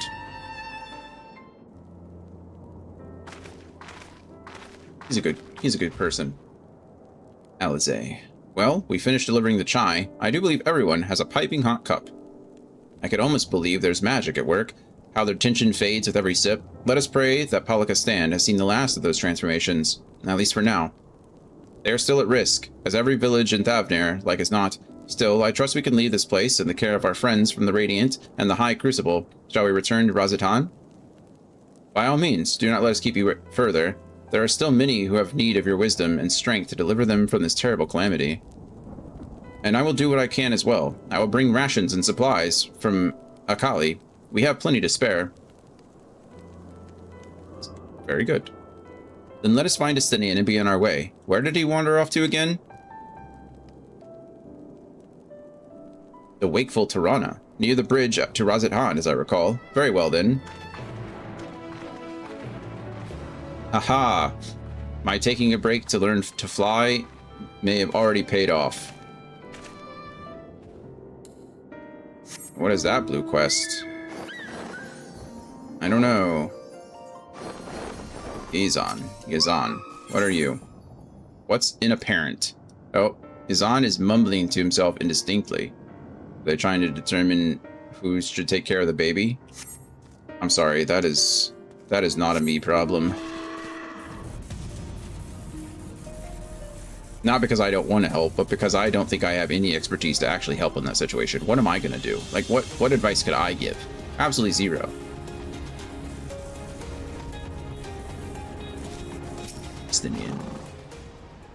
Alphino told me everything. Full glad am I to hear the people are safe. Likewise, you will be pleased to know I found no evidence of lingering beasts in the jungle and ruins. 'Twould seem you finished off the last of them. Trying times yet lie ahead for the people of Thavner. Fortunately, they have a wise and benevolent satrap and to shepherd them through. Speaking of which, I received word from Thancred not a short while ago. He awaits our return to the city on Alzadal's path. Come. Okay. Alzadal's path. Sure. I cannot fast travel into this place.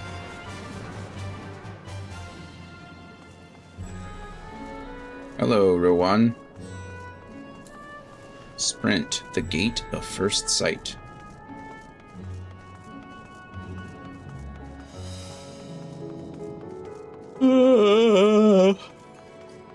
Tired. Thancred. It's Thancred. It is good to see you safe. Given the skies, 'tis all too easy to fear the worst. I am pleased to report that we've succeeded in quelling the threat here in the city. The beasts have all been felled, and the citizens are safe for now. I've also heard from the Radiant that an important proclamation will be made in the city square, though they say no more than that. Might you have any idea what this is about? Yep, Virta is about to announce his satrapy. I think that's the word. So, Virta is finally coming out from behind the curtain. I suppose we too should hear what he has to say. Megadura then. But before that, it would appear that word of the assembly has not yet reached all of the citizens. If anyone along the way seems unaware, we'd best enlighten them. Hooray. Where does it want me to go? Oh, we can just go up the stairs over here. We discovered these a bit too late. We went the long way, but I got to hear a lot about heard Raha talk about things, so that's something. We do like lore here. I like lore. Huron boy. Hello, Huron boy. Are the beasts all gone? I've been hiding, and I'm too scared to go out and look. They're all gone. Oh, that's a relief. I thought one of those beasts was going to eat me. I wonder where Varshan is. He's the slowest runner. I hope he got away. He could be with the other people from the palace. Maybe I'll see him in the square. Fingers crossed for you. Good, fingers crossed. I don't want to be mean, but the slowest kids usually get eaten. Spooked youth. Why am I just talking to kids? Leave me be. I swear to you, my flesh tastes absolutely terrible. I don't want to know anything about your flesh, actually. Oh, gods. What are you doing, scaring me like that? If we're not quiet, those beasts will find us. The square, you say? But that's where the satrap was killed. With my very eyes, I saw him crushed in that creature's maw. So many lives lost. Such terrible carnage. Yeah, I'm sorry you had to see that. And you say there is someone else who would lead Radzit Han in his stead? Whoever they are, if they say anything to sully the memory of our beloved satrap, I'll make them regret it. You tell him, kid. I have zero doubt that you can handle it. Virta isn't even the biggest dragon I've seen, I don't think. So, maybe you got a chance. Wow. You're just gonna land in the middle of everything? I'm sure it's a rendering thing. I've said this before. I really do feel like I feel like some of these moments are a little bit less impactful because right now there's like a dozen people here, you know, and I understand that it's a rendering thing. I get it, but I feel like things would be a lot more important. Like, this can't be everyone in Radz-at-Han, right? Like, that's not how this works. It just doesn't. And I'm sure we're just supposed to suspend reality and, like, you know, we're supposed to, I don't know, picture more or whatever, but there should be more people here. Like, we are essentially equal in number to the to the citizens here. It doesn't work. The Scions, there are as many of us as there are them. Okay, there's some more people, so that's something, but still, not a lot of people.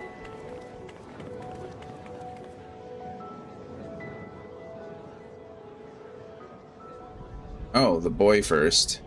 Look, someone's coming. Simulacrum.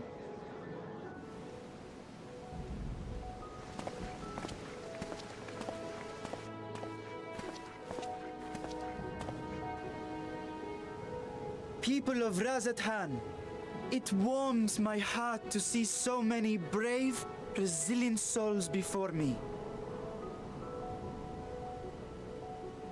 Today, I would share with you a great revelation. But before I do, I must make a humble request. Do not be alarmed, nor avert your eyes. See the one I unveil for who he is, and know that he means you no harm. This theme is really cool. I really like that. This song right here. This track is probably one of my favorites. It can't be worse than the horrors we've already seen. I think Andy said I'm not allowed to look it up yet because it's a spoiler, but I really do like this track in particular.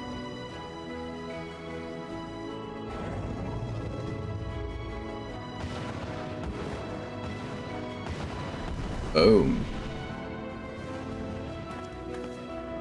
A dragon!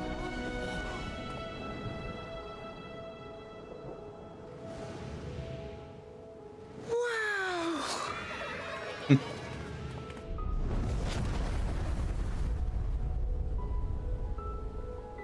People of Radz-at-Han, I am Vritra, and for years uncounted hath this isle served as mine abode.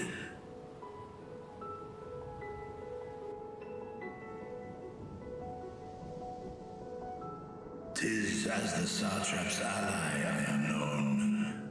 Today, I would reveal the truth unto you.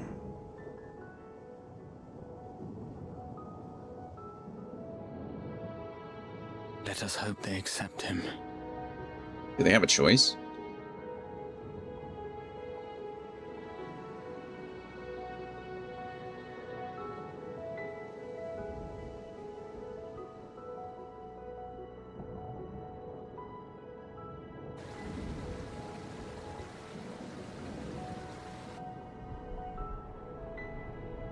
If I am hearing this right, you were the satrap all along? That's correct. Vashan! I mean, Master Vitra, does your divine eye really see all? Nay, child. While mine eye hath borne witness to the whole of our nation's history, to its future I am blind as thee. Countrymen, calamity the likes of which we have never known is come to Fafnir, our home. Friends and loved ones have been taken from us. I, too, have lost my closest confidant. It really is like, you know, his only real friend. It must be very lonely for him. Loved this land and served it with dignity till his dying breath. A nobler satrap there will never be. For so long, I lacked the courage to face you. I will not easily earn your trust, this I know. And yet, I cannot sit idly by and abandon Radz-at-Han to her fate. Virta's cool. You like Virta. A font of boundless vibrancy, this jewel of the ocean. Since time immemorial, has she glittered with every color imaginable. To this dragon, slumbering in his dark lair, 'twas a mesmerizing sight, and one that brought no end of joy to my heart. This calamity has stolen too much from you already. Yet so long as you live, the light of Radzat will never be extinguished. I pray you let me watch over it. Over you. And lend me your strength, that we might face this trial and those to come as one. Pretty good speech. I do not know you, Dragon, but I thank you for speaking the truth to us. As divinities, both Manusha and Riga once joined together, so too do I believe that hand in hand, we can overcome this ordeal and welcome an era of peace. Yeah. Wow. Applause. Oh, poor guy. He's the only one doing that. A sight that would have surely brought a smile to Azael's face. For sure. Indeed.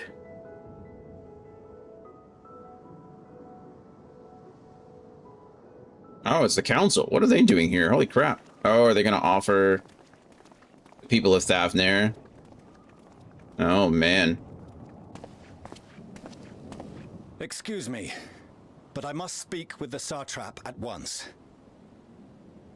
It's actually really funny because I said this should happen earlier. Father. I said that Charlian should just allow everyone who's feeling despair to, like, go to the moon, right? So they don't feel despair anymore, right? Yeah, but now is a bad time. Maybe not now. Maybe next time. It's a little late. You have suffered dearly of late, yet you must endeavor to look beyond these losses to the future you yet have. Yeah, thanks. We just covered that. On behalf of the Forum of Charlian, I come with a proposal by which you, the people of Radzat, might be saved. I say again, I must speak with your Satrap. I beseech you, take me to him with all possible haste. Right here. Who's that Pokemon? I am Satrap here. Speak thy proposal. All present shall hear and judge. Wow. That's not probably a good idea in this case, but whatever. Wow, look, he's surprised. Way to regain your composure there. If I have given offense, then I apologize.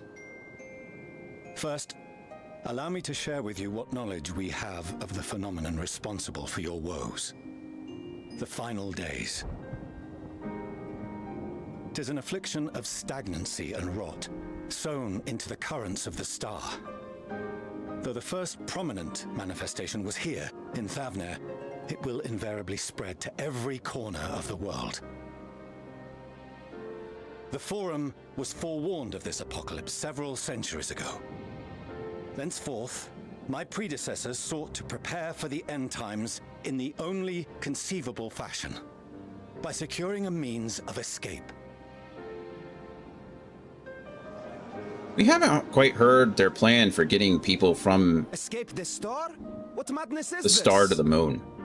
How does that work? 'Tis by no means madness. With the coming of the 7th umbral calamity, the true nature of the Red Moon, Dalamud, was revealed. That it was an artificial construct of ancient Alag.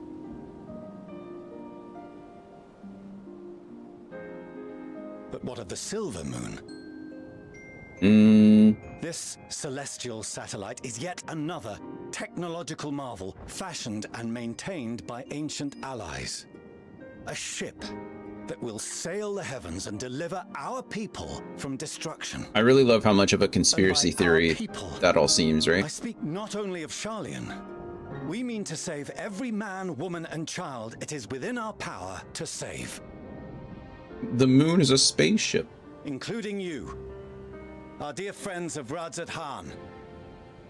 Recent events necessitate adjustments be made, and quickly, but we can and will escort you safely to the moon. That's never not going to be funny to hear. I'm sorry. To the moon! Long has thy forum been allies to Thavnir. I trust thou dost not extend this offer lightly. Yet I wonder, is this truly the way? Is there a future to be built for us beyond this star, our father deemed the last bastion of hope? It is for that very reason I come before you and your people. To answer any and all of your questions. To offer my assurances and allay your fears. Though, if you wish the best for your people, I advise you to render your decision swiftly.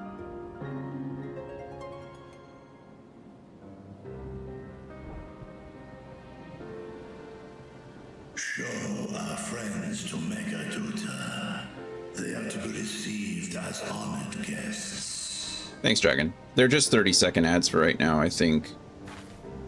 Wouldn't be too much. But this is a pretty long cutscene. Worry not. Whatever decision is reached, your paths shall be yours to decide. I think this has to be like an individual decision thing. The warning of these brave heroes. Guard your hearts against fear and despair, for it is within such fertile soil that the seeds of blasphemy find purchase. Remain calm and attend to your daily tasks. I shall return anon.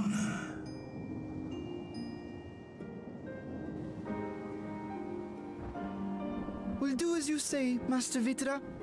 We believe in you.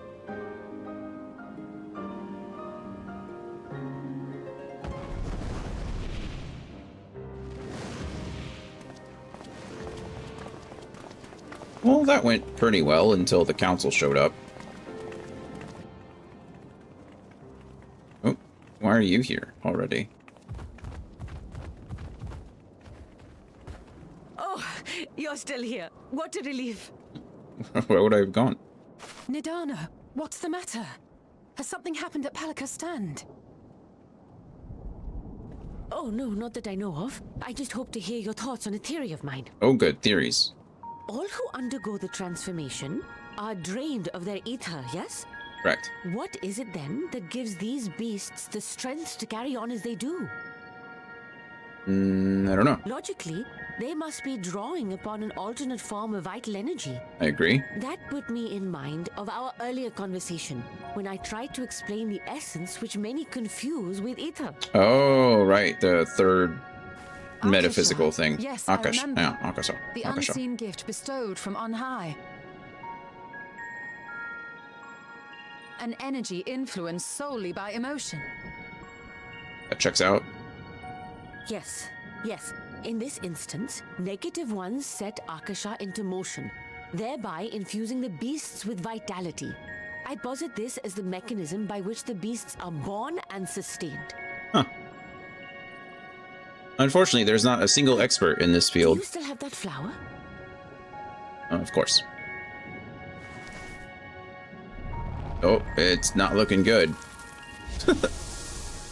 How inconvenient was that? That sucked. You just pulled it out of our pocket and That evaporates. shone bright by drawing upon Akasha, influenced by the thoughts of those nearby. Then fear, terror, despair, negative emotions so powerful as to suffocate it, permeated the air in this place.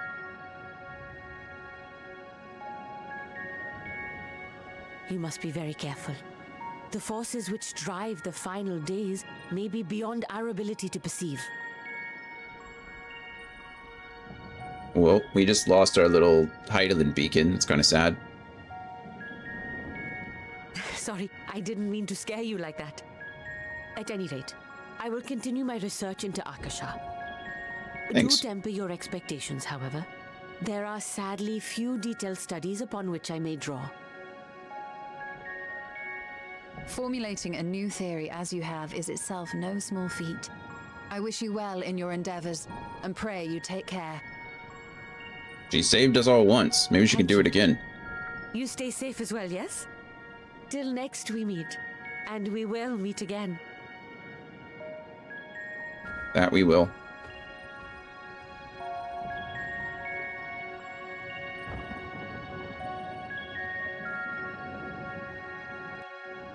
All right. Well, that was fun. Under his wing is almost done.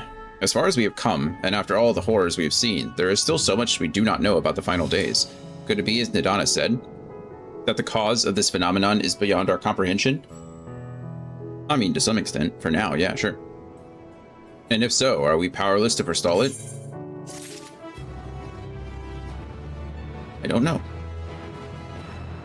Radiant Host Soldier. What you got for us?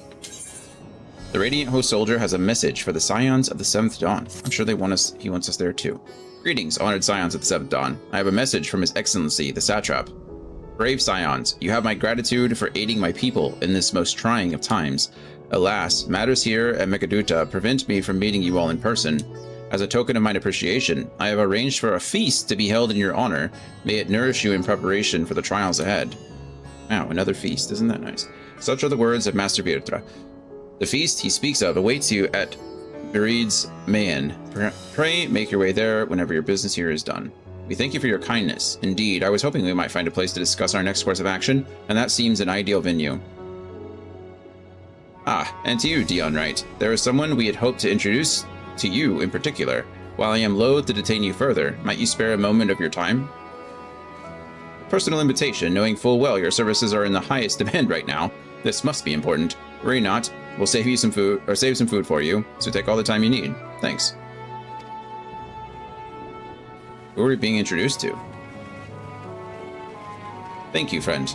Whenever you are ready, please join me in the Aetheryte Plaza. I shall go on ahead. Okay, I'd love to.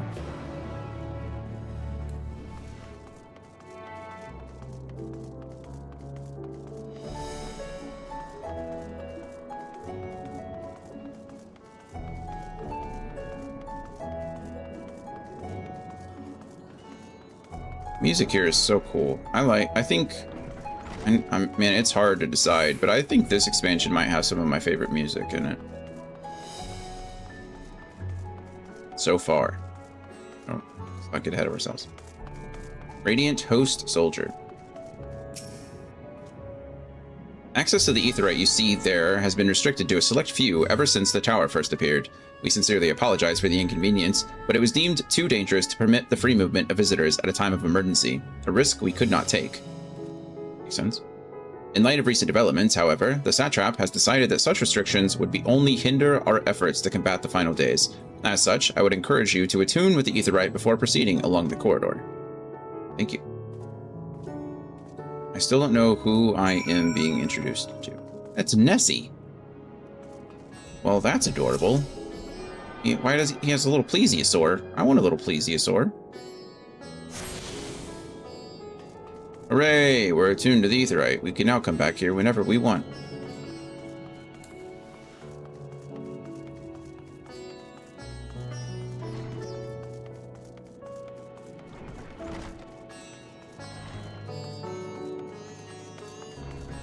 Alright, down the corridor we go.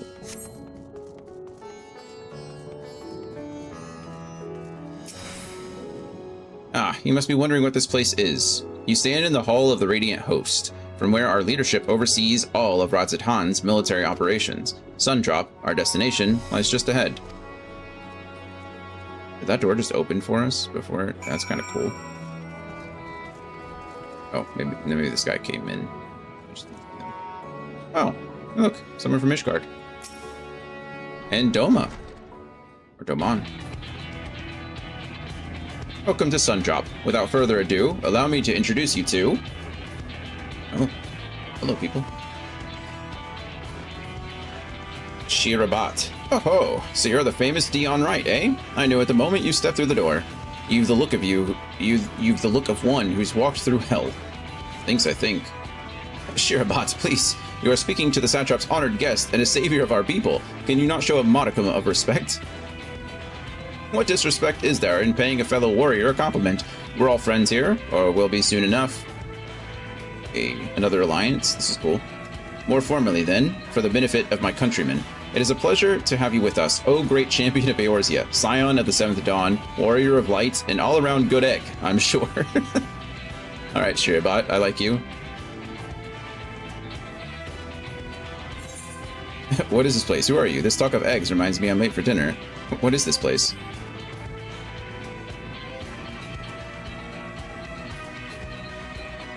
I hear you've been to Kagane, where you'll have seen all sorts of foreign embassies and whatnot. Well, we've got them here in Razat Han, too.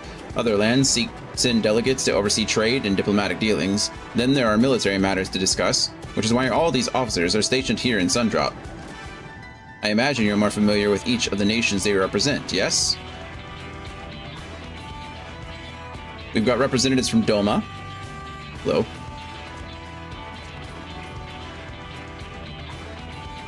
Ul'dah and Alamigo. Oh, is this going to introduce the role quests to us? Probably. Ul'dah and Alamigo. Hello.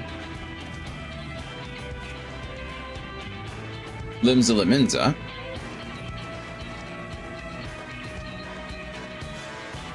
Gridania. And last, but never let it be least, Ishgard. They're the eyes, ears, and mouths that bridge the distance between Razat Han and their respective homelands. This is the Paladin, right?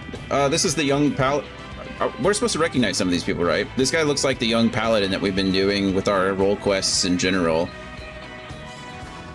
I didn't recognize everyone, but he looks familiar. We've used this brief respite to share the details of our plight with our overseas counterparts. And wouldn't you know it, all of their leaders requested a few words from you specifically. You're a man in high demand, eh? And so, would you mind telling us, or regaling us, excuse me, would you mind regaling us with your own account? Indulge us before you indulge yourself. Sure.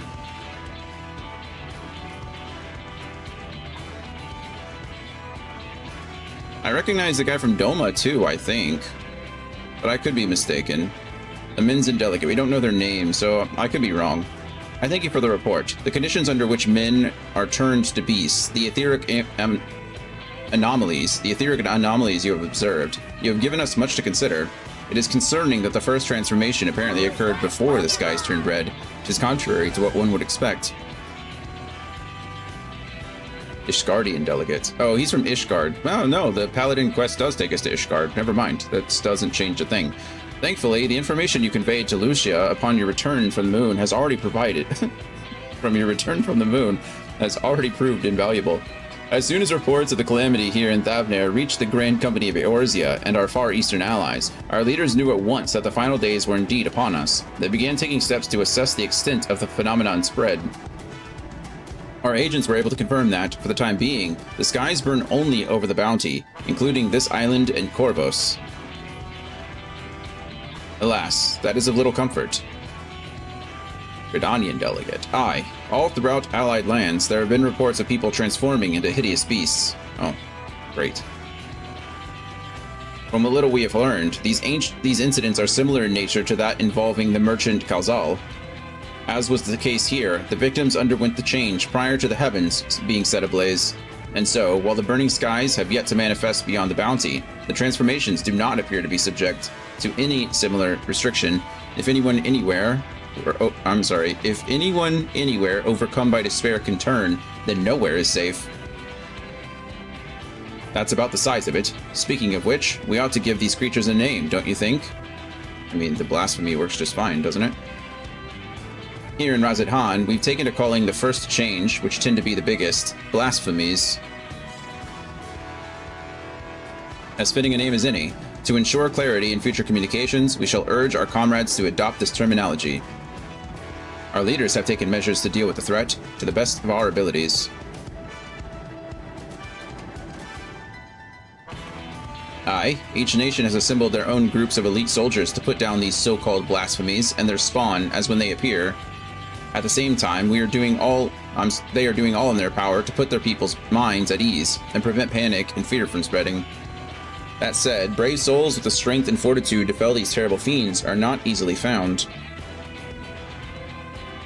Just so, and it is for that very reason that we turn to you. Pray, lend us your strength and help us to slay the blasphemies that plague our homelands.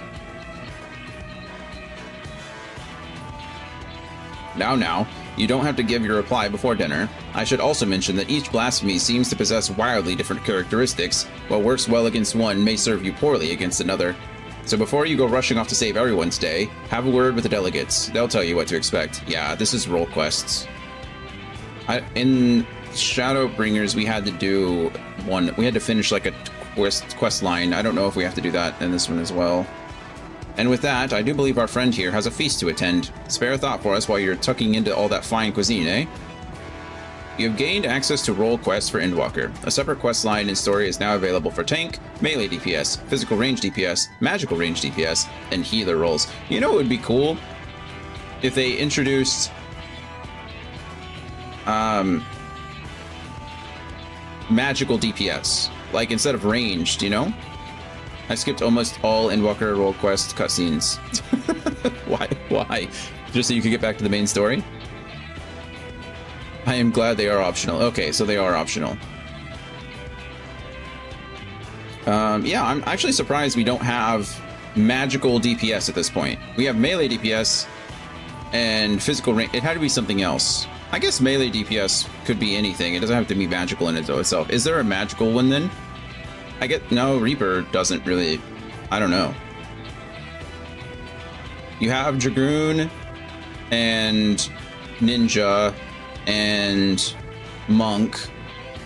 All those seem physical, right? And then you have Samurai and Red Mage, kind of. Actually, what does Red Mage fall under? Does Red Mage fall under melee DPS or magical range DPS? Because that might actually be one.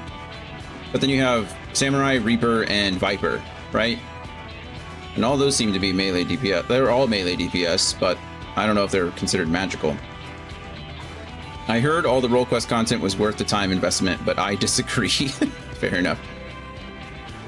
To undertake these quests, speak with any of the delegates in Sundrop and agree to help defeat the blasphemies that plague their respective homelands. Gotcha. I mean, we're almost level 90. We could probably do... I don't know how far the role quests go. Lemons and Delegate is who I am supposed to talk to. We're not going to do that right now. Storm Clouds Brewing. The Lemons and Delegate would entreat your aid in dealing with a grave threat back home. We'll worry about that later. Red Mage gets in melee range a bunch, but it's technically magic ranged. See, I feel like that's a missed opportunity. I feel like if they were going to introduce... So they're already kind of doing that with tank, right? Where you have your main tank and your off tank. I feel like the next step in that would be to split your melee DPS up into physical and magical. And I feel like if they were to do that, then Red Mage would be one to switch on over. I think you could also do that with Reaper. I don't know anything about Reaper, only thematically. But like, if your scythe was actually a piece of your soul rather than like a physical item kind of situation, I feel like they could do that too. Anyway, what do I know? Nothing. I know nothing. Let's continue. We're almost done, and then I can go lay down. Alright, pray forgive Shirabat her rudeness. She can be a bit boisterous at times, but it is simply her nature. She's fine with me, and no problem. Anyway, my apologies for keeping you from your hard-earned rest. Will you be rejoining your companions, yes? Or you will be, yes? Do you know the way to the Mayhem? I do. I know Razahan like the back of my hand. Plus, I have ether shards everywhere. Glad to hear you're becoming familiar with our fair city. You'll be pleased to hear that all drinks are on the house, so order whatever suits your fancy. And with that, I must return to my post. On behalf of all the Radiant host, I thank you and your friends once more for lending your strength and courage to Razadhan in our time of need. We shall endeavor to fight the good fight to the end. that we might honor Juan's legacy and serve Master Verthro well. You have my word that your efforts will not be in vain. Nice. I'd really like to get to level 89 before the end of the day. That'd be cool. I wonder, how much does this quest give me? Do we even know? Bet I can figure it out.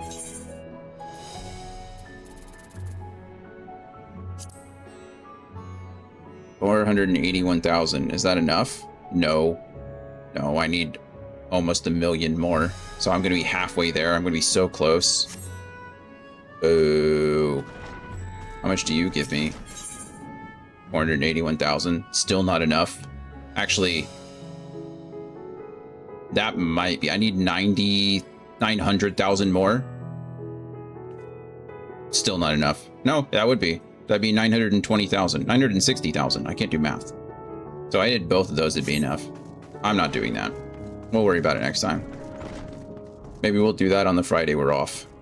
By off, I mean the Friday that we're not playing the main story quests because I'm waiting on Andy. Get back from gallivanting around the world. Regular old gallivanter. Let's go up here. Malil, thank you for your help earlier. Welcome. When the satrap asked us to entertain a party of honored guests, I was wondering who it might be. This is a lovely surprise, to say the least. By the way, I heard all about Kalzal from your friend Grahatia. I understand there was nothing that could be done, but I was heartened to hear he meant us no harm.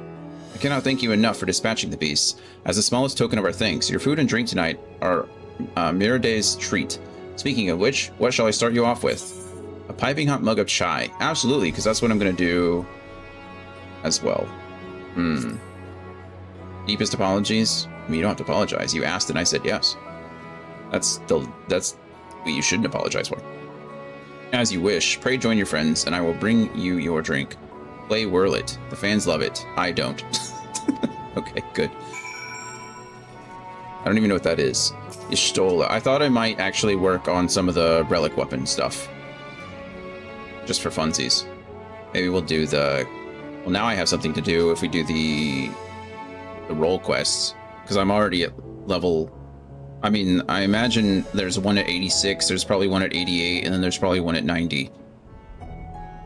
Welcome back. And what is... how does... I don't know anything about Whirl It. Anyway, there's too many questions. I didn't even ask a question. I just asked the start of 3 questions and didn't finish one of them. I assume that's something I have to queue for. There you go. That would answer at least 2 of the 3 questions in one go. Welcome back. Whatever did the Radiant want with you, pray tell? Introduce me to delegates. Our allies have sent military delegates. That's news to me. Mind sharing the details? The Shadowbringers trials. Oh. I don't know why I'm thinking... What is it? What's the other one that you mentioned the other day? That's supposed to be like comedy or something. Gotta do him to unlock the extremes anyway. Yeah, but that's part of the reason that we're leveling... That I'm trying to level up Paladin. Is for the same reason. Maybe we can... the Shadowbringers are level 80, right?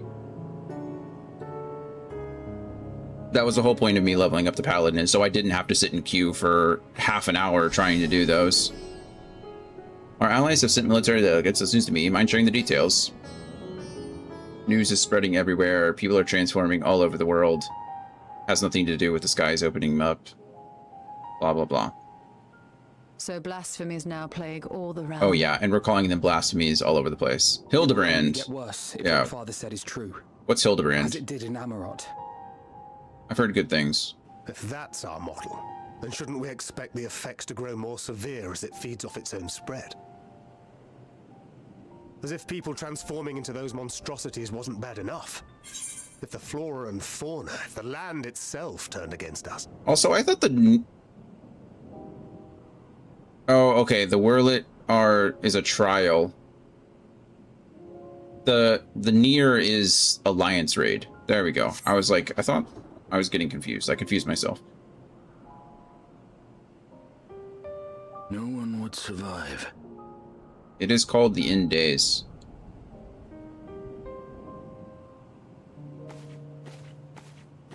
Hey, is that my chai? A big old cup of chai, isn't it? Here's your order, friend. Thank you.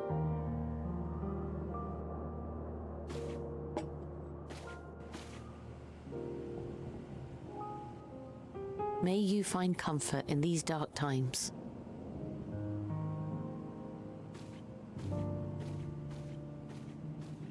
Gotta do a Realm Reborn to Endwalker Hildebrand if you want Endwalker relics. If there's one thing we've learned, fighting blindly and That's a simply lot. reacting to what comes will accomplish nothing. I'd rather... We must find a solution that addresses the fundamental cause. Before our strength is exhausted, before this crisis spirals out of control. Is there something, anything we've overlooked? Right, this all seems important. If there is an answer, Hydaelyn herself will have it. 'Twas she who bound Zodiac and forestalled the final days. Alas, we have heard naught from her since the Tower of Babel. Whether she cannot or will not speak, I can only speculate. Even the flower she gave us is no more. That was some pretty terrible timing. Idana asked about it. Oh. Elpis.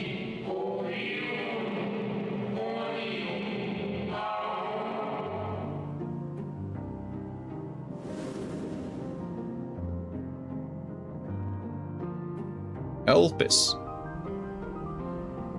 So advised the Watcher. But what could be the significance of that name? It is entirely unfamiliar to me. Bro, Hatia, you got anything? You seem to have all the information the Alligans ever had. Well. It meant something to the ancients, though. In our time. No, can we go to... what's its place again? Most surely. Yet I do not recall a single mention of it in the records of Anida.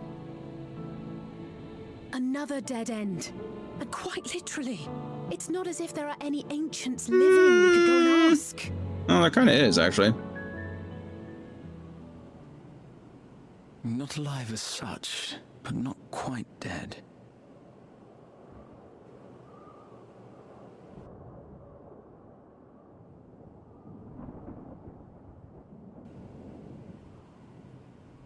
Elidibus. I sealed him in the white aurosite of the Crystal Tower back on the first. Oh. Contained within that reservoir of ether that maintains it, ether that is returned little by little to the sea. Naught may remain of his soul. However, if part of it lingers, we might be able to speak with him there. Well, that's convenient. We can no longer make that journey, but you, my friend, still can. Oh, that's cool. I get to go back to the first for a bit. That's neat. I didn't think we'd ever actually go back for any important reason. It's worth a try. It would be an opportunity to look in on the others as well. If there truly is no other way, it would be an opportunity to look in on the others. This is exciting. Thank you, my friend. That would mean much to me. If nothing else, should we learn the first is safe, we'll have that much more reason to keep fighting the good fight. That said, the odds are not in our favor, to say the least. Which is why we're fortunate to have Urianger up there on the moon, working hard to make all the necessary preparations for our departure. Yeah, that's just what I was thinking. Come to it. And why we have nothing to lose by staying the course till the last instant. Indeed. To the last, let us all do what we can. I will consult with Master Matoya and see if she knows of a way to reach Hydaelyn from the ethereal sea. I like how we're just gonna go to the first and be like, hey guys. And I will visit the nation's leaders and attempt to ascertain how far the final days have progressed elsewhere. Our world might be ending, and if it does, I think you're all dead too. Sorry about that. We're working on We it. can seek out and slay the worst of the immediate threats, if only to slow the spread. Go, Estinian, go. Unease, terror, despair. Try as we might to suppress them, these emotions will return to harry us time and time again. But when they do, remember this. Your friends and loved ones are out there somewhere, sharing in your struggle. You are not alone. Feels like they're kind of breaking the fourth wall here, aren't they? So ends the brief respite before the next revelation. Ooh. The next revelation. Yes. So much left for you to see. They really are breaking the fourth wall here. So they're speaking directly to the player. Ends and end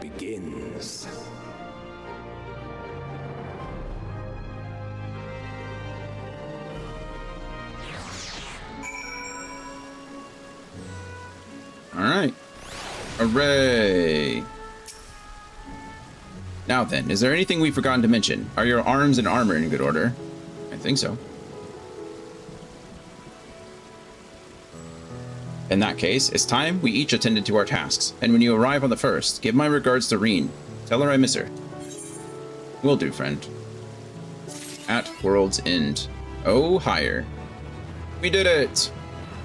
Hooray! Level 85 quest done! Hooray! Return to the Crystarium. That's cool. Okay. Well, we did it. We did it. Well, I mean, by we did it, we finished the 85 quest line. Still got a lot left to do. 86, 87. Well, you get the picture. I don't need to read off every... We got a lot to do. But yeah, we're already like level 88. We are so close. By the time when we come back, we'll figure it out. So, like I said, tomorrow, as long as everything goes according to plan, we should be back playing Front Mission 5. Sunday, hopefully we still can too. It might be a later stream. It really depends how Saturday night goes. I'm going to give Coda her medicine tonight. We'll probably still be sleeping in the closet. I'm going to give Coda her medicine tomorrow. We'll definitely be sleeping in the closet. The problem is with New Year's is that they're not New Year's. The difference between the 4th and New Year's is that during the 4th, like, people will start shooting fireworks. They've already started earlier this week, but they'll start all night. They'll just go all night. Whereas on like the 1st, like New Year's, essentially everything goes off like at midnight, you know? So it's like really loud, but it continues on. So it's just going to be a long weekend for us. So no promises on Sunday. I'll do my best. Maybe it'll be a little bit later, but we'll cross that bridge when we get there. We'll see. Anyway, and then next week should be a pretty normal streaming week. Monday through Thursday, we'll be continuing with Lufia 2. Friday will be up in the air. If we play Final Fantasy, if we play 14, we'll probably be doing the role quests to knock those out since they're optional. Or we'll be doing some relic weapon stuff. Like, we haven't even done the Realm Reborn stuff. So, like, I've not really even touched the relic weapons. I don't even know what I'm doing. So, we might be doing some of that. I did tell Andy that I wouldn't start the 86 stuff without him. So, Andy's on vacation one more week. And so next Friday, if we end up playing 14, it'll be something random. It won't be part of the main story. We might not play 14. We might just push through. I might add another. I don't know. We'll figure it out. It's not a big deal. And then, yeah, we'll go from there. No stream next Saturday. Like I said, we're going to see giraffes. So it'll be next Sunday when we get back to Front Mission 5. But anyway, guys, I know there's a few of you out there, but I need to go lay down. My head hurts. I'm glad we got through this, but I don't want to be staring at the screen for much longer. Especially considering I'll be uncomfortable in the closet for the next couple nights. So, as always, I love you guys. I appreciate you all. Thank you for being here as much as you can be. We should be back tomorrow, fingers crossed, with some more Front Mission 5. And I hope to see you then. Bye, everybody.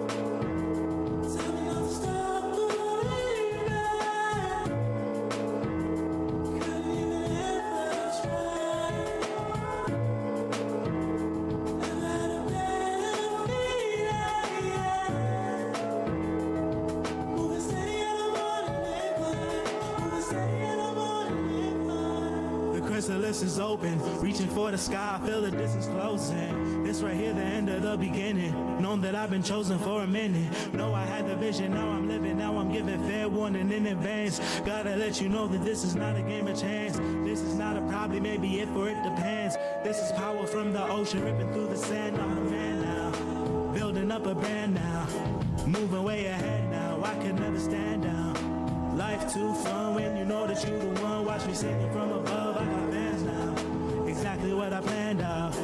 Ain't nothing sweet like when the whole thing pan out.